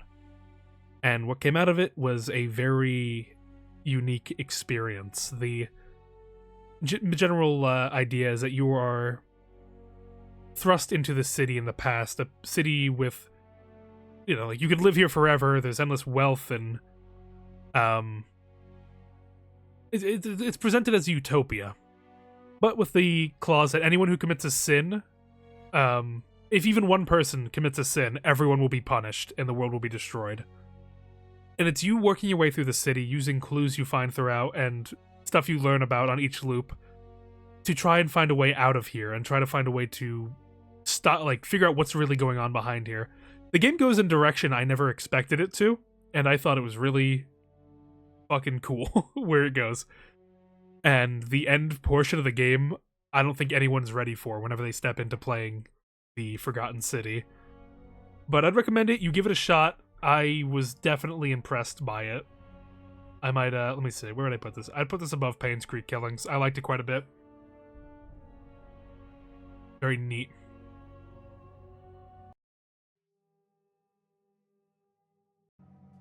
Next up, we have the Sinking City. Sinking City is from the devs that brought you Sherlock Holmes, though this one is with a more of a Lovecraftian twist, which I say them having a Sherlock Holmes game with a Lovecraftian twist. This one I enjoyed more than the Sherlock Holmes games. I like the idea of walking around this sinking city, having to go between newspapers, the town records, and halls to put together cases and put together what happened using logic and the Mind Palace. And obviously, I mean, look at me, I'm a big fan of Lovecraftian themes. But did someone just go flying across the scene? What did I just see? What was that? Who just went like flying, or who got like dragged up to the top of the thing? But overall, like, this might not be your type of this might not be your type of game if you're not into the Sherlock Holmes games or horror. It's definitely more of a survival horror action game than a full-on mystery, but there unlike others, there are a lot of mystery game like elements in one. I see my good friend is very excited about a certain game coming up. Give him his permissions real quick. There we go. But Sinking City, I'd recommend you play it. It's probably out of all of them my favorite of the Sherlock Holmes types games, and I liked the little individual mysteries that you had to solve in it. Now, this next game we have for you, it just sucks. Come on. It's an awful game. It's a terrible game, really. I don't know anyone who would want to play this game.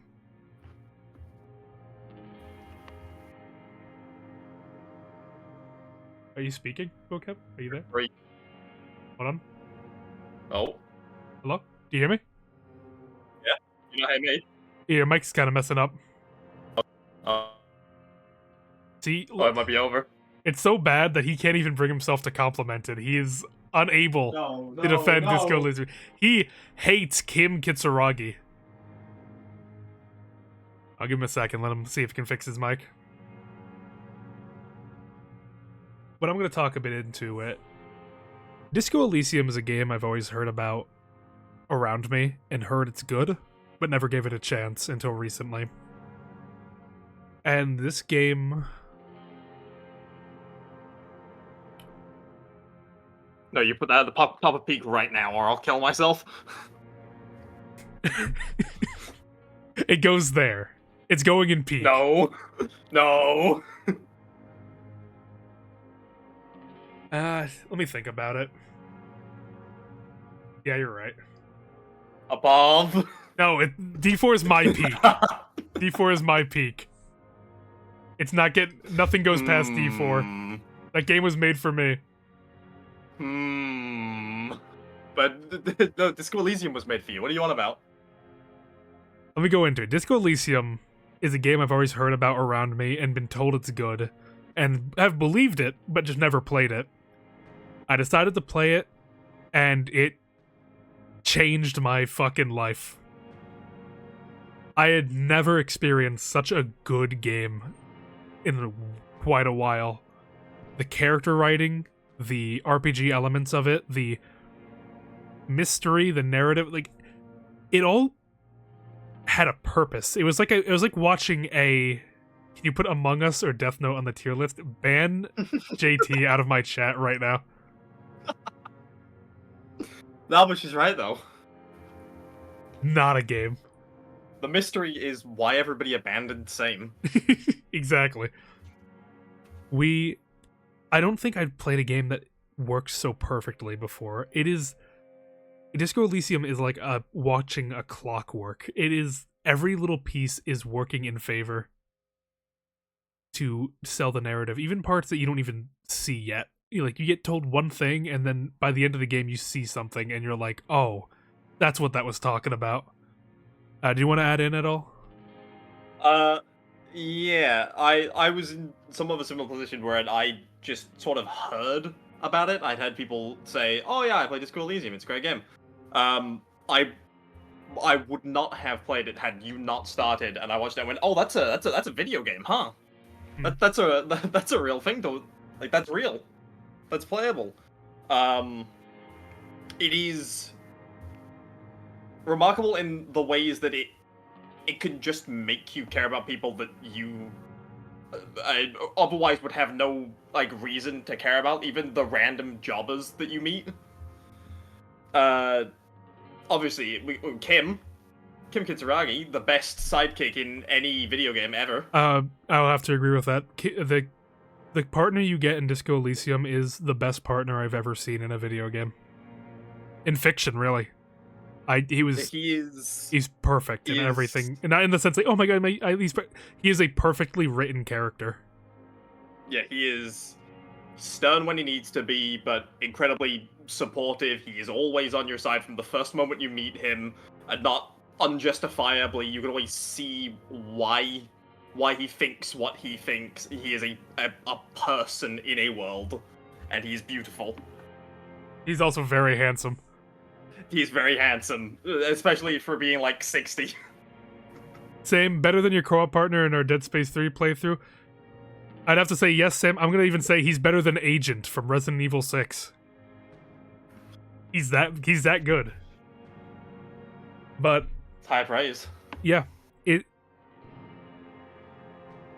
really beating you with the ad breaks, Jesus. You will have 10 ads and you will enjoy them. No, legitimately, if you have not played Disco Elysium, and I have to warn you, it is going to get gross, because living is gross. It is a fine mirror to humanity and how nasty and horrible life can be, and how deplorable and depraved people can be. But on the other end, it's not just about to say living, life sucks. It also plays on the other part, the hope, the future, the tomorrow, the little lights you have in your life, the little moments of joy and happiness that you experience in your every day-to-day life. It so perfectly conveys both a sense of hopelessness and hope at the same time that I've not seen another game do quite as well as this.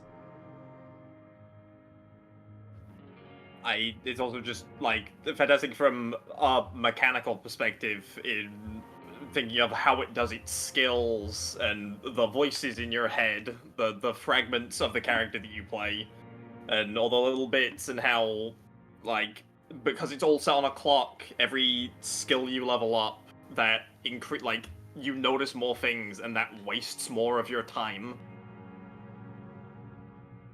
I don't think I felt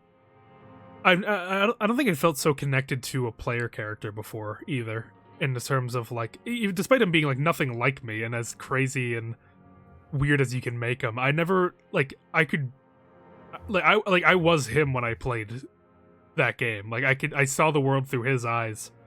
I felt the things that he felt. Because you have become responsible for this individual. Yeah, it's like you become a parent when you start playing Disco Elysium, and you're guiding your newborn on the right path, or maybe not. You're gonna push him into traffic. Yeah. There's so much to say about this game, but it is the most human game I've ever played. And I don't think anything is ever going to be quite like Disco Elysium ever again. We can only dream. I've heard some people say that a game called Citizen Sleeper is very similar. I've not played it, but if it's anything like Disco Elysium, then I mean, gotta give it a shot. Gotta take a That'll look. be a video game. Yeah. I just urge you. I'll take this moment of the video. I didn't even talk about the mystery elements of it. Just play Disco Elysium. Just do it. Even if you've been waiting to play it, if you've been thinking about playing it, don't hesitate. Play it and experience one of the best labors of love I've ever seen in a game. I don't think there'll ever be a game like Disco Elysium, and I don't think there should be another game like Disco Elysium, because they already did it. Anything else you'd like to add? I love Ken Kitsuragi. That's my boy. That's my boy. My boy. No, yeah, I forgot we were supposed to be talking about mysteries. Detective game. I love detective games, but let me move on to the next one here. I'll be back for a while. Next up, I have for you Thaumaturge. This is more of a RPG than a proper mystery game, because unfortunately you don't really solve anything. You kind of just walk in the direction of evidence and collect it, and then it forms together connections in your head, and then you go and deal with it. I give it a chance. I streamed a couple instances of it.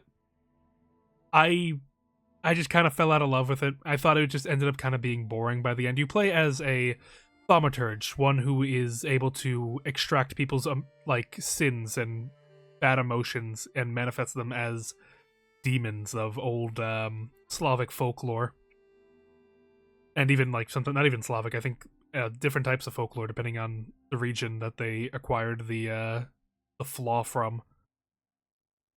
And it's you going over the story of your father passing away, and you collecting his records and learning about his history as a thaumaturge and investigating the various cases around your hometown in during the Tsar's rule of Russia and the political tensions that involves. I liked it for the most part in the beginning, but I felt like eventually by the end it kind of fell off, and sorry, let me preface this. I didn't beat it because I just got very bored with it. I think that is a game for someone. I don't think that person was for me. It didn't have enough there to keep me interested. A lot of it felt like padding and filler content without any real depth or need, and I would have rathered a much more linear experience, but with more detail put into it than the random open world kind of just waste that we got instead. But if you do like the ideas of RPG, obviously the fighting in the game is pretty fun. I feel like it kind of fell into similar pits more often than not, but it was nice to see your character walk over and actually punch a dude and the animation react accordingly, rather than it just being like a basic JRPG swing and then damage number.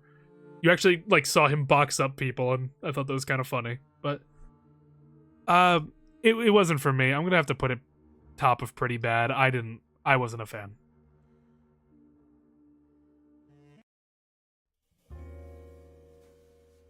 Now, anyone who grew up in the 2010s and had this game, this opening right here probably just sent a lot of people back in time. L.A. Noire. This was my first, like, adult mystery game I would have played, because I mainly played Ace Attorney by this time, but when this came out, I really wanted to play it, because I wanted to be the funny detective man. And L.A. Noire is a very technologically impressive game. Not a big fan of what Rockstar did to the dev team to get it out, but, you know, we're not here to talk about immoral practices in the game industry. We're here to talk about the game itself, and the face tracking technology they had back then and what they decided to do with it was really cool. You play as a detective in the 1940s or 50s, or probably late 40s, probably. Cole Phelps, as he makes his way up from beat cop to detective. Now, the main meat and potato mystery of this game, you go around to crime scenes, collect evidence, write it down, and then you talk to people. The interrogation, yeah, the good old X'd out. It's iconic. Everyone knows X'd It Out, even if they don't know it's from that game. The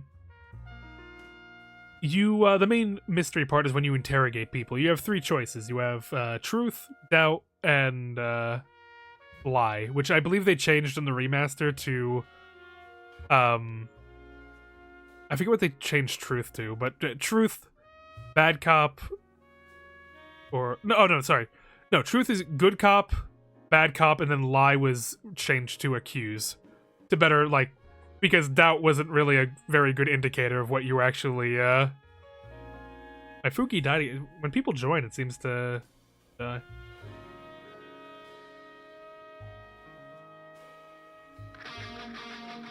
There we go. Yeah, they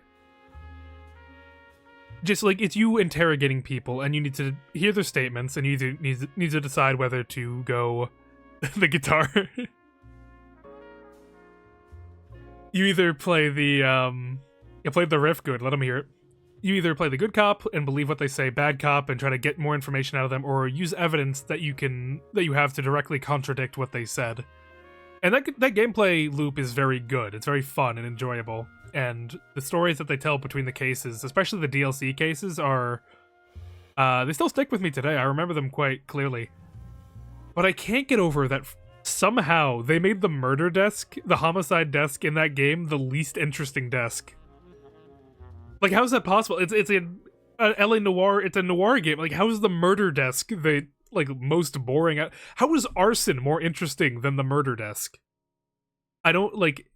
It's like I like the game so much, but I think the homicide desk is like one of the most least interesting aspects of it somehow. And that was the one I was looking forward to the most. I want to solve the murder. I want to solve the case, but they ended up making them very boring and uninteresting, especially with the whole thing that happens at the end of it, but I won't spoil that. I think because it gets dragged down quite a bit, and for me, I would say it's better than most. It's a pretty good game. I would recommend people play it. Not but above Mystery Room. It's fun. It's a fun game.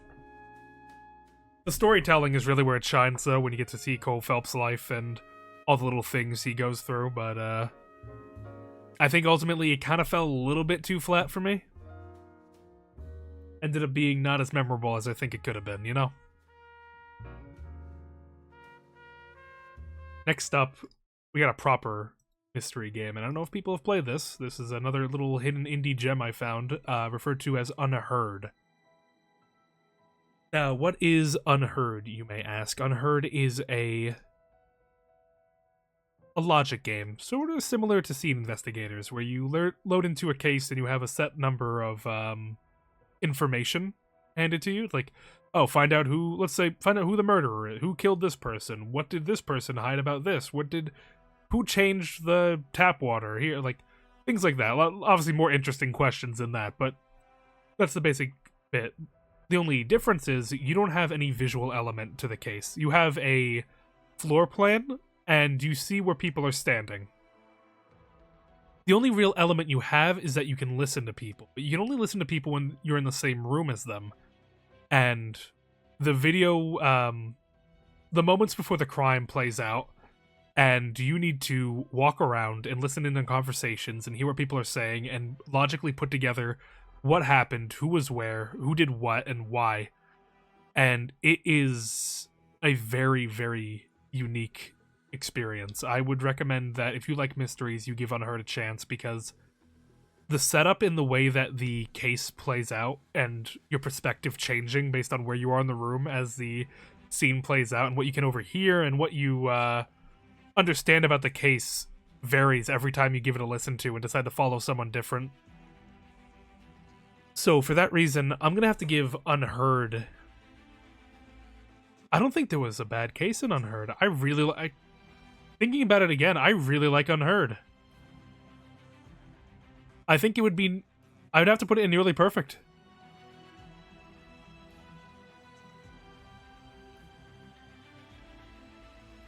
I think if it had a little bit more cases, I would fully be able to recommend it, but the cases that do exist are really good, very unique and different.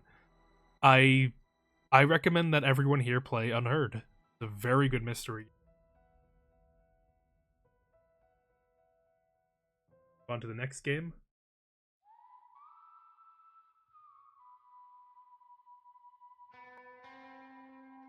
Next up, we have Whispers of the West. This is a multiplayer mystery game that we played for the charity one year.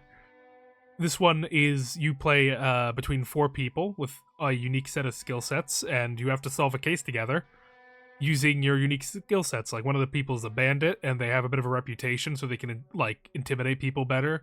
One person's a sheriff, so they have a gun, which is useful in certain situations to get information or get into certain places. One person is a chemist, and they can deal with a lot of interesting forensics aspects of it. And you all work together as a team to try and put together who the culprit is, how and why, and fill out any other questions that the chapter asks of you. We didn't get to play a whole lot of it. It's been I want to say it's been like 2 years since we played it. But I always thought it was fun, and I would like to return to it, especially considering only one person needs to buy it for everyone else to play it. So I own it all. I haven't played all the rest of them, so I would like to explore it again one day. I thought it was fun. I'll put it a little bit above French Crime. I thought it was fun. It's better than most.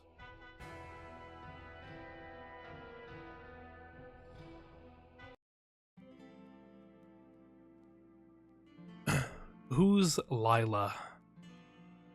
This isn't a mystery game. I'm gonna be honest. It's not a mystery game.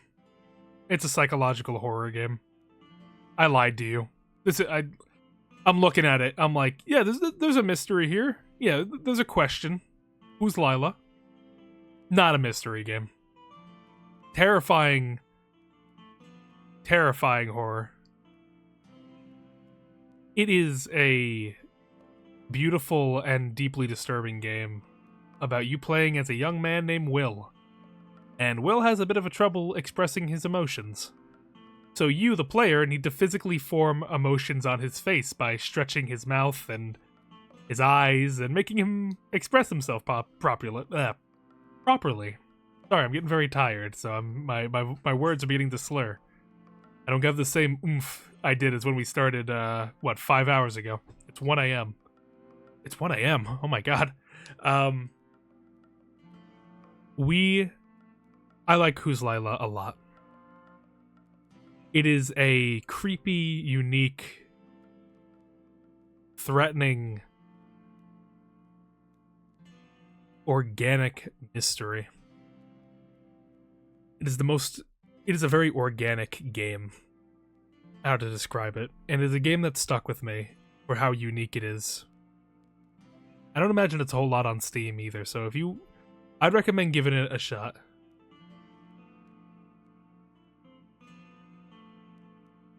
After the first night of play, I ironically had one of the most disturbed nightmare-filled sleeps of my life. Had me wake up in and out of cold sweats for hours. Jesus Christ. Oh yeah, I think I remember you mentioning that, yeah, it is a existential horror game that I recommend that everyone play. I'm gonna put this in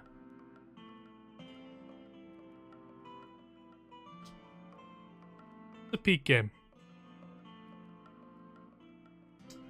I like Who's Lila a lot. For what it is, I consider it very peak. It's a game that stuck with me. Oh, my cat's here. Hold on. Everyone on stream, say hi to Oliver. Come up here, kitty cat. Mwah, mwah, mwah. My cat Oliver is here. Greet him.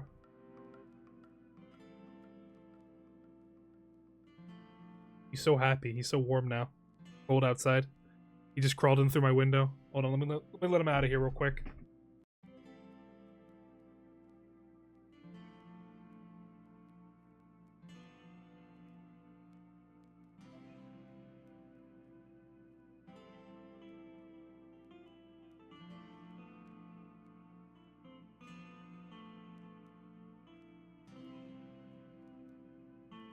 Oliver's gone. I've killed him. He'll never be seen again. But yeah, Who's Lila is go play it. I can't really hype it up as much of the other ones. Just go play it. Go play Who's Lila.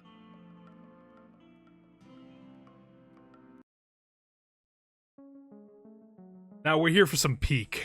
We're here to talk about Of the Devil. What the giveaway is for, Of the Devil. The game that has revitalized my love of mystery games in the common era of the Devil. Hold off on this? I can't change the song in the playlist. I'm hopping in a second? Okay. I'll wait a little bit. I'll give my own little spiel on it. Of the Devil is a cyberpunk mystery game.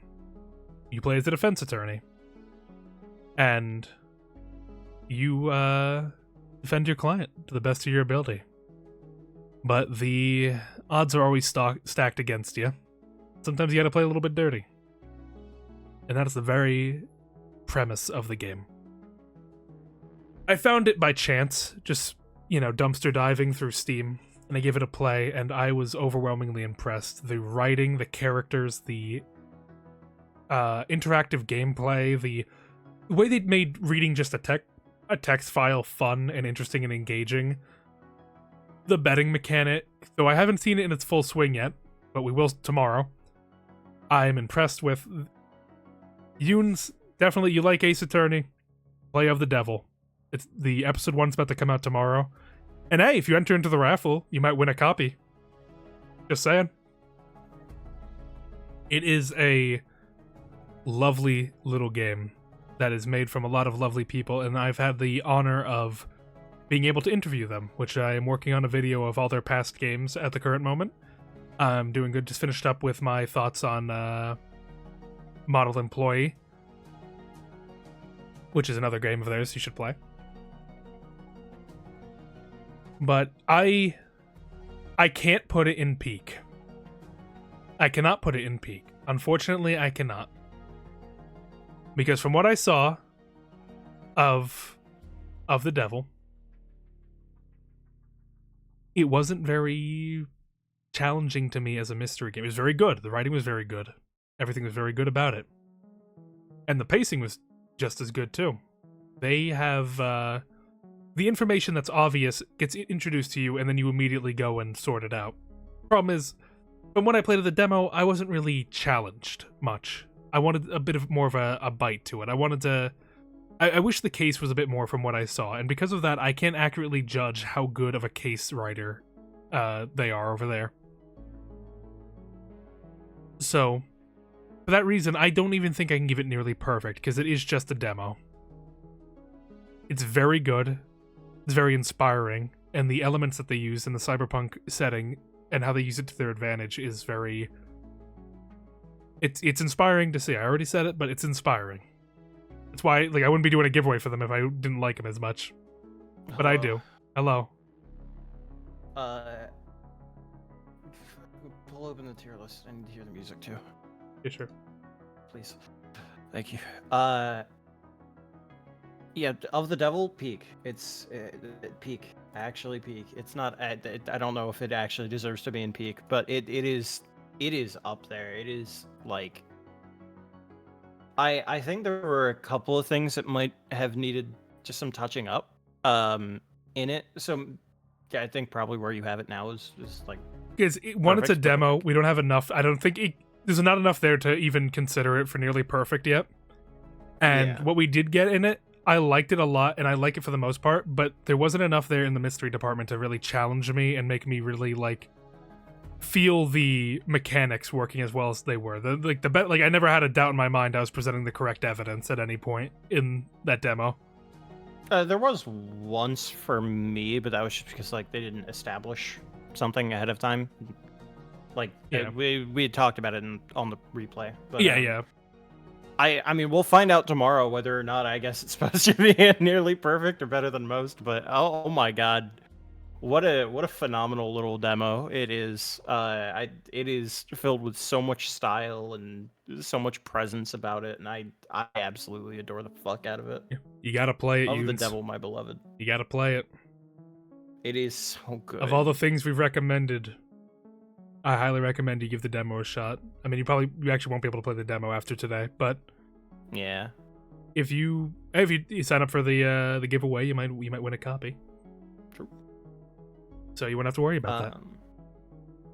Also, I want to quickly touch on Tyrion Cuthbert. Yeah, hit me with it. Just because I wasn't here for it. Tyrion Cuthbert, I think, is like basically the perfect indie game, in my opinion, for mystery games.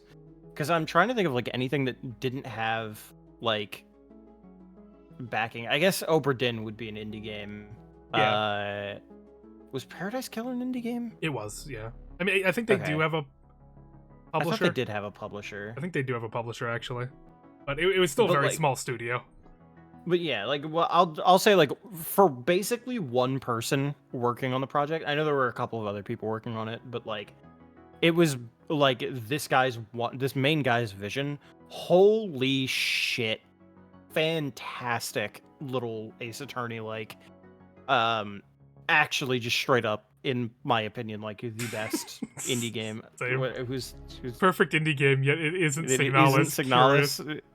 Perfect mystery indie game. Well, hold on. Perfect indie Ace Attorney like is the word garbage that I'll use. Because it is phenomenal what this one person was basically able to do. He's still doing updates for it too. Yeah, like, and the mysteries all worked. Like, aside from case 3, I thought everything was the mystery really in case compelling. 3 still worked. It just wasn't as interesting as the other ones. Yeah, it just wasn't very compelling. Like, it still works, which is more than can be said about a lot of other things. But like, it is so very clearly a love letter to the mystery genre, and also D&D and Ace Attorney, obviously, but like, I'm counting that anyway. That like, you can tell that they actually have like stakes in the mystery genre. And I really appreciate that. I think at one point I had tossed around the idea of like trying to reach out to Mr. Diamondhenge and trying to like interview him, but I suck ass at interviews. I'm not good at them. And so like I just kind of got nervous and I didn't end up doing it, but I would love to pick his brain about like what makes a good mystery game in his opinion. Yeah. Because he very clearly likes the mystery genre. Otherwise, the mysteries would have been half-baked, like most of the Danganronpa fan games out there.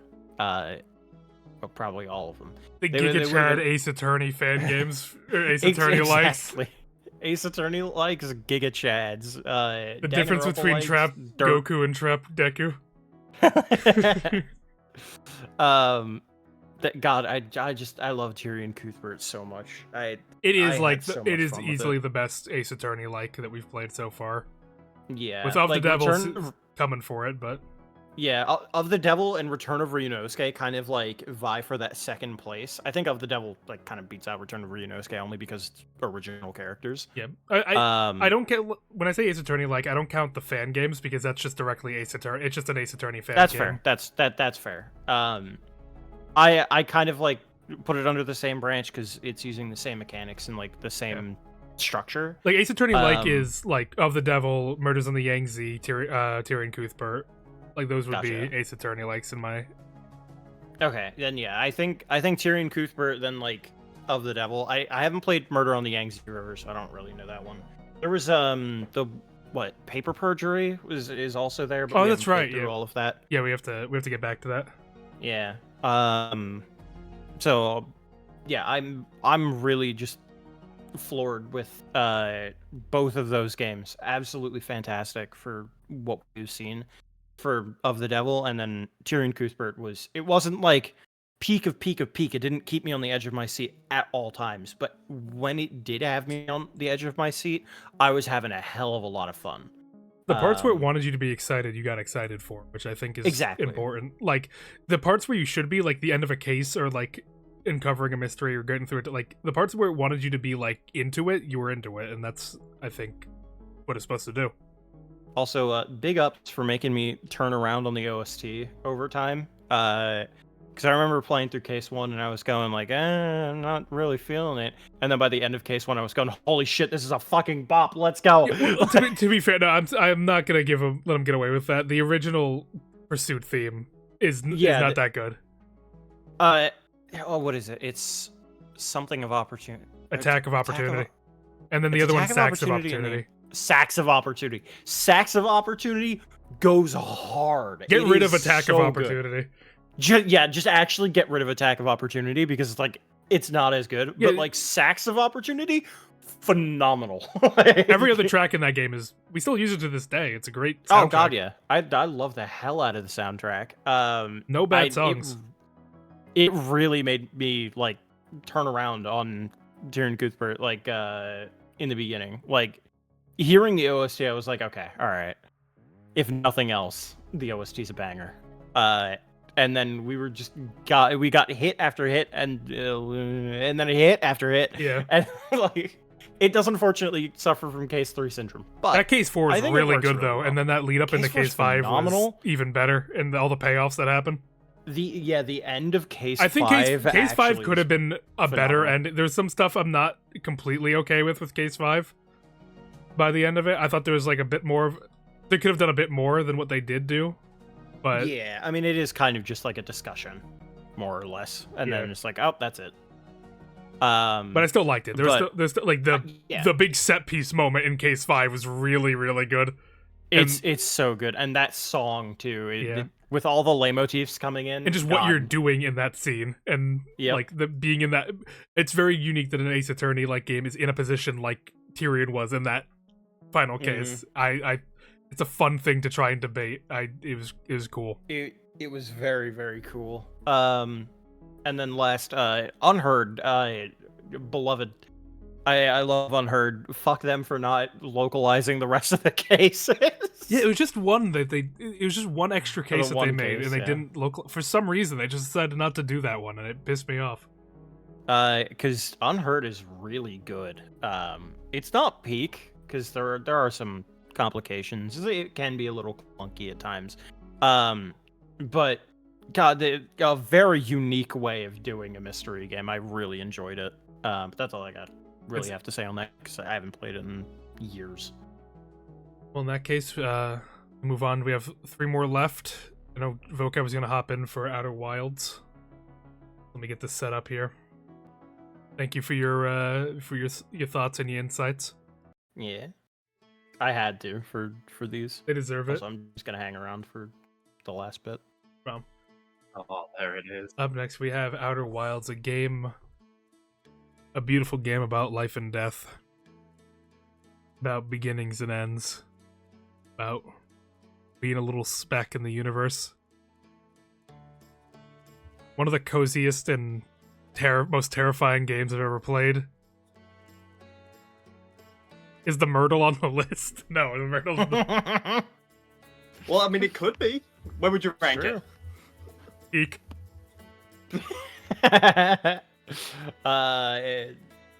Better than most. Yeah.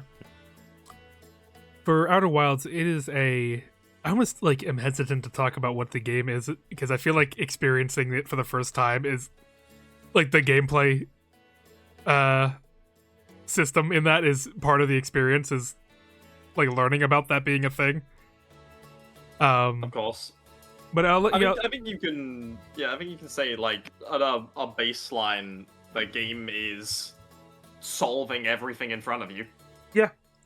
You're essentially a newborn thrown out into the world, and you need to explore this vast, beautiful universe you live in and start putting pieces together and learning bit by bit what's happening and learning why it's happening and using that knowledge to do what needs to be done. Anything you want to add to it, Vocab, though? I'm very dancing around it, but it is a game where everywhere you go, there is a puzzle to solve, or at least a piece of a puzzle, and it is... It's a game where you get to the end and you look back on it, and realize that maybe you didn't spend as long as you should have cherishing what you were doing. Even if, like, you sit there and you go, oh yeah, I love this. I love solving the puzzles, and I love going through it. I love this world that's in front of me. When you finally get to the end, you look at it and you realize, oh, I loved that. And that was everything to me. And I don't know, it's beautiful. If you do play it as well, I recommend you get the DLC installed before you play it as well. That is a very complimentary DLC. I don't think I've seen like that. That's really like a good example of how to properly implement like bonus content into a game. That DLC. Oh yeah, absolutely. It elevates the main game, but doesn't rely. It elevates without it doesn't. It adds without necessarily like. You didn't need to see that. Yeah, it is an extension of things, and you didn't need to know what's there, but knowing what's there makes it all the more special at the end. And I'm getting choked up a little bit here in the song. I'm thinking about the scene. It could be worse. It could be the last song. Yeah. The game Outer Wilds is a game about solving mysteries and looking back on them. Happy that you did solve them. Despite all that has happened and all that will happen. You lived life by your own rules, you know? You solved it how you solved it. You took it piece by piece, and you reached a point where you were... You reached what you wanted. You got your answers. I love answers. And I'm going to put Outer Wilds at a peak game. Yeah! As poetically as we're describing it, it can really only be... Fine, stop glazing it. I'll play it. Jeez. Please do. We'll kill you if I'm you don't. downloading it right now. Let's go. I'm actually downloading it right now. I will probably play this on stream at some point. I recommend it. Where do I put it, though? I think I put it above Diabolical Box, but below Paradise Killer. I adore watching people play Outer Wilds. It's such a special game to see people. No one solves it the same experience. way either. Exactly, yeah. Because it's such a. It is so free for you to explore that you will go anywhere and you will have a different experience than the person next to you. Yeah, for me, I watched someone play it. I tried playing it myself when it was on Game Pass, and I thought the ship controls were annoying, and I just stopped playing. Which I regret doing, but I experienced it in a way, at least, you know. Any experience is better than none. Yeah, I watched the Librarian play it. Very good channel. Oh yeah, I like that guy. I think I've watched that guy's playthrough. So I found a channel that just compiles people's playthroughs. I go through those every periodically. Yeah, what a very special game. It's unbelievably special. But we're reaching about the end here. Let me get to the last two. Next up, we have Eternal Threads. This is another time manipulation game, in which you're a time dude from the future, and you get a case on your desk about a house fire, and your boss looks at you and says, "That wasn't supposed to happen. Go back in time and prevent that house fire from happening." Or make sure the people in that house fire survive. So you get sent back in time, and you have the ability to make minor choices throughout the... I think you have a week in that house. You get to spend every day has something new, and you're able to make minor shifts and decisions that will ultimately lead into the final day where your choices will depend whether they died in the fire or not. And you kind of mold things, make it so that someone has to go visit their mother on that day, or maybe make it that they get into a fight with someone and they leave the house in frustration. But even if it ruined the relationship, it did save their life. And it's also a bit of a puzzle game as you look around their house and find new ways to open doors and get into different rooms where you can experience different scenes and alter people's choices a little bit to get the ideal future that you want. I enjoyed it. It was very much like a movie game again, not an FMV, but it felt like one. but I remember deeply liking it. I say it's better than most. What's up? I would agree. I saw somebody play this. It I don't know. I hesitate to call it like a like a game. Yeah, I mean like it is, right? And also I watched a playthrough, right? But I thought it was really cool. I just really fuck with the concept. I think it's a really cool concept. I like the important plot point of whether you let a guy hook back up with his goth dominatrix GF or not. She's like an active antagonist in the timeline. We're talking about Eternal Threads. I want to see more. The studio hasn't done anything. They did a console release for the game recently, so they are doing stuff, but I don't know what exactly they're doing. And for our final game, we have Gone Home, the progenitor of... Well, probably not. That's not accurate, but I'm going to call it that because I feel like it popularized it a lot more. The progenitor of the walking around simulator game. It's a very sweet game. It has been a long while since I've played it, and I'm going to put it in the need to replay because I don't remember it as well. But from what I do remember of it, it was a story about coming home to your house and remembering all the little things about it and all the memories you had in it, good and bad, and slowly using that information to get your way further through the house and unlock new memories and slowly begin to unveil the story of why you're here and no one else is. And I remember it sticking with me pretty hard when I first played it. It goes into a lot of themes of acceptance and belonging and things along that end. But like I said, it's been a long while since I played it, so I can't accurately give a fair assessment whether it is whether it's fully good or not, or if I can fully recommend it. But with that, I think we're done. Where does Remothered Tormented Father go? Eek. I love that Richie. The Richie Felt. Richard Fent.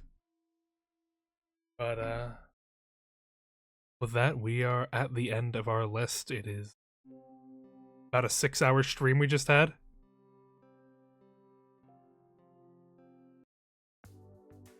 Put on some chill music. As we look over our list here, let me save that. Don't forget Among Us and Death Note. No. Yeah, when are we getting the dull tier list? You're so right, Sam. Sure. Thank you all for stopping by. And I think it's time we call the winner. Yoons, did you want to be part of the raffle? Before I declare the winner, you can put your name in the hat. Win a copy of the Devil, Episode 1. If so, now's the time to do it. Nah, it's rigged. We all know who's getting it. It's gonna be somebody who's never gonna play it. Vocab's not on the thing. He did not put himself in because of that reason. No, but it's rigged. It is rigged. They are not playing the game. But Carlos gives it to him so like it's like award, the Obama like award thing. Now I can buy the game? Alright. That's good. That's what I like to hear. Woo! Even better. Oh, Buggy wins. I was kind of hoping that Buggy would stop in and put themselves in the... But yeah, this is my mystery game tier list. Every mystery game I've played, except the ones that I discluded because I forgot about them. Or didn't want to. Is French Crime on here? It is. It's bottom of Better Than Most. Okay. Oh, I see it. I did not put the Apollo fan game in. I should have put the other Apollo fan because I did actually beat that. I just forgot about it.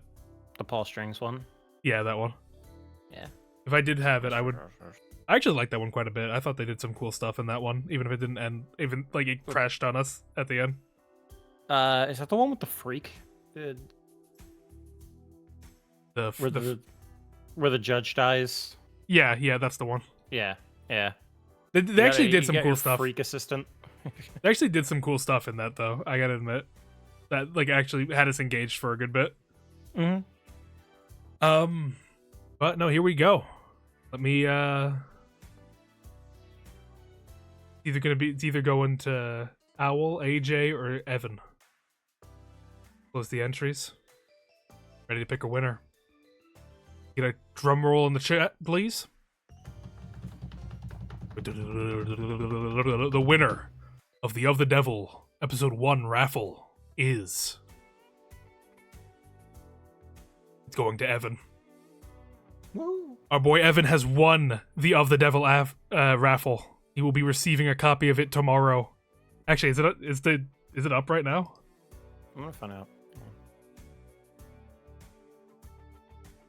The devil. It is Episode 1 is not listed. 10 yet. hours. So at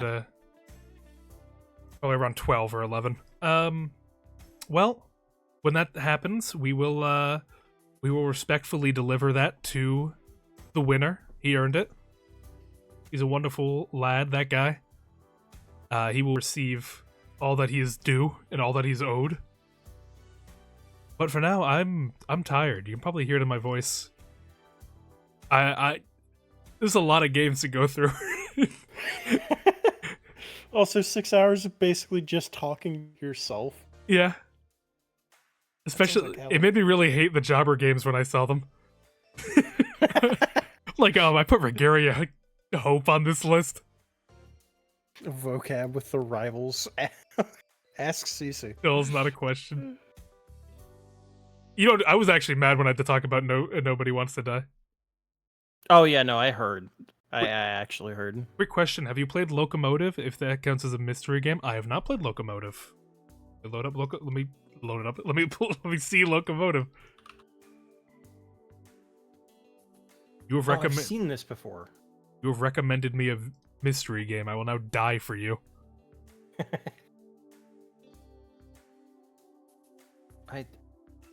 Isn't this like a pseudo point and click or like a old school like kind of point and click? Yeah, it looks like type a game? Monkey Island my- kind of deal. God, wait, no. This animation reminds me of something. Oh, it reminds me of fucking Ghost Trick actually. The Really? way everything's animated. Yeah, look at the movement of characters and like that. It kind of sells the Ghost Trickiness of it. Oh yeah, no, I see it. That sounds it looks good. I might wait for it to go on sale, but thank you, Yuns. I will give that game similar games to Disco Elysium and LA Noire. Oh my god. Holy. I will definitely check that out. Thank you for the recommendation. You've done your due diligence as a cultist. But I think it's about time we wind down and get ready to leave. Very late. So I want to thank you all again for stopping by, for being part of this nice little tier list. And let's find... Right in front of you. Stop looking at me with the big old eyes. Let me find someone to raid. Before we do, I have to ask a question. Where are we gonna be found tomorrow? Are we gonna be found on my channel or on yours? Probably here because I have the Of the Devil stuff on it. All right. So you can see us here tomorrow, streaming Of the Devil Chapter 1. Loving every second of it, probably. I hope. We I hope. after I can't do it after Eden's Don't Garden. Eden's Garden, yeah. I can't. I'm hurt. But we'll find. Let me see. Let me do my usual. Assault someone playing Ace Attorney. Whoa, that was that's a V2 model. Let me.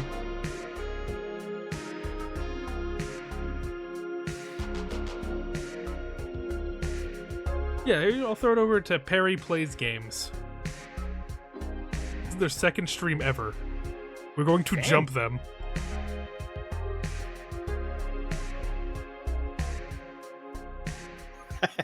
Word for people like you.